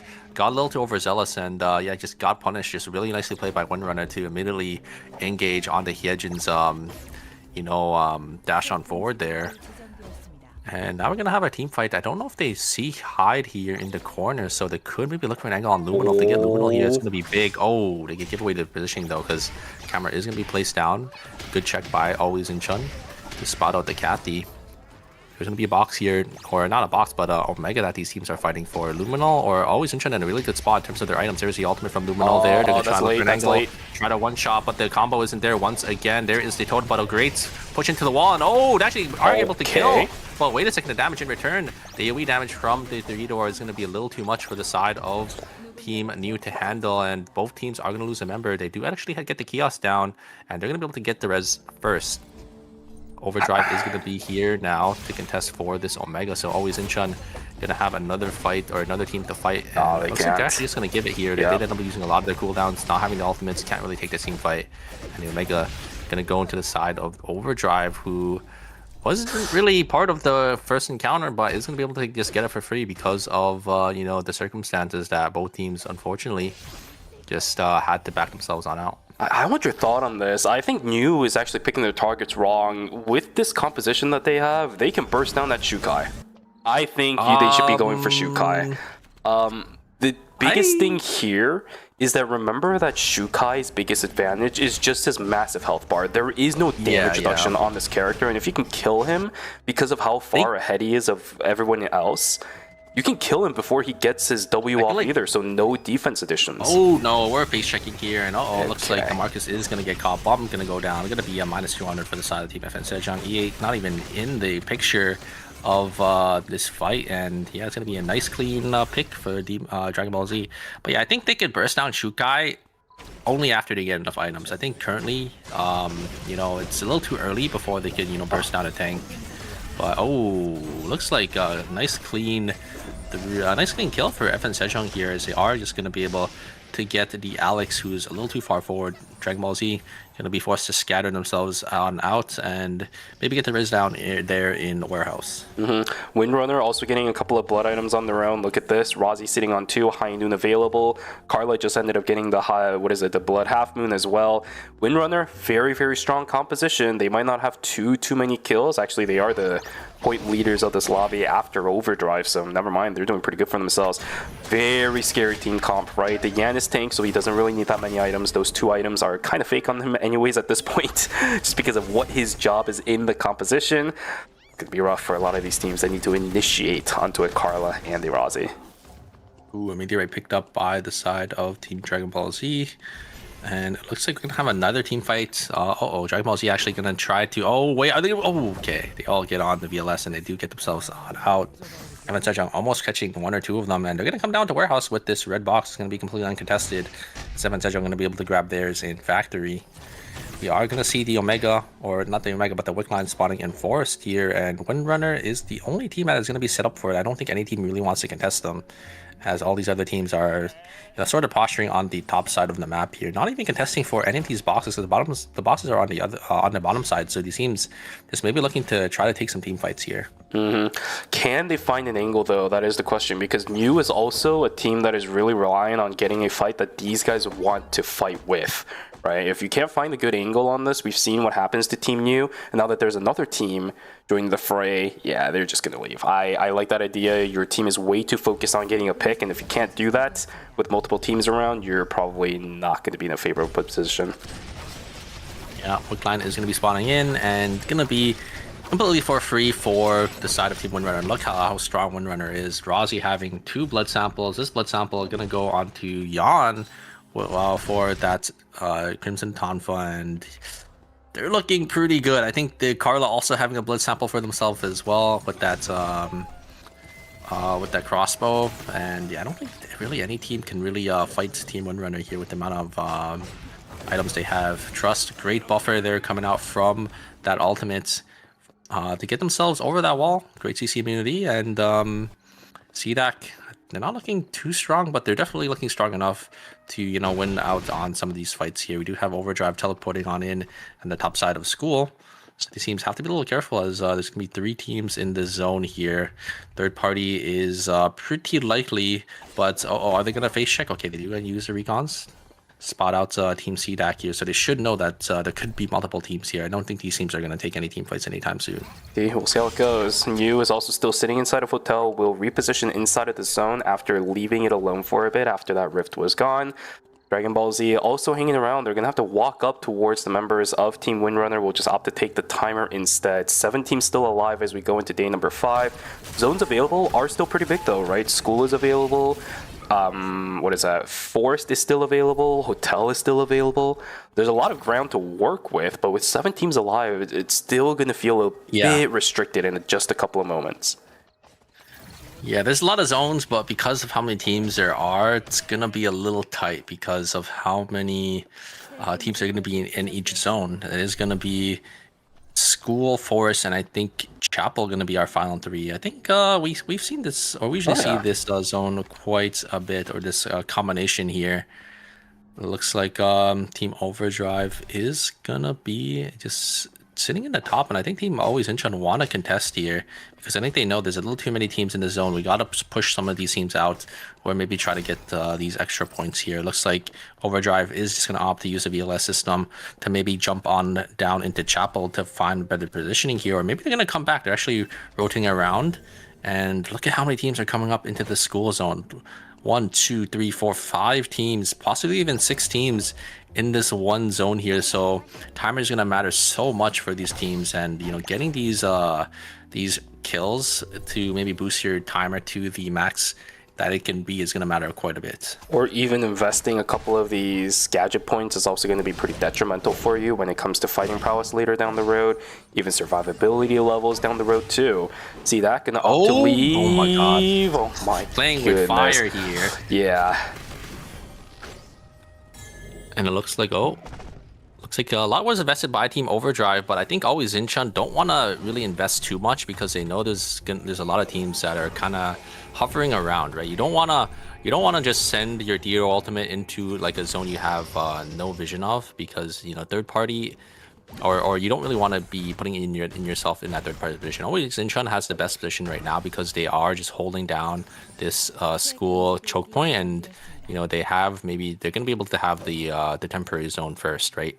If you're able to just score maybe 5-10 seconds of timer just completely uncontested in that temporary zone, you're with how many teams are in here, you're gonna be the one that has all the leeway to you know, sort of work with, because these other teams are gonna have to fight each other because they're gonna be down timer. But since you know you have the most timer, you could just wait for these other teams to fight and then look for that third party angle. So I think Team Always Incheon knows this, and that's the reason why they're just hovering around this temporary zone area with where the console is, and they're gonna try holding and bunkering it down for as long as they can.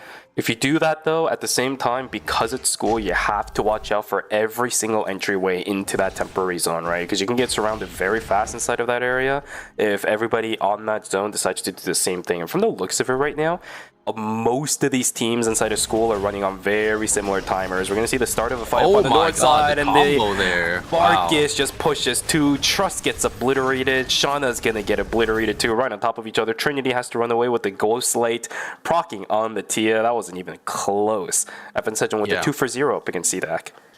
Very nicely played by Bum. They're just able to get that double knock and just completely lock down the side of Team CDAC. And now look at the credit counts. You can almost get this blood sample on this Adina going here. And they're going to be pretty strong for themselves as well. So Team Always Incheon are definitely going to have a lot to work with here.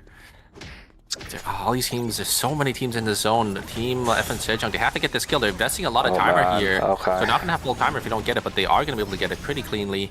They're going to be about 5 seconds down, but that's going to be okay. They still should have those safety orbs to keep themselves up here. And I think with how many teams are in the zone, they definitely should start to bounce these safety orbs off of each other, but they don't know, right? They don't have the information that Team Always Incheon has. I think Always Incheon has the most information here, as they know which teams are walking in with that console vision. They know, you know, how many teams, like an estimated ballpark of how many teams are in the zone is about 5 teams here. I think the only team that's not here is Team Windrunner, who got the zone completely uncontested. And you don't really want to contest Team Windrunner, so I understand why all these teams did end up coming up here, right? Because Team Windrunner, I think they have like 4 or 5 bloods. They're a little too strong for these other teams to really contest. Team U is playing with fire, sitting away in the wall up against something like a Theo, and then Aiden plus an Alex is going to be really rough. Nia's game roll looking pretty solid. Damage output is looking pretty good too. Hyde going to be able to find a kill over onto the Alex. Nicely done, but Hyde's way too far on in. Nia's game roll is just not where they are fighting at all. Nia trying to do what they can, but the combo is gone, and the Theo way too healthy. Down goes Unibel. Nia is dead, but on the backside, third party coming in. You're absolutely right. OVO doing what they can. Overdrive, can they get the kills? Yes, they can. One is gone, but a lot invested. On the backside, FN Sejong, they don't have timer, but we'll be able to pick up a kill over onto Husky. -1 over onto the Nikki as well. That's going to be, unfortunately, I believe, Team U taking down entirely. Bomb sitting on 3 seconds. Down goes the kill over onto the Yan, but now they have to deal with the entirety of Team Always Incheon. Down goes E8 into the ground. There's just no timer left for Bum. Down goes the kill over onto Shikimori. Always Incheon just eating good here today in school. Yeah, I've been Sejong, I think, biding too much of their time, just hovering, I think, just waiting a little too long, and no timer left for FN Sejong to really work with to try to fight the final team as they do end up going down. I mean, still not too bad of a game for them, 13 points. I think maybe just opting to play for the extra couple points, extra couple placements, because they know Team Always Incheon has that zone fully secured. A little unfortunate, but I feel like maybe they could have went in a little earlier, because yeah, the amount of timer that they had just wasn't really there for them to take that fight at the end there. Always Incheon is going to be playing down so many items into the side team Windrunner. Can Team Windrunner close it out though? Jackal is going to be in the bush, but they are going to get spotted out by that recon drone, so gotta be a little careful. As I mean, Team Always Incheon can definitely still win this here. Blaster, you know, having that ultimate can get on top of this Razi or this Kadia really easily, but it is a Razi and a Carla that they have to deal with, right? They have to push into, you know, these short range monsters. Gonna have to see if they can find an angle here. There is the Sapphire Protocol. Can Luminal find a Spark Nade catch? Is it gonna be able to connect anything? Nope. It's gonna get zoned off by this Carla here. Damage coming out from the Razi. It's gonna be up to Luminal to find a good Spark Nade to start off this fight here, but Whoa. Team Windrunner just isn't giving them any room.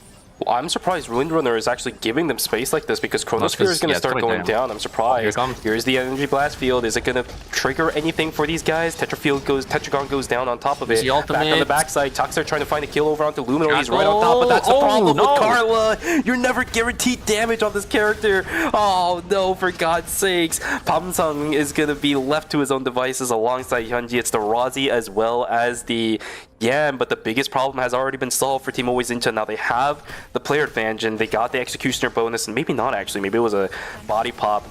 Cooldown for Energy Blast Field should be up in about, what, maybe 30 seconds or so, so that's not something these guys have to deal with, but there's so many bodies in front of the Theo that it's so hard for this Razi to get access to anybody. Yan on the backside is not going to be able to do a single thing before he goes down. Healing drone activated for the Shukai, and that is it. That does it. Hyunji goes down. Always Incheon with the first place finish in Game 1 for Group B, 19.5 points. GG's. The sustain and the healing is just a little too much for the other teams to deal with here. Is Always Incheon coming out in first place. Very nicely played, and yeah, I mean, that was just, yeah, I think that was just a really uncharacteristic mistake there. You know, the Carla jumping on forward, looking to try to one-shot the Theodore, but the Theodore just wasn't under any threat. And yeah, just ended up going down. But a huge capitalization on Always Incheon there, as soon as they recognize that the Chronosphere is pushing into the other team, and as soon as they see the teams slowly start to split away, they just immediately pull the trigger, send that Theodore ultimate, and the Carla was, you know, out of position, right? So you ended up seeing the Carla being forced to try to look for anything there at the very end onto the Theodore, but just wasn't able to find it. When you think your name is an alto, then don't do what we saw that Carla did just now, right? It's unfortunately not going to be a situation where you can really one-shot anybody. I don't think Carla is ever a one-shot character when you pull stuff like that. She's only really ever a one-shot character when you're late game and you have like 3 harpoons onto somebody, you use your passive and then pull those 3 harpoons back. Then Carla turns into a one-shot character. Not if you blink onto someone with no setup, auto attack, and pray that you land a harpoon throw and pull back. That's not how you one-shot someone on Carla.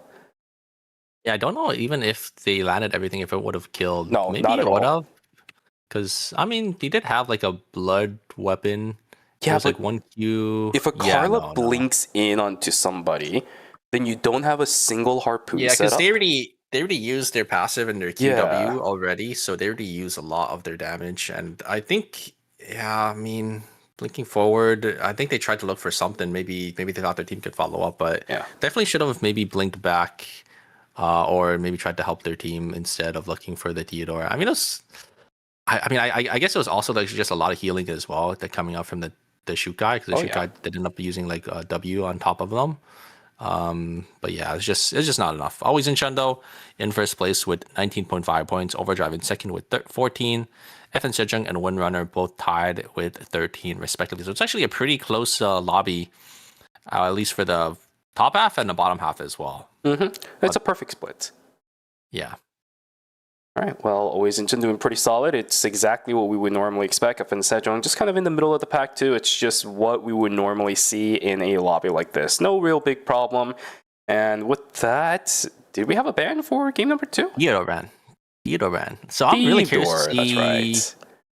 always Incheon what they play, because if Theodore is banned, then is it going to be Blaster or Luminal coming out with their Shoichi or their Tazia? But the problem is it's always paired with Xenophine, right? The Shoichi or the Tazia, but they don't have Xenophine in. So what are they going to play is a question. Like, are they going to go with Luminal Zahir maybe? Yeah, that's what I was about to just say. We could see that. We did also see one iteration of always Incheon playing both Shoichi and Tazia. You know, that was kind of cool. So Yeah, maybe which we'll means see that too. Kyungkwae might be forced into an Estelle position, because the problem with playing something like Mai alongside the Shoichi as well as the Tazia is because those are two really position-based characters.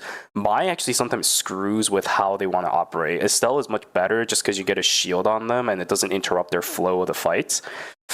We'll have to see. I think the Zahir is going to be a better pick, according to what Always Incheon has been looking to do just off of game number 1. It's the standard front-to-back fight that we have been seeing, in which case, of course, the Zahir is going to be a way better pick than something like the Shoichi. But we never know. It is Luminal after all. It is Always Incheon. These guys do really whatever they want, and we just let them do it. Yeah, 100%. 100%. I'm excited to see, you know, what they're going to be picking here, because yeah, we don't really get to see Luminal and Blaster play together, right? It's always one or the other. But now that they're both, you know, starting on this new team comp that they ended up, you know, sort of figuring out, we'll have to see what they're going to do with it being banned away. I think this is... Have they done Kyungkwae with Blaster Luminal before? Because I could have sworn it was always Xenophine Blaster I don't know Luminal. either. Yeah. Maybe this is why it's throwing off a little bit of our predictions, because if it was Xenophine, then I would definitely agree with you. I think something like the Shoichi, Tazia could have been something that they could have brought out, but unless Kyungkwae is willing to step up the mantle and take away the Lenny... I don't know about that, but I mean, Shoichi is probably...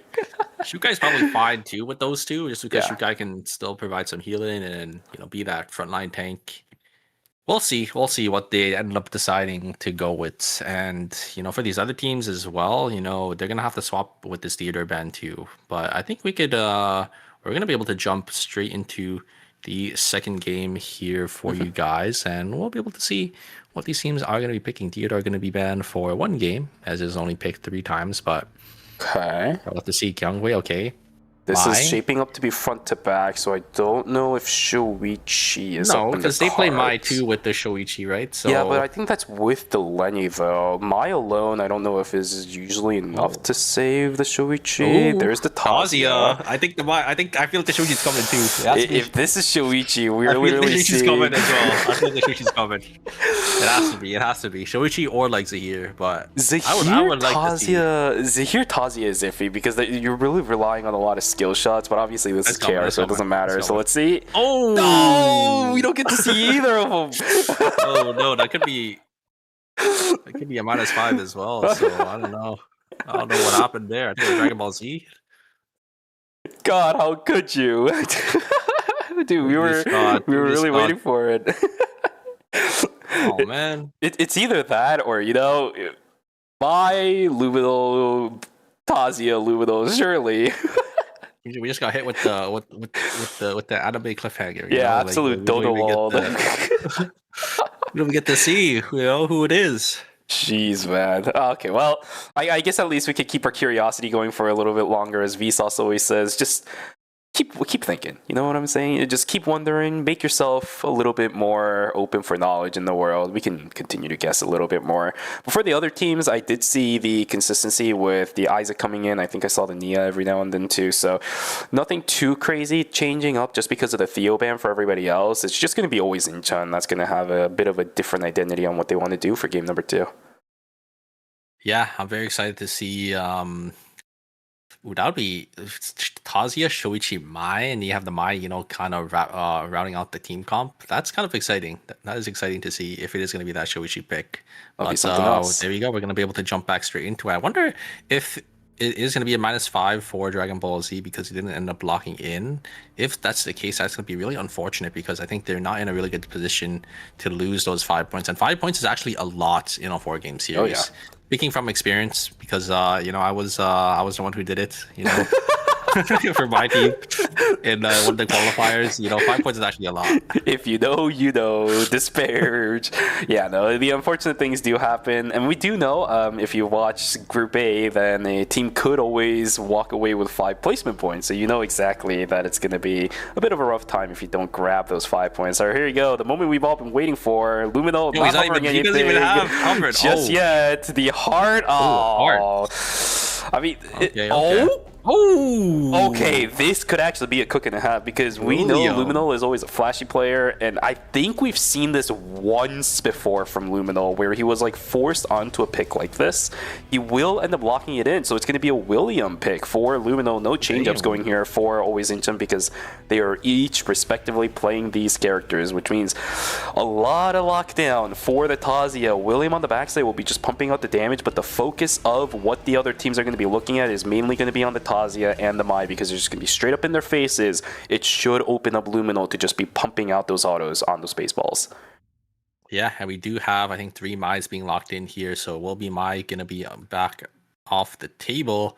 And I think it's going to be pretty common throughout, this weekend. Mai, such still, the premier tank over even on the KR side as well, just being picked by, almost every single competitive team. Just such a great character. And yeah, we do have different variations of buys for each team comp though. Team Always Inchem and Team Dragon Ball Z are pretty similar in the sense they're playing, the all-in type of Mai with the Taji and the William, and we have the Aiden and the Yuban on the other side. I mean, the Aiden or Yuban Mai has been quite a good combo for a while now, and it's still gonna be playing that hyper carry Mai Lenny with that Blair. So we have seen this team comp with instead of the Blair, it's usually the Hyun Woo or Hyun Woo, or Hyun Woo, right? But yeah, the Blair is a new addition, so very very excited to see how Chun can play this and maybe carry for his team. For sure. All right, folks, let's see how it goes. Game number 2. After this one, of course, we'll be going into a break, but we'll also get an idea of what this lobby is going to look like after the halfway point of this lobby. I do also notice that the Yumin is actually in a really good spot here. I like this pick. I'm glad that you mentioned it with the Mai because, yes, it is a very common pick nowadays for ERM. Whenever we do see the Yumin, it's usually paired up with something like the Mai. I think it's really good for a lobby like this because in game number 1, we saw that a lot of teams were very passive in how they ended up starting fights. Yumin excels in those situations because if teams are waiting out and being passive in initiations, Yumin can rotate through his cooldowns and very much wait for his opportunities before he ends up having to invest anything serious. This one, a little bit unfortunate as an entire team is wait there, a second, but, Goku going on in. Gonna try getting it. Oh, just barely not. Getting the kill there. I didn't realize, but the Mai's name is Vegeta as well. So they have Vegeta and Goku. Like, how could they lose? Did they end up losing any points, by the way? It's 6.5. I don't know. We don't know yet. No, they didn't. It's an even split. Nobody really lost any points. It'll probably be updated like after this game, right? I don't think they will update it. No, they should usually update it. I think I swear I've seen minus points on the leaderboard before. Yeah, but I think if it's like a dodge, they usually update it like the next game. But I'm not too sure. We'll have to see. Luminol is gonna get the fastballs. Oh, it's gonna get locked down though by the Giannis. Always Inchem can lose on 2 members. Windrunner, a great start. 22.5 points already. Here comes a 5 Omens with this Yejin. No, just barely not doing enough damage with that ultimate tag. As even is gonna go down. And we have another fight here on the bottom side. There's the full combo coming out from the Adina and this IRM. Great lockdown CC Uniball. Gonna be the last member alive. It is gonna get caught out as well. And FN Sejong, great start for them as well. 6 kills, 3 kill score already for the side team FN Sejong. And Windrunner finding the Mai. They're able to just lock down the Jan just has great lockdown CC, able to get Shinamai out and again another kill. So 2 teams already having 3 points for themselves. Great starts for both these teams, and maybe even 3.5 for the side of Team Windrunner, as I don't think Smy is going to be able to get away with Vegeta. Come on, teleport out of there. Go! Yeah, unfortunately, he doesn't have the Super Saiyan transformation in this game. Not just yet, at least. He needs a little bit more time before he can do that. E8 in a bit of trouble himself. Will get taken down, unfortunately. There it is with the lockdown on the Nia. All right, well, very active game. I know somebody was saying game 1 was a little bit boring because a lot of teams were playing very passive. Well, this one, it's a bit more different as everybody's just looking for these picks left and right. Windrunner on 7 kills. FN Sejong on 6 kills for themselves. There's actually 2 teams just running over this entire lobby so far, but it doesn't change the fact seeing a lot of action. Dragon Ball Z kind of stuck in the middle between some of these teams here. It looks like they're just going to send it onto the side team Windrunner. There's the ultimate coming down with the taunt, but Mai is a little too far forward there. They're able to get so much damage. They are going to be able to trade 1 for 1. Actually, Yana doesn't end up going down, but third party is going to be here. There is a Pure Uppercut is going to connect, and they are going to be able to pick up the Razi, and the looks like the Carla is going to go down as well. It's going to be a nice clean 2 kills for the side of Team New. Great third party there as they end up picking a lot more kills. So look at how many kills already are in this game. Windrunner on 9 for themselves. Yep. Unfortunately for Windrunner, because it's too early in the game, Yan can't really rotate through his skills correctly. Not enough for the Razi to just run away inside of the fight either. A bit hectic, which is why they ended up getting broken in night number 1. We'll have the satellite radar, but it's only going to be trackable for probably like a open animal zone, because at this point, can't really do anything as E8, sitting inside the zone, will not be able to yoink away the mutant wolves like we saw last time Chon do, prone to getting their lives taken away from it. But that is going to be the benefits of the satellite radar. Nice teleport in from Team Windrunner. Oh, it looks like Gyeongui is going to get caught out a little bit, but Blaster's going to be there to intercept. Here comes the TP on in from Shikimori as Luminal is nowhere to be seen, so the side of Team Always Injured is just going to slowly back themselves away, but they want to take the re-engage because Luminal is going to be here now. Probably want to take this team fight. Blaster having no shards yet. So it looks like Goku's going to get caught on the other side, though. It is going to go down, and here comes the ultimate coming out. Luminal is going to be able to lock down. Look at the damage coming out. Yan is going to go down. Is going to be able to dash on forward as well. Great totem coming out from Blaster to keep themselves alive, and a nice clean kill for the side Team Always Injured. It's exactly as I thought, because Luminal was untouched throughout the entire fight. It's just going to be a bit difficult for you to try focusing your attention on that. Here we go, though. The fight's going to begin again for Team New. They do end up getting the execution over on towards the Carla. Down she goes as Windrunner trying their best to run away. Nope, down goes Razi as well. Yan just has to completely book it as Pansang cannot even afford to look back and try to help his teammates out. So much action in this game here. See, that is actually going to jump on forward there. Shauna going to be able to actually catch out Tron here, but a great exclusive is going to be able to get the Blair to safety. And ISO sucks. Oh, yeah, I think they're not a 3-man, so they don't want to take the team fight just yet. And Tron just did end up using all of their bar, but I think they maybe want to try looking for the re-engage, but I'm not going to be able to look for anything there, as Lumi is going to be taken by the side team FN Sejong. On the other side, we have a fight again by the same 2 teams. Shikimori going to be able to get a lot of damage, but where is the Jackie? Jackie's nowhere to be seen. They're taking this 2v3, and a huge double knockup coming out from the Yan. Is going to be able to lock down the edge. Great roundhouse kick to push away the side of Team Windrunner, but here comes the chase on Razi. He's not going to be there, as Nonam going to be able to get themselves on out, but a great pick coming out from Windrunner once again. Another point going into their hands. I knew that was going to happen the moment I saw that knee strike from Pansang. He did it right around where the drones were. I knew he was going to look for a turnaround, but not like this, not like this, not like this. No. Yeah, at least the Razi did a jump with them. You know? That would have been really bad if the Razi jumped with them, because they would have wiped. But it is going to be Team Offensive are going to be able to get 2 kills, and they should be able to get that Rift as well. And there's going to be a fight here between Team Always Incheon and Team Overdrive, it looks like.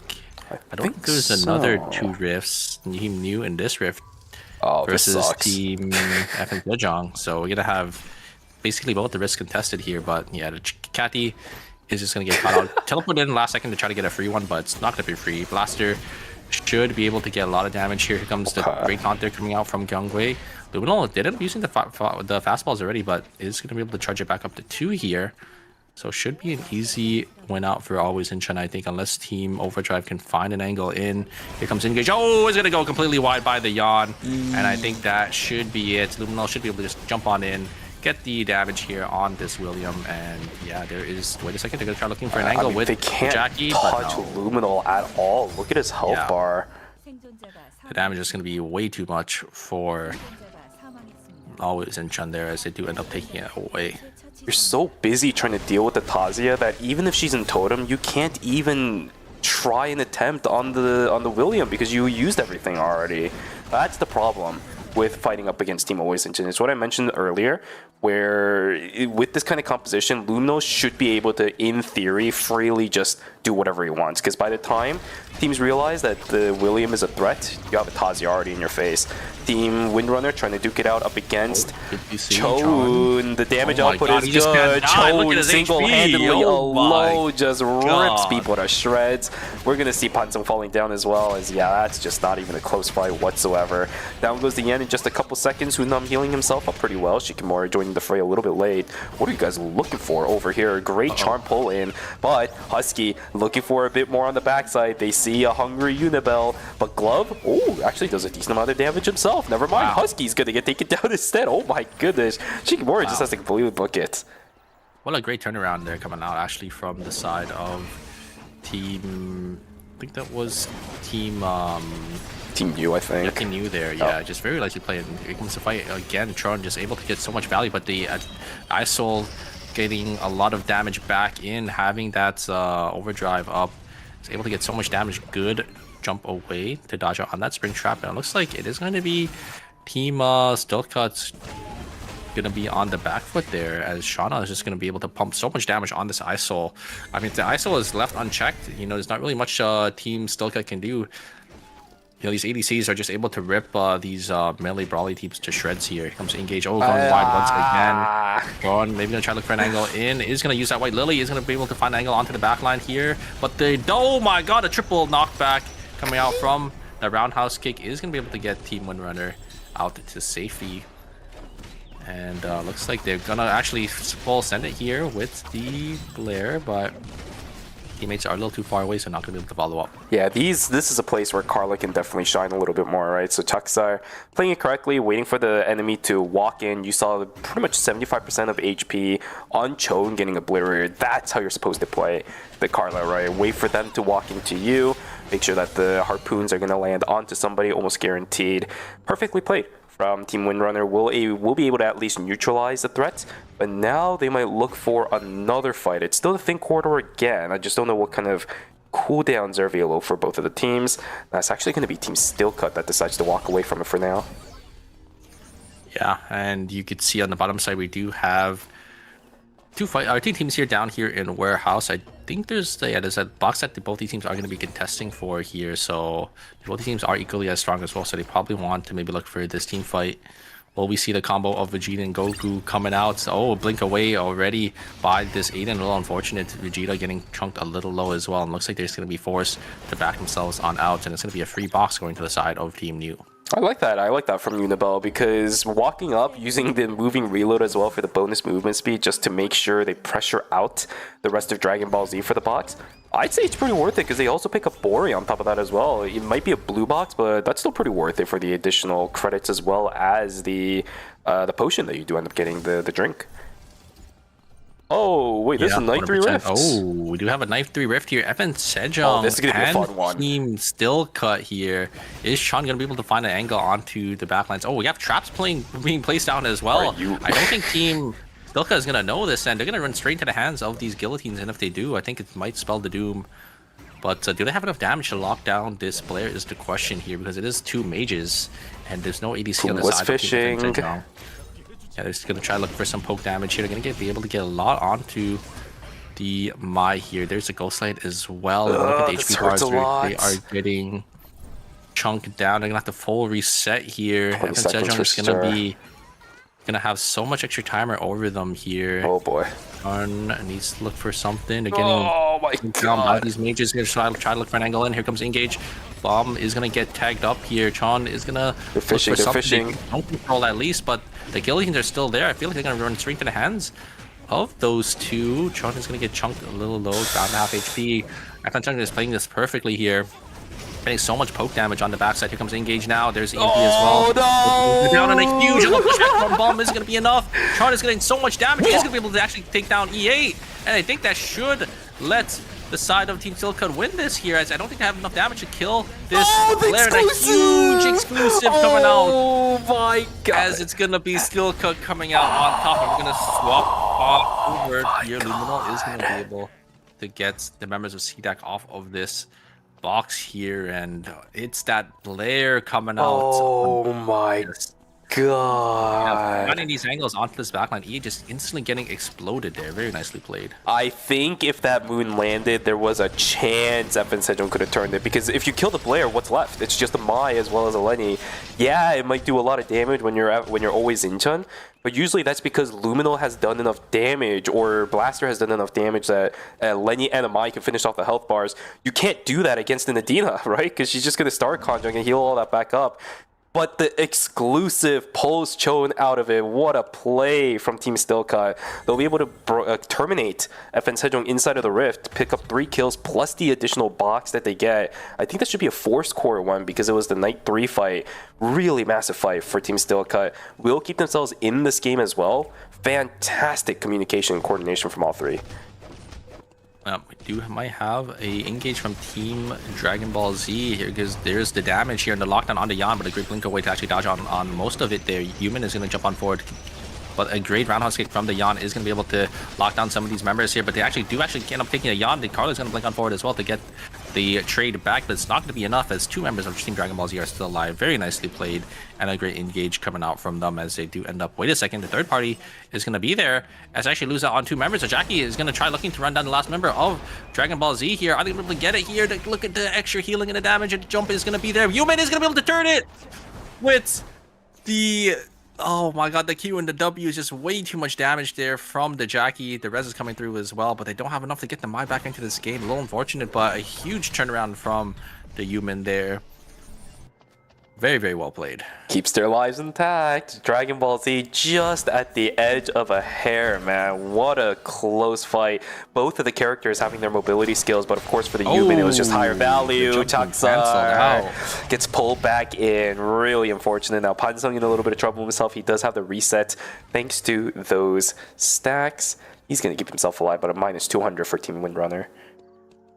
Yeah, unfortunately, the jump being cancelled. Windrunner just in shambles. Had a great start, a great opening to the game, but just not able to win out on any of these team fights. Constantly minusing their credits, and I think that it might be it. Another -200 here looks like for the Razi, as they end up getting caught out. And Windrunner, -400 credits, just not in a good position. They still have 8.5 points, which is not bad, but yeah, I think that's where they're gonna probably bottom out here, as the items aren't really there right now. Very close for another res, but here we go. Team Stillcut versus Team CDAC. Are they going to be able to win out on this, the full rainbow? Looking pretty solid, but everyone's going to get canceled out. Going straight back on it. AoE from Chone. Just rips the health bars of CDAC away. Trinity says, nope, nope, nope. There is no trust on my team whatsoever. You guys can have him. Goodbye, my friends. Chone. As soon as the full rainbow is over, he just immediately ults back into the fight. Yeah, I mean, he saw those 3, like all 3 members were grouped up, just ults back and just gets so much value on this. Oh my goodness. Just rips the team to shreds. Chon just playing out of his mind on this Blair, and yeah, it's showing once again, you know, these hyper melee carries, Chon can play them so well, and yeah, just able to just be that that pillar for his team. I feel like Blair actually gives a lot more leeway in comparison to a Hisui, right? I think raw damage output-wise, Hisui definitely a lot better, right? You just have so many raw damage and bonuses on that character. But Blair also has the safety net and the consistent mobility that Chone is so good at utilizing, even on the Hisui, right? The limited amount of mobility that the Hisui has, because some of them are gated behind certain checkpoints and certain prerequisites. Blair, as long as you're doing your combos correctly, which Chone has been doing excellently, you have it infinite, going over and over and over again. I love this. Double wall punch from the Yan. Is it going to result in anything? That is the question. Down goes one. Shikimori is already dead. Husky on the he's dead. backside. He's healing. No, he's gonna get taken down. Wunam has to back away. Third Oh, party on the third party's backside. No, the combo is the there res to and they're out. reciprocate. Rez is gonna come through for Dragon Ball Z, and the Dragon Balls are Oh, there. Oh okay, my Barry. god, the DS game world almost killed. Good reaction from Hansu. Oh my god.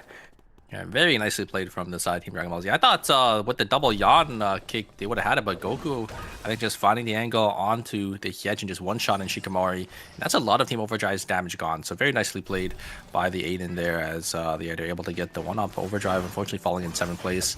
Not going to be able to get too many points for themselves. Always Incheon, though. Look at their items. They have 3 blood samples total for the split between the 3 teams here.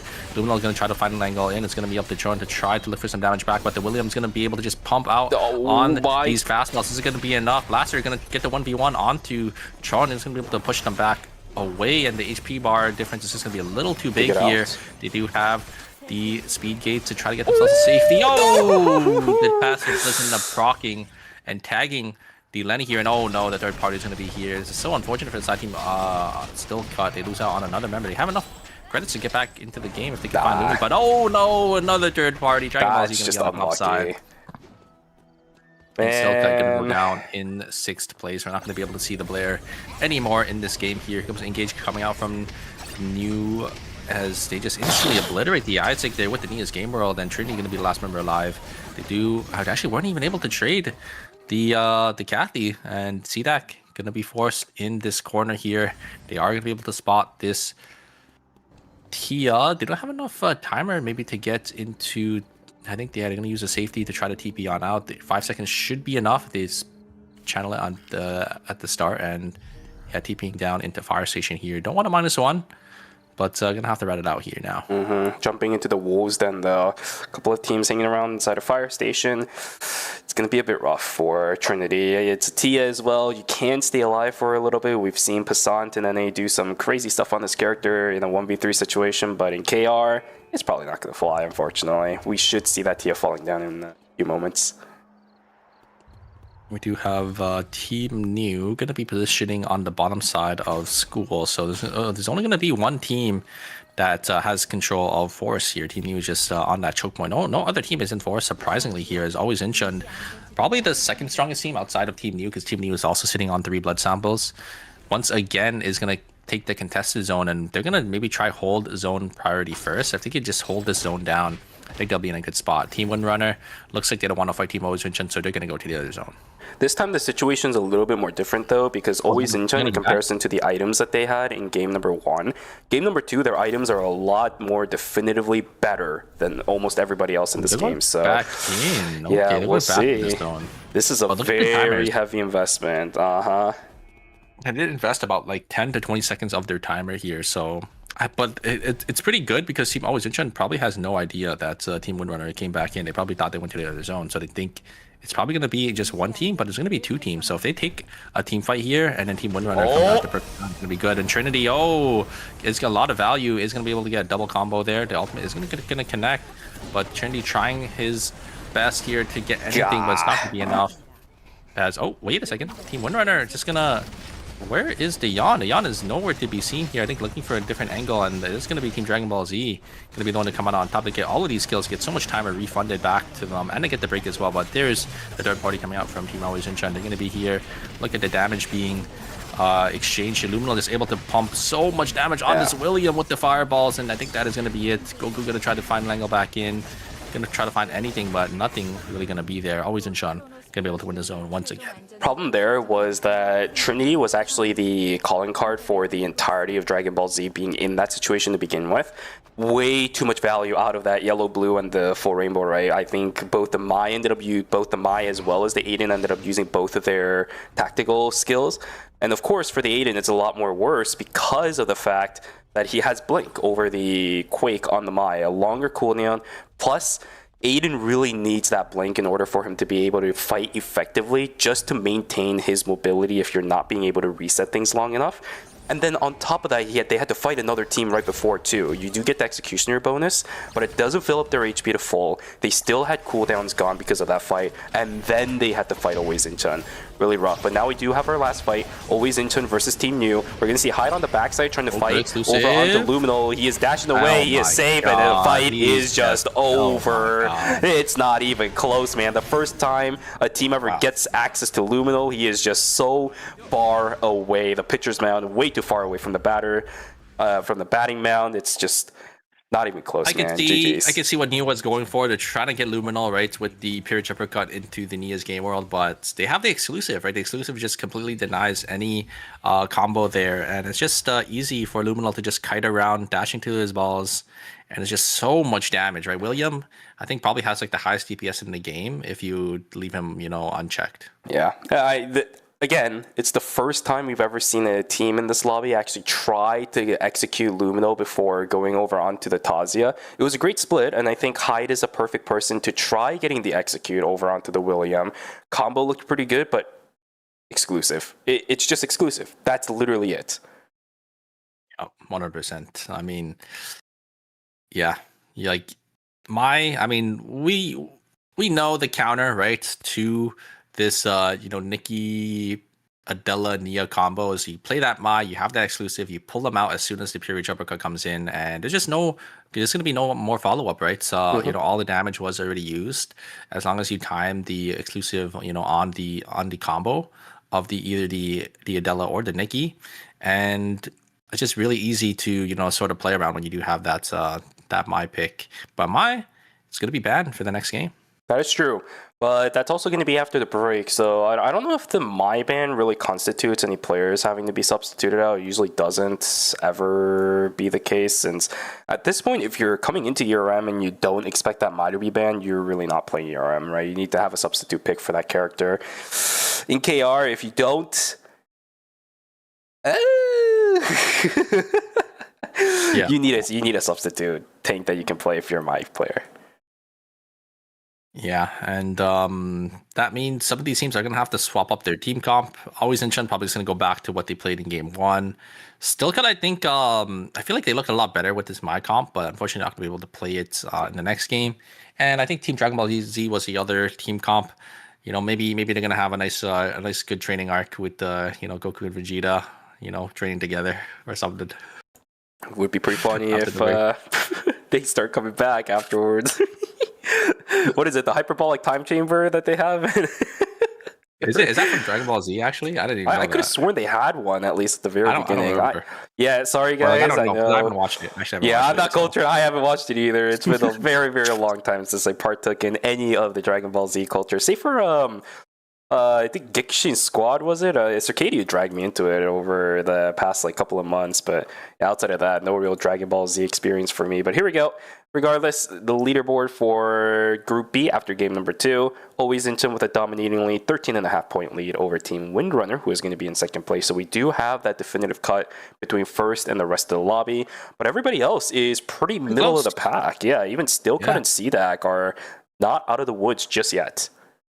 Yeah, 25 up to 11 for second and 8th place. Only a 14.5 points difference, which is not that much, considering second and 8th, right, in 2 games. So anyone's still really in the running, I would say, for these top, at least these top 7 slots, or not top 7, but the bottom 7 slots. Second, third, fourth, fifth, sixth. Always Incheon slowly running away with it, but even though, if they go out to 8th place in the next 2 games, any team can definitely outscore them here. But considering the first 2 games, they won both of them, I think Always Incheon are in a pretty commanding position for this lobby. For sure. And from the looks of it, I don't think Dragon Ball Z ended up losing points, so that's a good thing, right? They haven't really placed too well. They have 17 points over the 15 kill scores they have, which is good, at least for that team. Good stuff for them, good stuff for us. All right, well, that was game number 2, folks. It's an even number of games, so you guys know exactly what's going to happen. We're going to go to a break, so grab some water, go grab a snack, and go take a stretch. It's the last time you can do it for today's set of ERM games. We'll be right back with the final 2 games, games 3 and 4 of Group B. Take care.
누군가 연쇄 처치.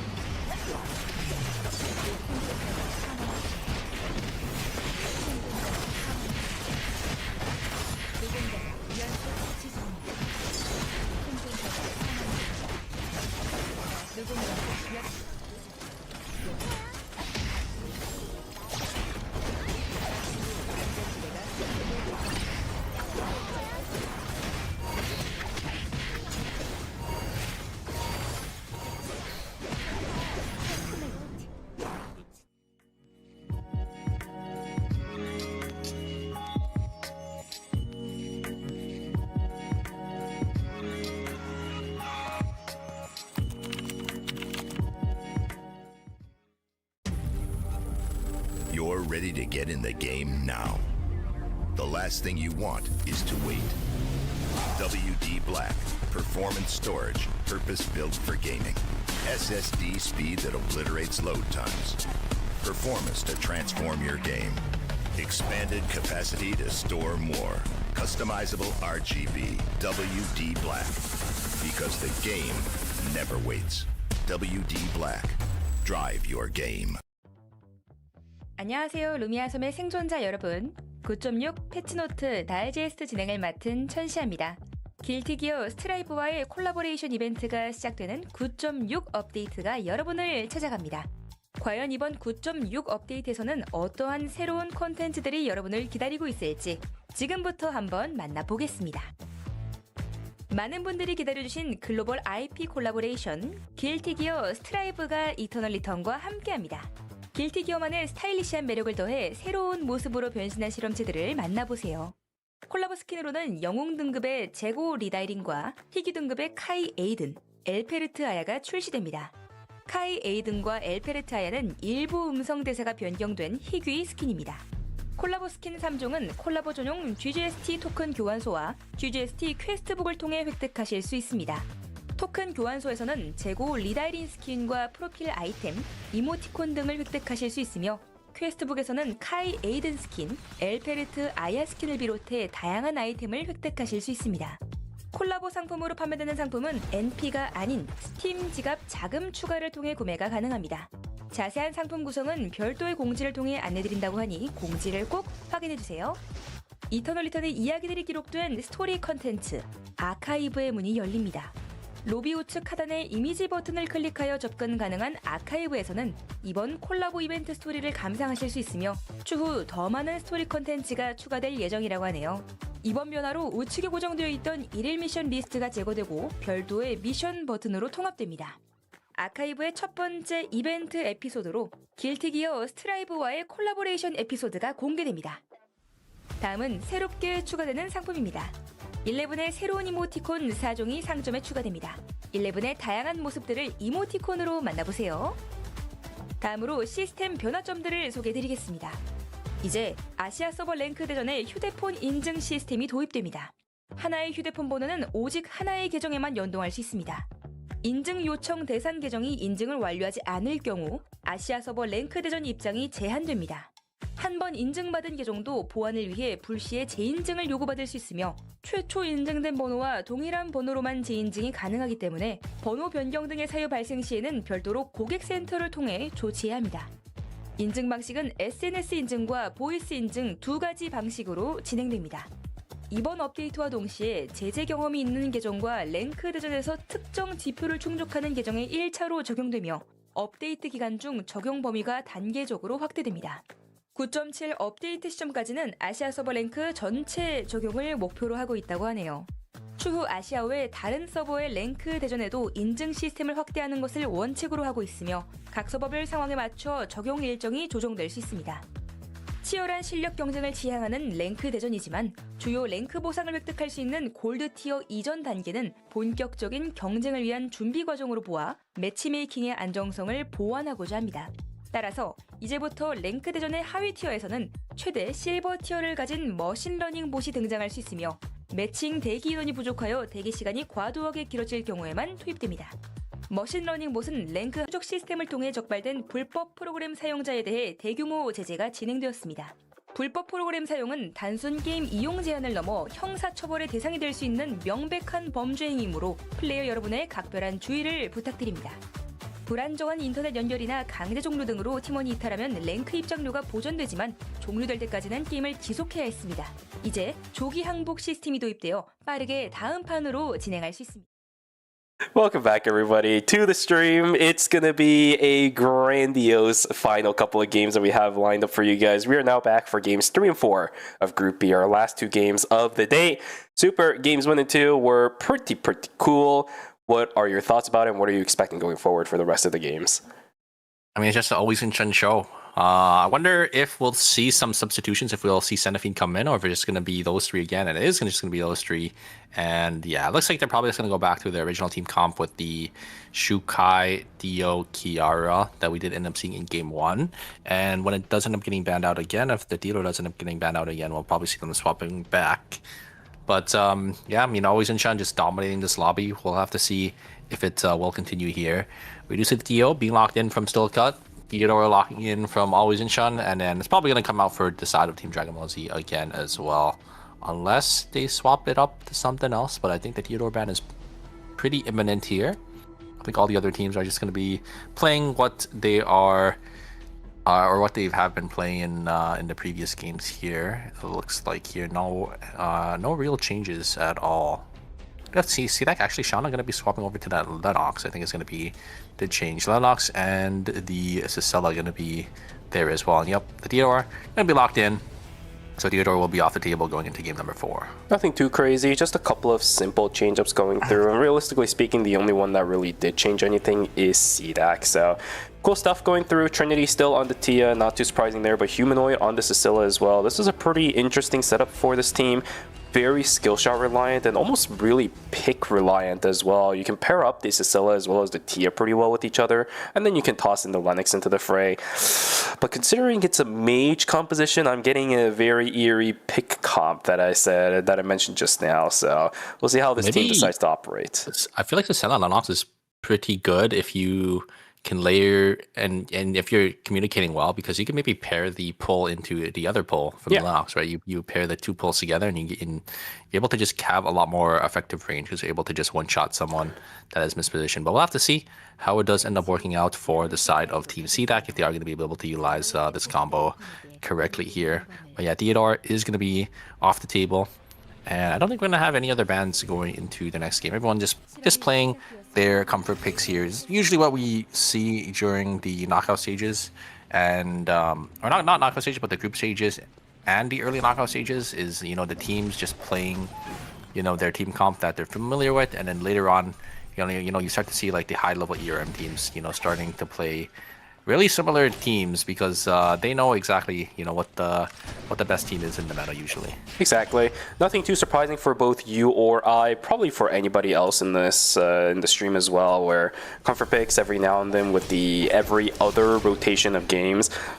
I mean, it is what it is. The only time that we see these comfort picks not being able to pick is if Mai gets banned for a couple of games instead of just the one that you normally see. But in the past couple of group stages that we've seen so far, it's just been for that one game, which is kind of mundane, right? It's not crazy yet. We haven't seen the combination of these teams in the knockout stages. We haven't seen Group C and Group D yet, I apologize. But Mai not being banned for multiple games, hey. In a way, I guess that's nice for these teams, but at the same time, it just means we're going to be able to see these comfort picks coming back for games 1 and 3. Yeah, and looks like Evan Sejong were able to grab a nice early kill there down in Cemetery. We do have a lot of these teams just so slowly split farming at the start of the game to get some extra credits from these animals. Jungwei actually going to be able to get themselves to safety. Blast are going to be there. Maybe look for a re-engage, but I think they're going to come out of that. Great Soul Stealer coming out from that Shukai is going to be able to get themselves on out. And looks like they actually were able to turn it here with the Kiara. They were able to just execute that Yidor who overextended a little too far forward there. Blaster still staying alive, Kyungkwei still staying alive as well, always Incheon picking up a kill for themselves, but we are back to what we saw in game 1 where it's very, very neutral, right? Not that many people are looking for these picks even early in the game. Choden will end up falling down, but you can see the overall kill count is much lower than what we saw in game number 2. So I guess that's one similarity that we're seeing between groups A and B, where their original comfort pick comps are not that aggressive for day number 1, which means any of these players running something like coin toss probably shouldn't be doing it by the time we go into the knockout stages if this kind of pattern stays consistent between all of the groups.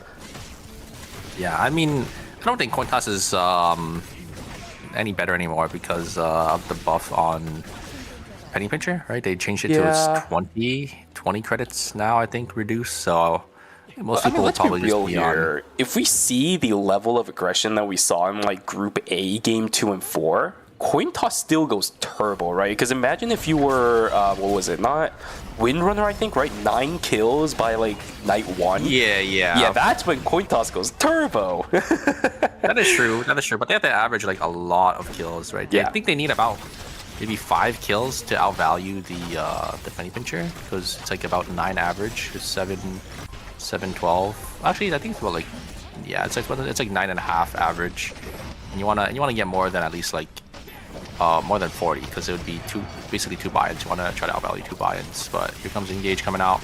And oh, wait a second, the shoot guy is going to be able to actually finish one of the kills there. Jackie is going to be able to get the resets, he's going to be able to jump on forward, get the clean break onto the Windrunner, and shoot guy is just going to teleport that out because they know Jackie doesn't really have any CC. He's going to teleport to a completely empty zone as well on archery range, so they should be able to contest for those wolves up there. So great response from Team Always Incheon to, find the open line for them to, kind of take there.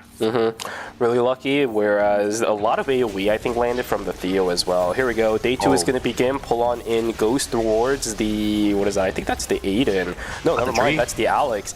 But the tree has already been picked up. You're absolutely correct. The problem is, I think Goku is the one that has it, maybe. There's the electrostatic surge. The combo is there. The pull. No, the kill. No! It looks so cool for a second, but it's not going to be enough for the Aiden. And now the Theo is in trouble, too. No Sapphire Protocol just yet. We got about 2 seconds, and the bush should be there. The yellow-blue. The full swing. Please!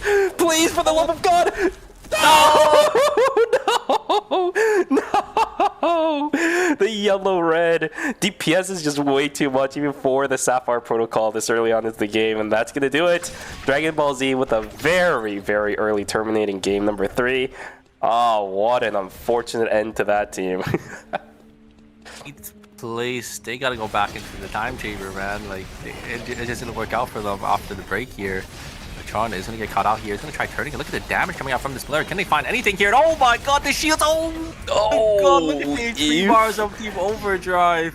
If he single-handedly terminated a team. That would have been crazy. It was so close there. If he had maybe one more item. Does the player even have any items right now? Yeah, he does. He has a helmet. But if they had their Force Core buy-in, that would have been devastating for Overdrive. Overdrive would have just went out there. Honestly, okay.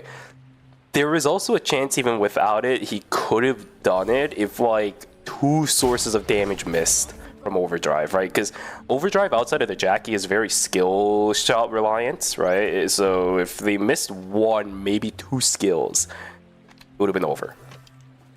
Chon just needed one more rotation of skills. Or just one more item, if they had just any other item, like a tree, a meteor, just anything onto their build, I'm pretty sure they would have had enough damage to actually win that 1v3. It's a little unfortunate, but maybe we'll see it happen again here. We do have Team Overdrive. It's going to jump on in. Great pull there coming out from Scylla, but third party is going to be there, so Team Still Cut has to back away.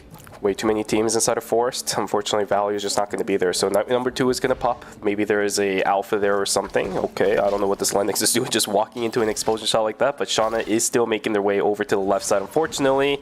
Oh, actually, no, never mind. They ended up getting the Rift. What the heck? I guess just one person randomly decided to get through. Here we go. Fight's going to go on through. Husky gets obliterated post the parry. Down goes 1, down goes 2. Hunnam is unfortunately going to fall down 0-4-2 in favor of Team Always Incheon up on the northern side of the map.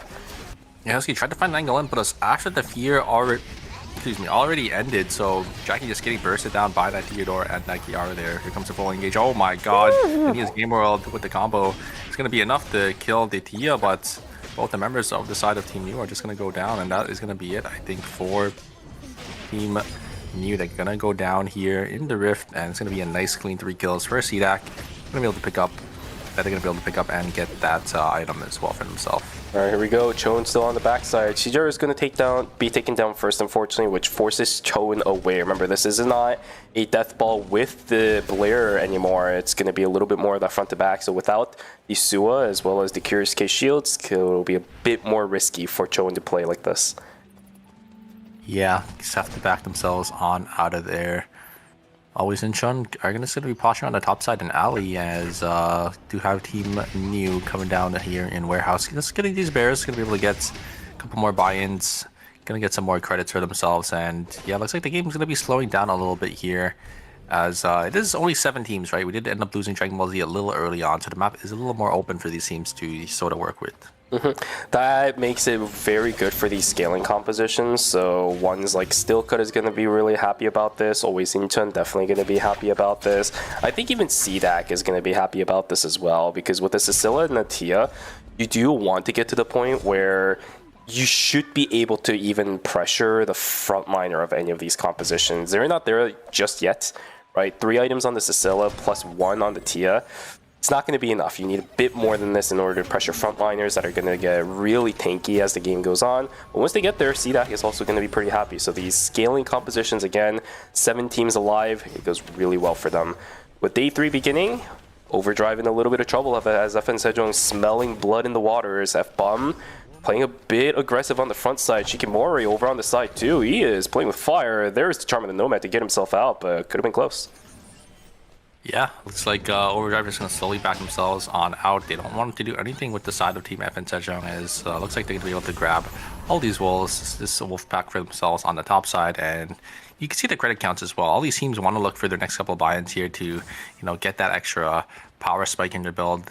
But some teams, like a team like Team Always Incheon, are probably going to start saving up for those blood samples, as they're already in a pretty good position for themselves. We do have Lumi in stream, their pawn that is going to be taken by the side of Team Windrunner, and Windrunner is going to slowly start to get better into this game as well. Always Incheon is going to full send on FN Sejong. FN Sejong a little caught out there. There's the ultimate coming out from the Kiara ultimate again, as they do end up getting the reset. It's going to be a nice 2 clean kills for Team Always Incheon. Bungo going to be the last member alive, and look at the credits for the side of Team FN Sejong here. Going to try to look for this rift maybe.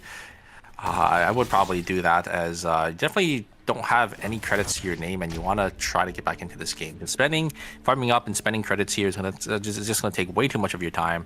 And yeah, they're going to be in such a bad position if they can't get into this rift. The problem is Stillcut is hanging around inside of school. I saw them hovering around the south side. 30 seconds to go, so if Stillcut wants, they can be the ones making their way down towards the south side. Yeah, luckily there's 2 rifts right next to each other inside of beach. They got 2 options here to work with, and they can pick either or. So I think Team FN Sejong should be fine here. We do have the ultimate coming in onto the side. Back here, Humanoid is a little too far forward, but is going to be able to just blink on themselves on out.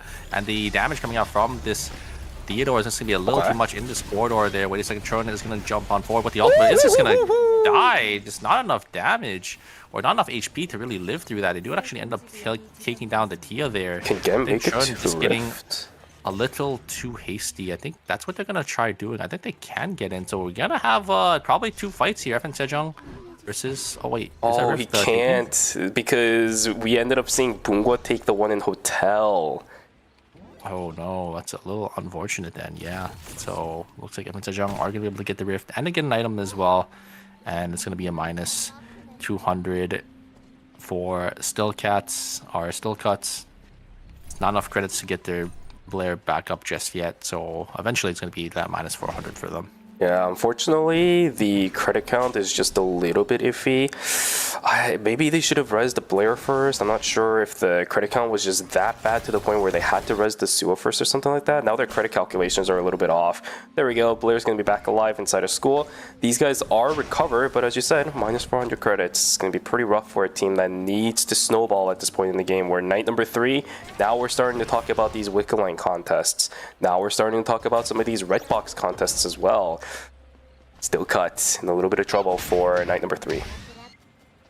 A red box going into the side of new is going to be the headpiece. Do they have anything that looks like yeah, looks like that's Nikki can use it. There's going to be that Chinese upper mask going into that Nikki, so they're going to be pretty strong for themselves, getting that extra amp, couple of defense as well, and you know, getting that cooldown reduction and Omni Siphon to maybe keep them a little more healthy in these team fights as well. So yeah, nice red box pickup from the side of Team New. There's going to be that box coming out, and there's going to be a meteor coming down. Oh, a great pull. Yellow blue is going to be there, but it's going to be just slightly delayed, so the ultimate isn't going to be there to connect. Great reaction actually coming out from the card. I'm surprised. I'm really surprised he didn't die, but you know, Team CDAC's damage isn't really burst heavy as you're playing, you know, Cicella and Tia. This is also sometimes the problem with playing Lennox. It always feels like a dice roll on whether or not the the whiplash is going to pull people over the wall, right? Because it can, but a lot of times it doesn't, just because of where the enemy model is going to be placed at the end of the pull. You have to get that correctly placed, otherwise it doesn't pull them over the wall, in which case, of course, for Carla, it's going to be an easier way for her to get out. Really unlucky for Team CDAC, because we almost saw the pick composition that I was talking about at the beginning of the game, but it didn't come to fruition just because Lennox's pull didn't pull all the way across the wall. 100%. We do have Lumi, or not Lumi, but Bori going to be in that school zone, and they are going to be able to get, I think it's that consumable, if it's a blue one. I think I should be able to get a Windrunner. Oh, a huge injury coming up from the Yana. Great double knock up there, but wait a second, is the damage going to be there? Yes, it is. Arazi's going to be able to do a lot of damage. Wait a second, Jackie going to jump back in. They're going to be able to get a reset there, and I think that is going to be Team Windrunner aggressing a little too far there. Carla just getting... Yeah, I think it was the Yan. He set up so well, but the rest of the team just walked away. I don't know what it was, but when the Yan blinked in, Chaksara as well as Hyunji was walking down for some reason. I don't know what it was. There was just no communication between those three. Yeah, and then the Carla just overextending onto the Jackie, getting immediately bursted down. You can't jump forward. You can't walk up into a Jackie like that. It's so disrespectful. And the Jackie just immediately punishing, able to get the kill and get those resets. So yeah, Windrunner minus 400. A little unfortunate, but they're still in a pretty good position. You can see the items on the side of Team Windrunner. They still have 2 blood samples for themselves. This minus 400 is going to set them back a little bit, but Wickline is going straight to the hands of Team Windrunner as well. I just noticed this. You were talking about how the Carla was disrespecting the Jackie. That Carla disrespected a Jackie late game with 2 items. That's even more disrespectful, ain't it? Yeah. Carla I guess needs more. oh, you mean Carla having 2 items? Oh, yeah. She had 2 items at the fight. Look at those. You're right. Yeah. It's crazy. You have some items being built for the side of Windrunner, though. The blood sample is going to be used for that Carla weapon, so getting a lot of more value for themselves. Their overdrive, it looks like they're going to be in forest, so we're going to have a lot of teams slowly corralling the bottom side of the map here. Always enchanted in the top as well. A lot of teams here in Cemetery and Chapel and Warehouse, and they're going to slowly start to move up. Do have that VLS system being used by CDAC as they do end up repositioning themselves. Maybe going to try to look for an angle in Chapel. Oh, actually going to be Warehouse. They're going to land straight into the hands of Team Stillcut, but Team Stillcut's not in position to punish on that VLS. Wait a second. Hold on. What is that augment that the Carla is running on Windrunner? Running accelerator, it looks like. They're running What? Is that a thing? I think it's just for the... I guess it's gives them attack speed for the Q, so they're just instantly able to but just that's capped. Yeah, I'm actually not too sure. Okay, it's either new tech or that's a mistake. I don't know what it is, but either way, maybe we'll figure it out later. If there's anyone who knows like Carla Tech and has an idea of why Accelerator is the one that's being chosen here, please let us know. Otherwise, we're going to see a fight between Stillcut potentially and CDAC. CDAC is fishing for something, but they also know how difficult it is to lock down something like the Blair, so I like the decision for them to just back away. There's no reason for them to risk it right now, especially with you walking into Factory and... not Factory, but Dock, and potentially ruining a clean 3v3 fight. Yeah, but it looks like CDAC is going to wrap around here, and they know they can maybe look for this third-party angle. There's a lot of teams down here, 2 teams at the very least down here in Dock, and now Team New, it looks like they had a camera behind them. Very nice awareness for this team, As CDAC think there's something here. They're just going to try sending it. And Team New are now maybe going to be the ones that can look for a third-party angle here. Sean is going to go in, going to get a lot of damage off. Looks like the Sua is going to go down a little too early, and here comes the third party. Going to run straight into the hands of Team New. Team New is able to reap all the rewards. They get all of the kills here. They get a huge suture there as they actually end up using the boar to stop Vasicilla from getting away. And now Team Still Cut and Team CDAC are both in shambles, losing 2 members. Team New, just perfect macro from them, able to recognize their teams walking behind them, sit in that little corner, let them fight it out, and they get the free third party. Yeah, the Theo is in trouble too because he's trying to VLS all over the place, but look at the map spread right now. No matter where he goes, he's always going to be in threat. He gets fouled out by Taksar. No! Down goes Still Cut. 3 points is all they're going to be able to get, sitting on 15.5 going into our final game. For how well Choen is playing on Blair, their points are just not showing for it. Hey, at least we'll get to see a lot more games, you know? I guess. It's still probably starting the Lord Knockout stage. We will have to see. Shauna is going to get caught here by the side of Team Windrunner as they do go out in 6th place here. A little unfortunate as, both teams just getting hit by that third party. Not really much that they can really do. But yeah, FN Sejong is going to just slowly try to hold down this zone here, but Zhenshine going to be the one to contest them, and I don't think FN Sejong wants to fight Team Always Zhenshine, so they're going to try maybe making their way down to the bottom zone. Pungwa has pretty decent items on himself. 5 golds as a Adina late game is pretty consistent with what you would normally want in all cases as the Adina. Getting those red transitions as that character is not exactly the best usages, especially when you have something like the Irem as well as the Marcus on your side. So 5 gold transitions for Pungwa is perfectly exactly where he wants to be at the moment. If anything, I think E8 not sitting on a chess piece is going to hurt more than anything else for those guys, which is why they're still a little bit uncomfortable fighting out some of these teams. Otherwise, FN Sejong, I think, would just be running straight at even a team like Windrunners because they know that the Carla is a bit behind on transitions compared to the rest. Yeah, and Team New on the bottom side, they're just going to be able to hold down the zone. No other team actually wants to contest New on the bottom side. Actually, never mind. FN Sejong going to use the VLS to actually get themselves onto the backside here. Is going to be in this red zone, but now they have to push into this Nia Nikki. Going to have to be a little careful. Bomb is really tanky though, so it can maybe just walk up, try to look for an angle here. Just going to slowly start to make some space for their team. You can see how far back E8 and Bungo are playing because they know they can't really walk up into range of this Nikki Nia combo here.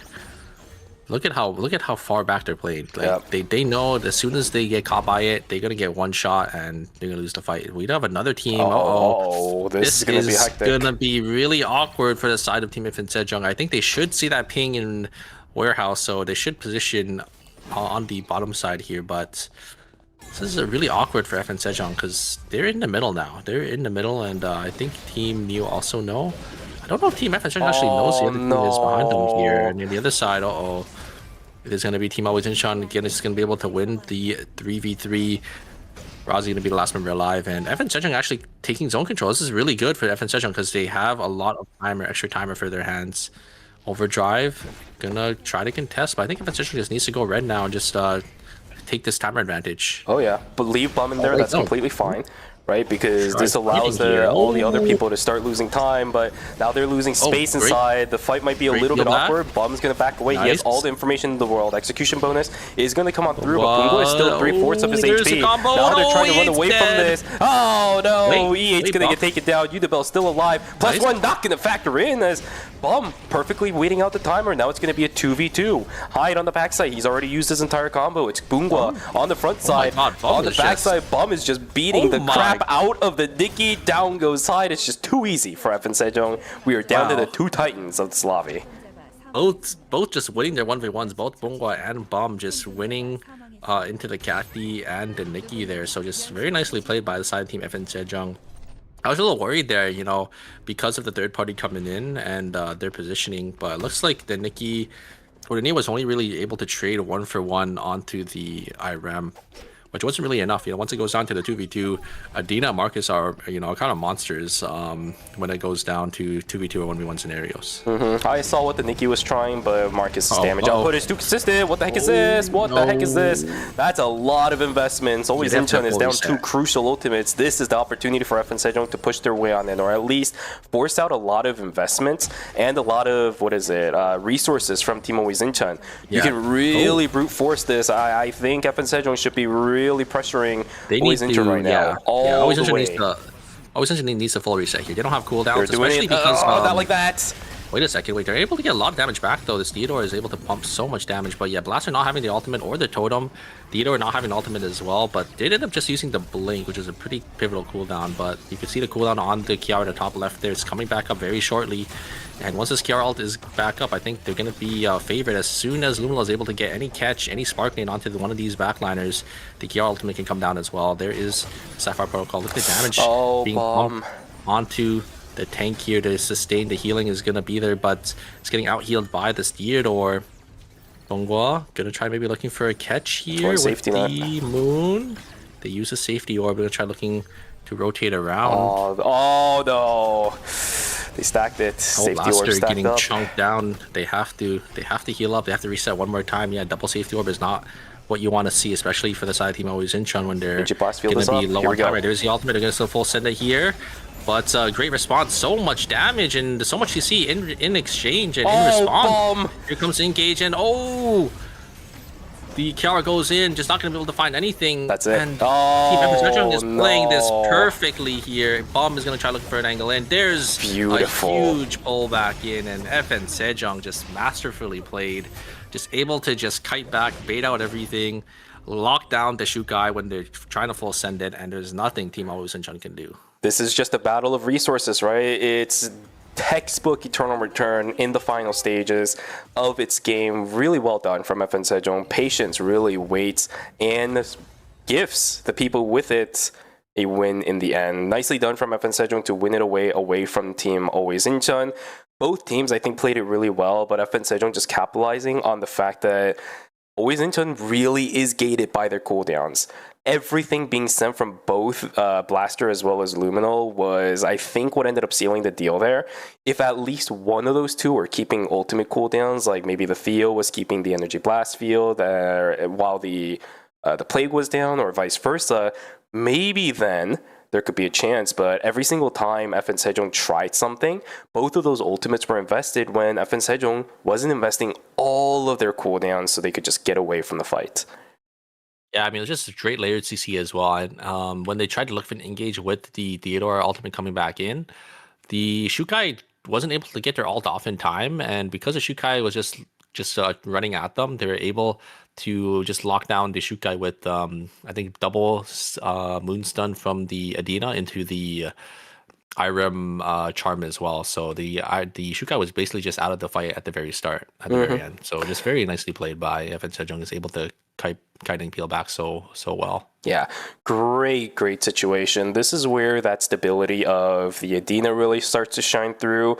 E8 as well on the Irem always makes things work as long as he's able to just kind of dart around some of these fights, doing what an Irem wants to do. And I think Bomb really made big differences there inside of that fight. It looked a little bit finicky when the Chronosphere was in phase 1 because he kept eating the spark nades from Luminal.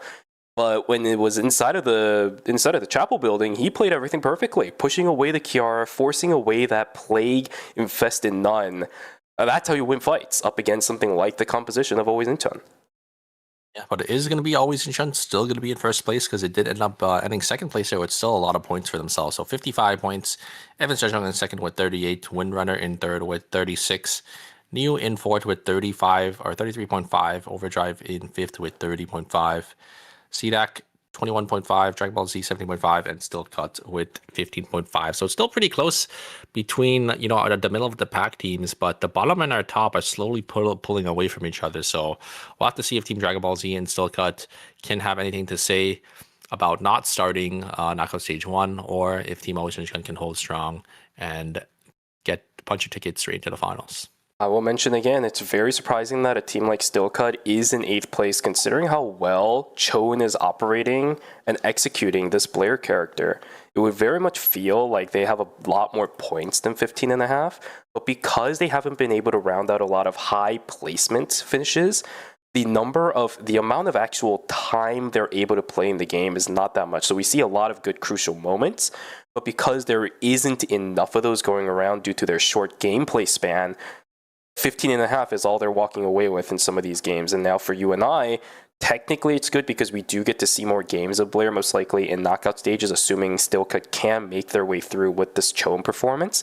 It still worries me because I'm kind of seeing what the limits of this kind of composition and character is, right? It's the same thing as Hisui. Yeah. Everything needs to go perfect, or you just need to get way more lucky, right? I think with the Blair, that whole everything needs to go perfect gets mitigated a little bit just because you have a bit more survivability and mobility to work with.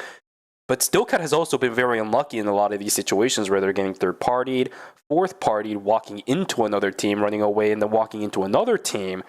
It's been a continuous storyline for these players all night long.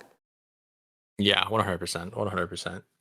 100%. We'll have to see, going into the final game here, because we do have my coming back and Theodore being banned once again going into the final game. I wonder if, I'm pretty sure Team Always in China are just going to go back to, their previous team comp with that William, Tazia, and Mai that they did in a playing game, game 2.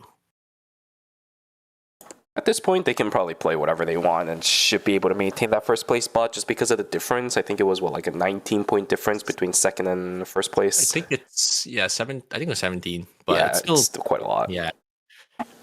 As long as they don't go 8th and the other team pops off, which was Team FN Sejong. FN Sejong. Should be pretty locked in, I would say, for that first place spot here, because the first 3 games, or the 3 games that we've had, it was the first, second, right? So their average placement right now is like 1.3 or something like that. So I think they'll probably be fine. Of course. Should be completely fine for these guys. But for the rest of the lobby, middle of the pack still looking pretty solid. It's still going to be an open hands in the air on who is going to be able to get that additional placement. We're going to have to keep track of this for the remaining of game number 4, which should be beginning in just a couple of moments. I want to see what Always Inchin is going to be bringing to the table, but at the same time, I also want to see what we're going to be seeing from Team Stillcut. Are we going to go back to that Death Ball of the Blair, because we know it's going to be picked first? That's not going to change, but what is Gen and Shijar going to play to compensate for the past couple of games? Are we going to go back to the Lenny and the Mai, or are we just going to be picking the classics of the Theo, which is banned, so you're going to have to find something else, and the Sua? Yeah, it looks like this is going to be the Mai coming in, so I think they are going to go back to that Death Ball full support to help out this Blair. Same thing with Team Dragon Ball Z as well. Looks like they're going to be going back to the Mai Team Comp 2. And Always Inchin also going to be swapping back. So it looks like every team is going to be swapping back to what they've been playing. But CDAC going to be pulling out the Alonzo maybe this time. So they're going to be swapping it up once again to see, if any one of these picks can, sort of round out their team comp here that they've sort of been struggling with. Funnily enough, I think with CDAC, something like an Alonzo or even a Nikki would also be good.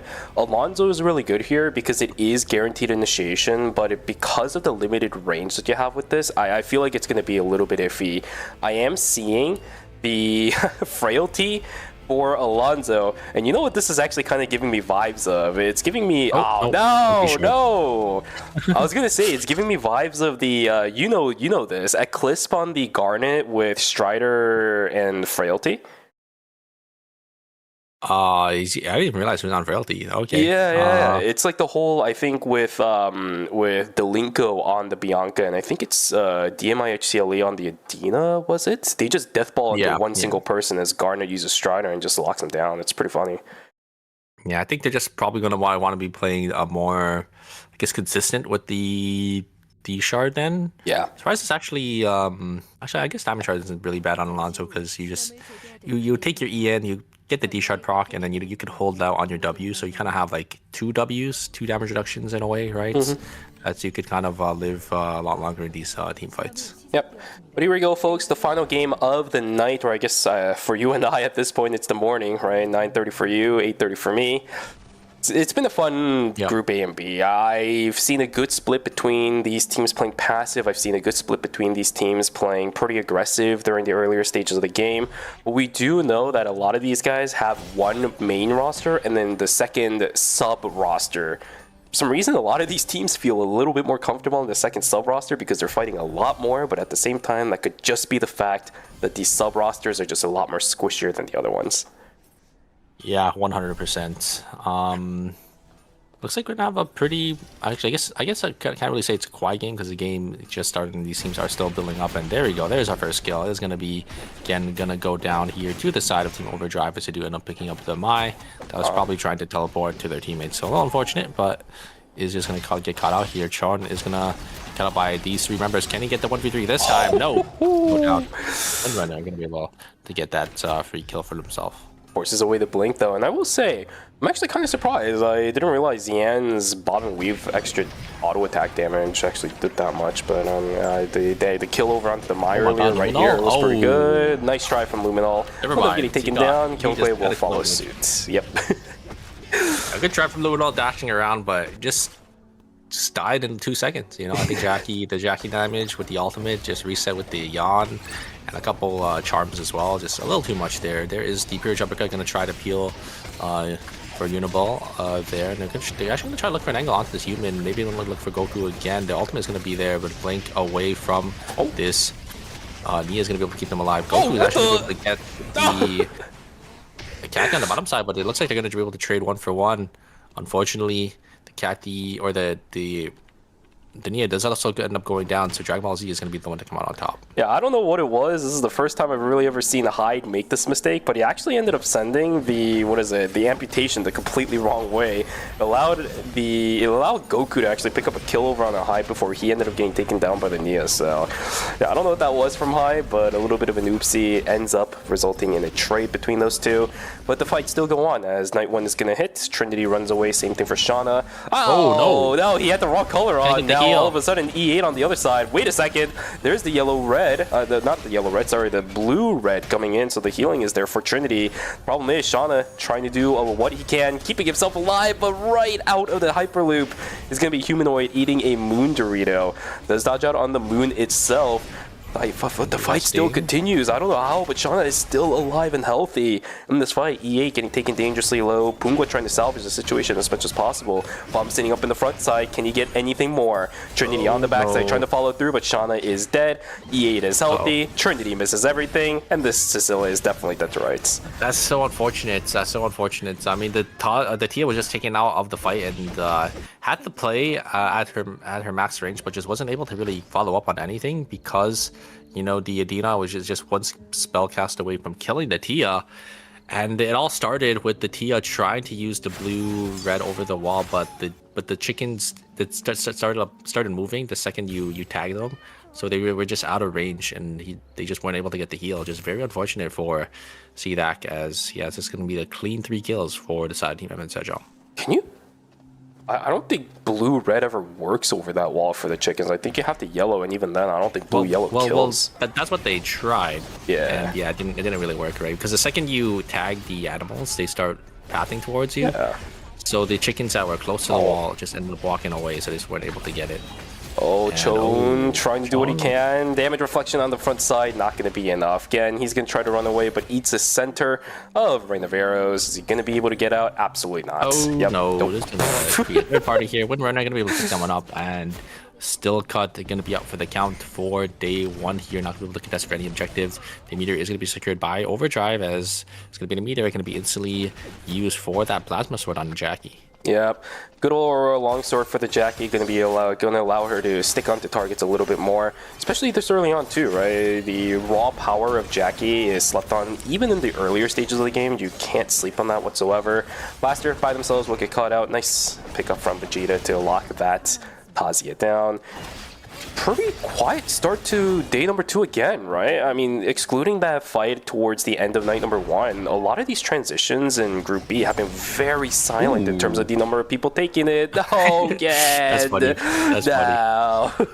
Husky, there's an item, and then Husky just completely ignores the buy. Like, oh, a candy. I want to take this, you know, and then I'll let you go, Mai. You don't really bother me. You know, I'm gonna get this item. So A trade, let's say. Yeah, the Mai was able to get themselves on outs. Unfortunately, not able to get the item for the side of Team Dragon Ball Z, or I think it was Team Still Cut, but Overdrive picking up another objective for themselves. Pretty good, getting that free Tree of Life off that animal. Good stuff. We are still 8 teams strong, which is definitely good in comparison to what we've seen in the past couple of games, right? Dragon Ball Z still alive, looking actually a bit solid in this one. They have 2 points going for themselves right now, in pretty decent position, and pacing. Never mind. Pacing's a little bit slow. They're just about to hit that 350 credit line for all 3 of them, which means, of course, when it comes to credits, it's going to be slightly behind. Now, still cut in a little bit of trouble. Down goes the Lenny. You're right. There is no Blair anywhere around, which means Gen's also going to get taken down. That's a lot of investments. Chilling. Still farming by themselves. Factory is very good value at day number 2 if it's still up for everything, but still losing 2 members is not going to be the greatest feeling in the world.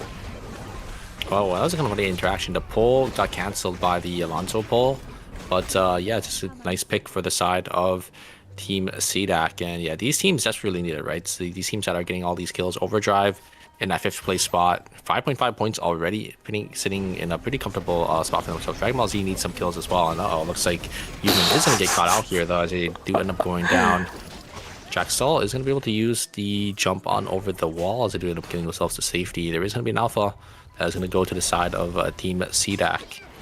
And Great Berry coming out from Goku is going to blink on out. Are they able to get themselves on out to safety, though? I feel like Goku can maybe turn and try to kill one. That's what they're going to try to do, but does end up just getting instantly killed by the Nikki and that Kathy there.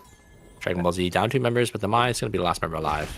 There's going to be a full engage, but a great exclusive in response is going to be enough. A great roundhouse kick into the wall there is going to be able to lock down the members. Can Tron do enough to this team? Look at the damage. They are going to be able to get the Yawn, and a great cancel there coming out though, coming out from the Hyejin. But Husky a little too low. Yeah, I think it's going to be a nice clean 3 kills for Still Cut. Going to be able to win this zone. I don't think Husky can really do it in this 1v3, as it's just going to be this.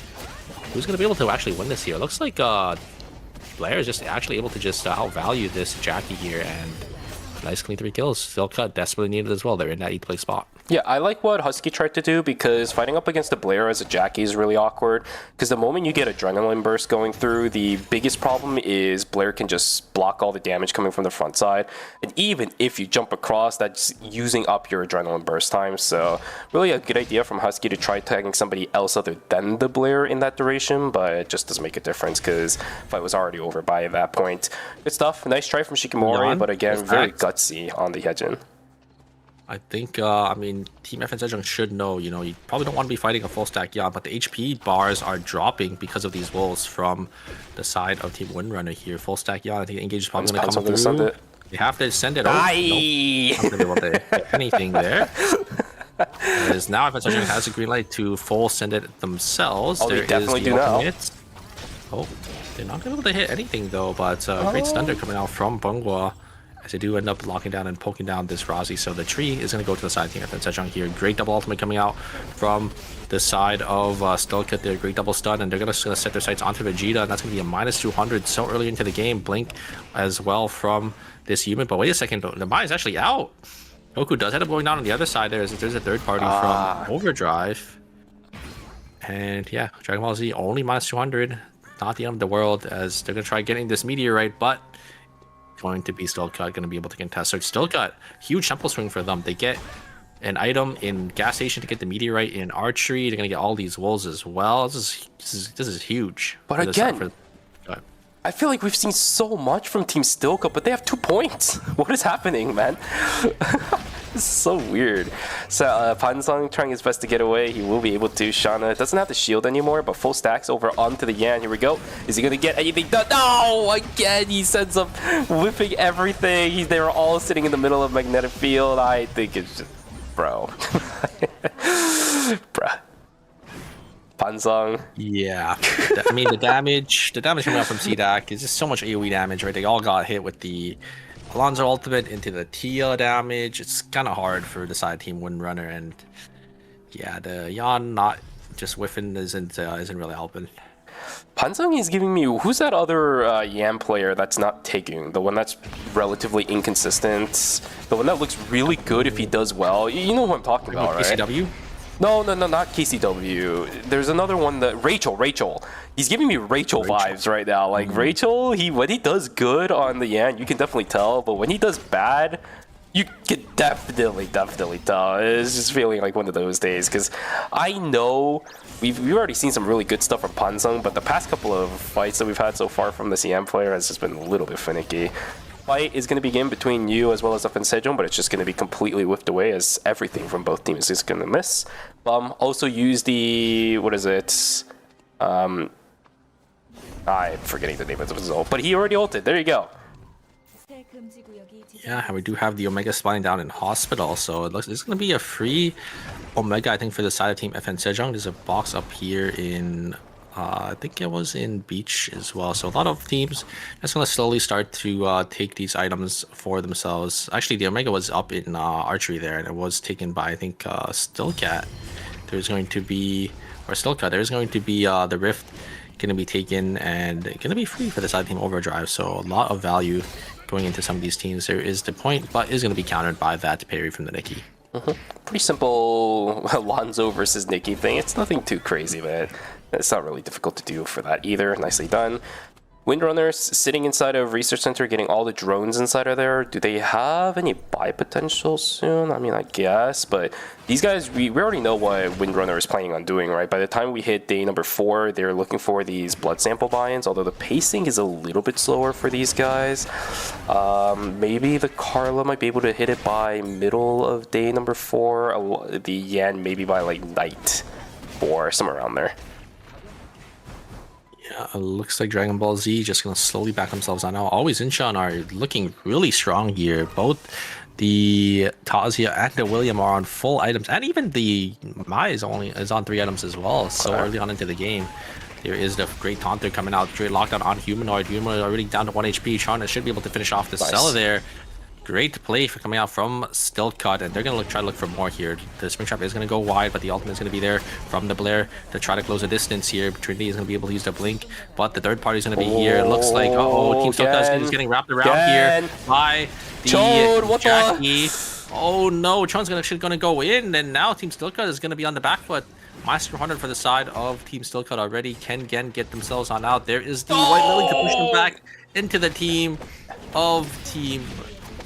oh no, that's such a disaster. Wait a second. Oh, wait. The White Elk should be able to get out. Third party's going to be there. This time it's going to be the side of Team New, but the parry from the Jackie is just going to be there. Another third party. Team Windrunner is just able to get both of those kills. The Mai does end up still going down for that team. That is unfortunate. They do get the res on the bottom side, though. Team Stillcut is going to be able to get themselves back up. And Team Overdrive just, looks like they were able to get their member back up as well, but a minus 200 for both of them. Yeah, dude, again, Chon popped off in that fight inside a police station, right? I thought they were able to get a little bit more, went crazy trying to fight into a team and a half by themselves, but they have 3 points.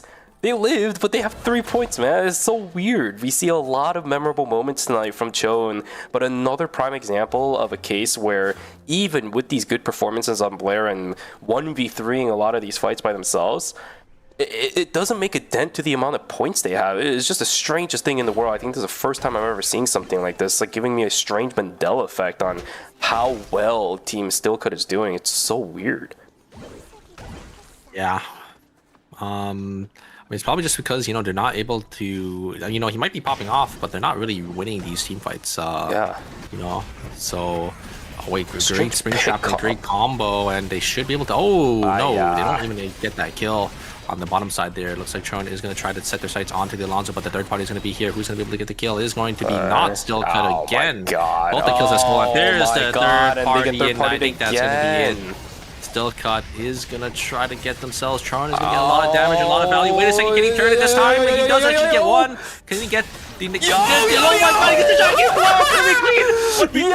I don't think Uniball can get away. Charge is gonna be forced. Oh my god, Uniball forced to blink away. That is the power of the Blair. Yes, Just popping sir. off there.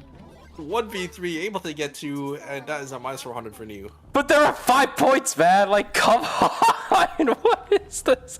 This is like the most unfair situation that Team Stillcut is under. Chone is carrying the weight of the world on his back right now, and the world is just not compensating him for it whatsoever. Really nice 1v3. Almost a clean 1v3 terminate for himself, as well as the rest of his team struggling to join on the back end of that fight too. What a weird way that I'm seeing a situation like this. Like the Hisui 1v3 inside a police station all over again. Now Trinity in a whole heap of trouble. Beautiful full swing to knock back E8, but that is an IRM. Very hard to run away from. She will be able to do that after landing a blue, but another fight on the western side as Goku gets obliterated. Tuxar almost falling down to Vegeta, but it's just not going to happen.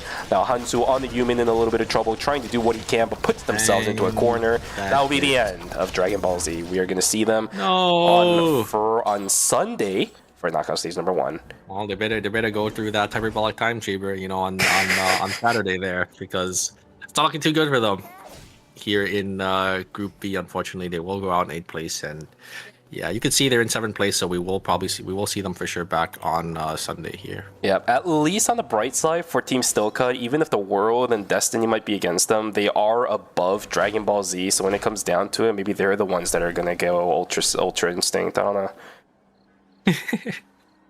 We do have Trinity here, just ratting it out in the bush on the top side, and yeah, I don't think though they did end up getting spotted here. Can they get the Lumi res? Where is Lumi right now? I don't know. And Trinity does end up seeing the side of Team Stillcut as well.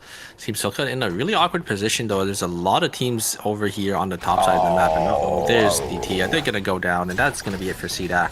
They don't have enough credits to get two members back up, so they're going to be out for this game. They're going to try to maybe score some extra points to get themselves at least that 6th place spot, but looking at Team Stillcut, they're still in this game, and they're kind of well positioned as well to maybe, you know, outscore Team CDAC here to get that 6th place spot. I will let you also know, by the way, that Glove ended up blinking just for that TS, so yeah, just a little bit of targeting moment going on there. Sure, trying to pull away Pungwa. Nice reaction to step over to the right side. Will be able to keep themselves safe for the time being. Gen and Cho, and they are looking for a fight. Look at how aggressive these players are looking for this. With the beautiful disengage from FN Sejong, it's not going to shape up into anything. Cho's still trying to look for an angle. There's a lot of players inside of this area too. Look at this. This Humanoid trying his best to run away from Husky. Or is he going to be able to do it? The parry is there. The Yan to finish things off. 4 seconds left. Cecilla. He's dead. Now. FN Sejong, they had control the whole time, so they saw everything. But Overdrive actually recognized that. Very nicely played by them, as they just going to walk straight for the TP instead of going back into maybe a contested corridor, which FN Sejong was trying to look for, but nothing really going to come out of that. As now FN Sejong are going to be the one in a really awkward position, as they're going to be forced to use the VLS system, maybe get themselves over down to Chapel. It's Chapel's Forest. Still and wait, is it Chapel or is it Uptown maybe this time? But it's School Forest once again for like the 3rd or 4th time tonight. And here comes the engage, and they're gonna be able to instantly disengage from that Yan. Great pushback coming out from Bum, and great peel away. And I think both teams know every single team has their eye on this zone here. And the Yan does end up going wide, and there's the full combo on the Rozzy. Rozzy is getting tagged. Can they finish the Rozzy off? There's the engage coming up from the Nikki, and yes, they actually do. As FN Sejong is bleeding more and more time, I always Incheon is going to be the one that has all the cards here. They have 0 kills though. They get the res. Wait a second. Team Windrunner, they get 1 member back up into this game, but they don't really have much left. The Yan is going to be out for the count. The timer's going to be there. Boom, gone, 1 second left. They have to just force it in here. Bomb is slowly trying to zone over Luminal, but the damage from this William is way too much. As always, Incheon scored their first kill of the game. Bro! Luminal just can't ever get touched by anybody on the side of FN Sejong. These guys are so mid-range that by the time they're so focused, busy dealing with the Tazia, Luminal is straight in their faces, but they don't have anything left to deal with that guy. Oh my goodness. What a rough ride ahead for Team FN Sejong. But you're right, first kill for Always Incheon, despite how strong they are. These guys have been just silent the entire time. Pretty crazy situation once again. Here we go, still cut. Looking for a little bit more. Can they turn their fates around? Maybe look for their place in the top 6 at the very least, because CDAC is already gone. We'll need to make up, what is that, 6 points, maybe 5, a little bit along those lines. This fight is going to be a great start for that one. Shikimori on the backside, half HP. Great Tomahawk roundhouse to disengage the fight, but Chowen is going to send the ultimate. Let's see how this goes. Hunnam about to get taken down. Down goes the Yan. This is going to be another good fight coming in for Team Stillcut. There we go. Shikimori taken down 2. There are, how many points? 9 now. Okay, here we go. Yeah, good amount of points for Stillcut here, and they should be able to get a couple more from just placement by itself, as all these teams are just going to have to slowly start to fight each other away. Ooh, Windrunner just going to go down there. Doesn't want a -1 as 2 more kills go to the side of Team Always Incheon. They're sitting in a pretty good spot now, but it is going to be Team If and Sejong, the one to hold the zone. They are a 2-man though, but oh no, their timers, I remember they spent way too much time trying to get back into the zone. I don't think they could really do much here. They're going to be forced to back themselves on out, but maybe they could play Kingmaker here and try to get some damage on Always Incheon for the side of New to maybe capitalize on. Look at the damage that they're able to kind of dish out here. The timers are a little too low though, so I don't think they're going to have much left in the tank here. Just have to full send it onto one of the teams here, as yeah, Luminol is just going to be able to just dish out damage. Here's the ultimate. Actually, to maybe look for the third party here. Look at the timers as well on the side of Team New. There's a full combo. They actually catch Luminol, but a great exclusive. Oh, it's not going to be enough. The Nicky's going to be there to finish the job with the captain. And Always Incheon are actually going to go down. Wait a second. I've seen Blaster win these before. No! Getting tagged by the points again. Oh! There's the Q. That does end up taking them out. And Team New are going to be able to reap all the rewards of that third party. And Team Stillcut 15 points now because they got those extra placement points. And I think that should definitely secure themselves in at least 6th place. And they maybe outscore Team Overdrive here. I don't think so. Team New, no. Team Windrunner, no. Yeah, I don't think they could. I think 6th place is where they're gonna be capped out here. There is the ultimates from the Mai to keep turning a little alive a little longer. They're still alive here to stun. Oh, the blink! The blink! Auto attacker, the blink glove skills is gonna be there to finish the job and to execute that player, and that is I've seen Mize do stuff. Unfortunately, not gonna be able to win this one out. No, I think I just stick the res here. I think. Oh, no, okay. Hey, I've seen Mize pull stuff up before. No, the Nikki is so good at the tanks. Because yeah, you just get the bar, you just auto attack them down. You know, you don't die. Yeah. So yeah, it's gonna be Team New coming out on top, winning our final game of the night here. I think that should secure themselves an extra couple placements as well. Yep, good stuff. And for Team Stillcut, we finally get to see a game where they are being given the amount of points they really deserve for pretty much the entire series throughout the course of the night. Unfortunately for these guys, it just happens to be in that last game of the day. But congratulations again to New for taking away our final game of the night. But for Always Incheon, another dominating performance once again, where they're going to be put straight into the finals. I feel like this has been 3 to 4 phases in a row now, including Season 8, where they've just gone straight in. Yeah, I mean, a great turnaround, right? Because I remember that one, there's a couple seasons where they get sent down to knockout stage 1 and make it all the way to knockout stage to the finals. But now they're just gonna get in there straight up. You know, we don't need that miracle run anymore. Yeah, these guys have completely transformed ever since. They didn't really do anything, did they? Actually, they've been maintaining the exact same roster. We've always been talking. The same team, but they have been swapping around the characters. I think it's the main thing. They're not stuck on the Shoichi anymore, right? So. I was just about to say too, with the roster swap-ups, but I thought about it for a second. I specifically remember saying at the beginning of this and the previous season that Always Incheon is the one team that never changes their roster. In comparison to a lot of the other KEL League teams, like DS Guardians, off the top of my head, has just completely revamped their entire roster. I know, what is it? I think, what is it? Busan Vespa also has changed up their rosters almost entirely a couple of times in the past couple of seasons as well. Always Incheon, same thing. It's like the one unique team in the KEL that doesn't change anything. So you're actually rooting for the team instead of rooting for the players, which is what a lot of esports has kind of turned into nowadays. Hey, it can't be Always Incheon without Luminol in there, you know? And Cenifine, I have to say at this point. And Cenifine, yeah. I don't know. I I don't know if you could say always Incheon without any of those four at this point, really. Yeah. I think they've stuck together for so long, right? Kind of hard to see them split. It's kind of like when we saw, One Circle and Romantic split from each other, right? So it's like it's crazy. Just so weird. But yeah, really good result over the course of the night for Team Always Incheon, once again showing us why they are going to be one of the top-rated teams. And a team that, again, as you and I mentioned, has completely turned their fates around in comparison to what happened to them way back in the past, during like Season 6, Season 5 days of ERM. Look at this, 65 points on the last game where they had one kill point going into our temporary zone. Still 9.5 point lead compared to our second place team, who ended up winning our final game with 22 points on their side, who again will be able to maintain at least that second place. So the extra placement points you were talking about really coming in clutch for these guys. It is going to allow them to walk all the way into knockout stage number 6 and already guarantee themselves some circuit points going into our season finals. Yeah, I mean, great performance from all these teams here. Always Incheon, new first and second, Windrunner in third with 47. We'll see them in knockout stage 5. If it's such knockout stage 4, Overdrive in knockout stage 3, Still Cut knockout stage 2, and CDAC and Dragon Ball Z. We will see them on Sunday. I guess we'll also see Team Still Cut on Sunday as well. Yep. Well, that's going to do it, at least for the games that we're going to be watching for today. Super, how'd you feel about it? Because after that, month and a half long break from ERM, I think this was a really great way to just start getting back into what the season's fiesta is looking like, especially with the Blair from Cho. And I think we got a really good representation of what Season 9 has been so far. Oh, 100%. I'm very excited for the next couple of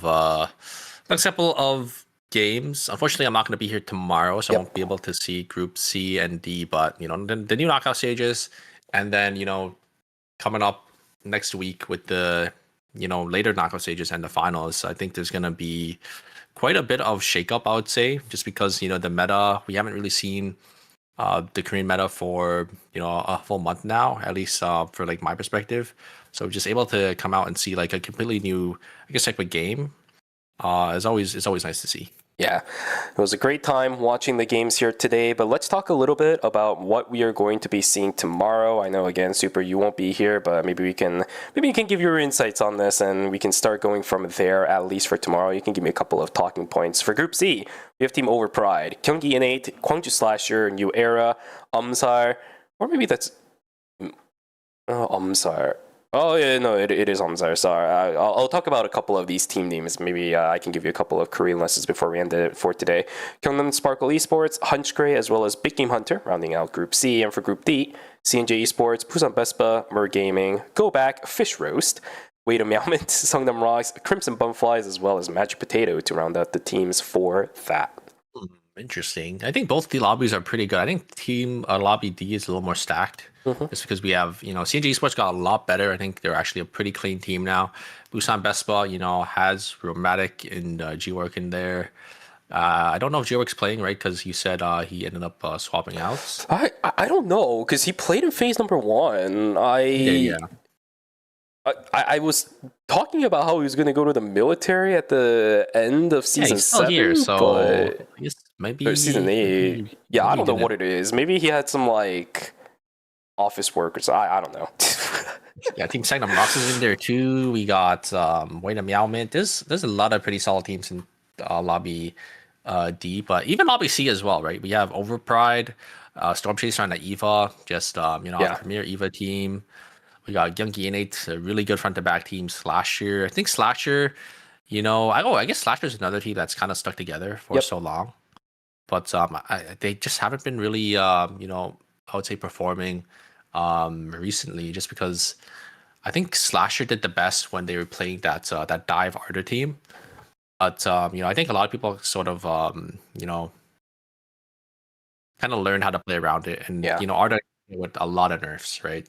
He's not as powerful as he was back then. So I'm kind of curious to see, if Slasher or like what team comp they're going to be playing for tomorrow as well. Yeah, unfortunately, with Anonymous stepping back, Gun did end up taking the place for Gwangju Slasher. Gun, another member similar to Zoe's situation, where they were in Modern, but now in 2 different KEL League teams instead. And I know that was their original intentions as well, by the way. Zoe and Gun were 2 people who were looking to go from, like a tier 2. Well, I say tier 2, but it's like a tier 1, but not tier 0 Not level sponsored, team not like sponsored. Modern. Yeah, exactly. Not a sponsored or a KL League team to try getting themselves into one. They were here now, right? So they're exactly where they want to be. But for Gwangju Slasher, I think you're completely right. I think the big thing that I want to see tomorrow is whether or not Gun is going to be in a situation for Phase 2 to be playing something like the Felix. Because I think that is the character that defines Gun. If he can play the Felix, Gwangju Slasher can do completely fine. But if they can't, we're going to have to start messing around with maybe bringing in Sardabi, because other characters on Gun just feels really iffy playing it alongside Nizuka and X-Boy. Yeah, 100%. And also depends on the meta as well, right? Like Felix is really good when there's a more, brawly heavy meta, when there are people playing bruisers and like a lot more tanks, but or even when it's more, ADC like, heavy comps too.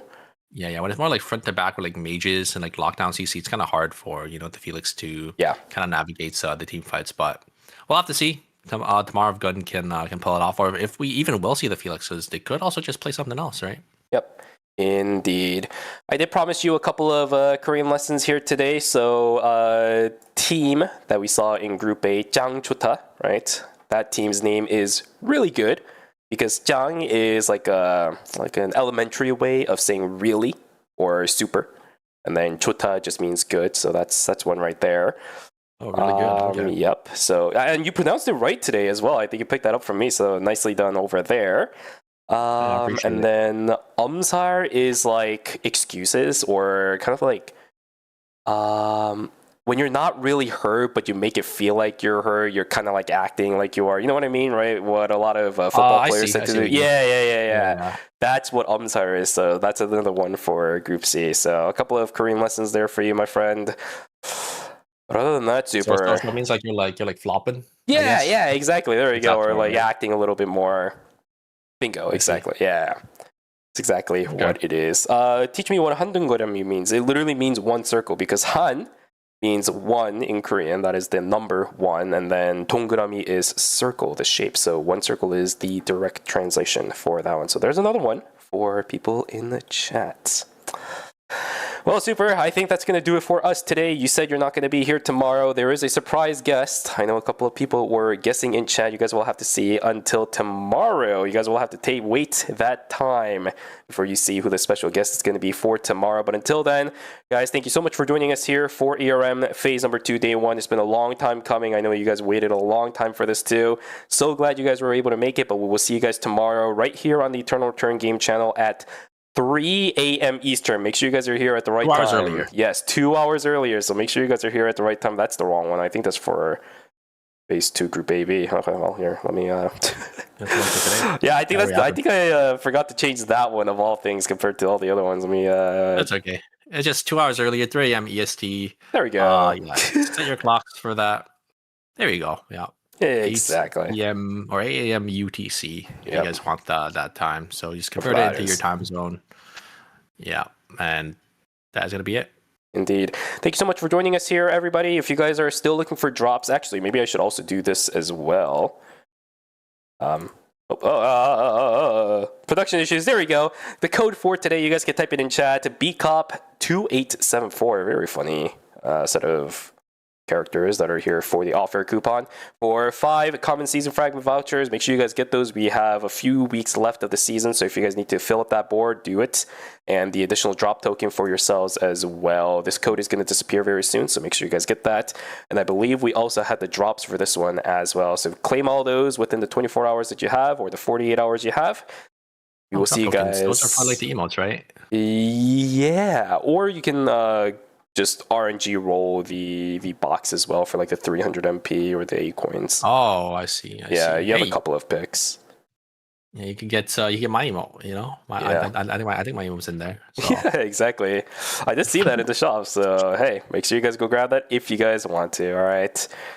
If you guys are still looking for drops, I know the JP stream tends to go a little bit longer, but my throat is killing me right now, so we're going to head out. Thank you so much for joining us here today, folks. We will see you guys tomorrow for Group Stage CND. Until then, please have yourselves a wonderful rest of your Friday, and I hope you guys had a Merry Christmas happy holidays, yesterday. guys. Yep. Happy holidays. Indeed. And yeah, if you guys are going out for Boxing Day, good luck.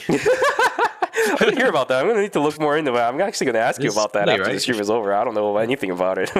It should be today, right? Boxing Day is always a day after Christmas, so I think it is. I don't know. It's my mom's birthday today, so I need to do that later. But I heard Boxing Day Good luck, yesterday. soldiers. Yep. Have a good day, guys. I'll see you guys tomorrow. Bye-bye.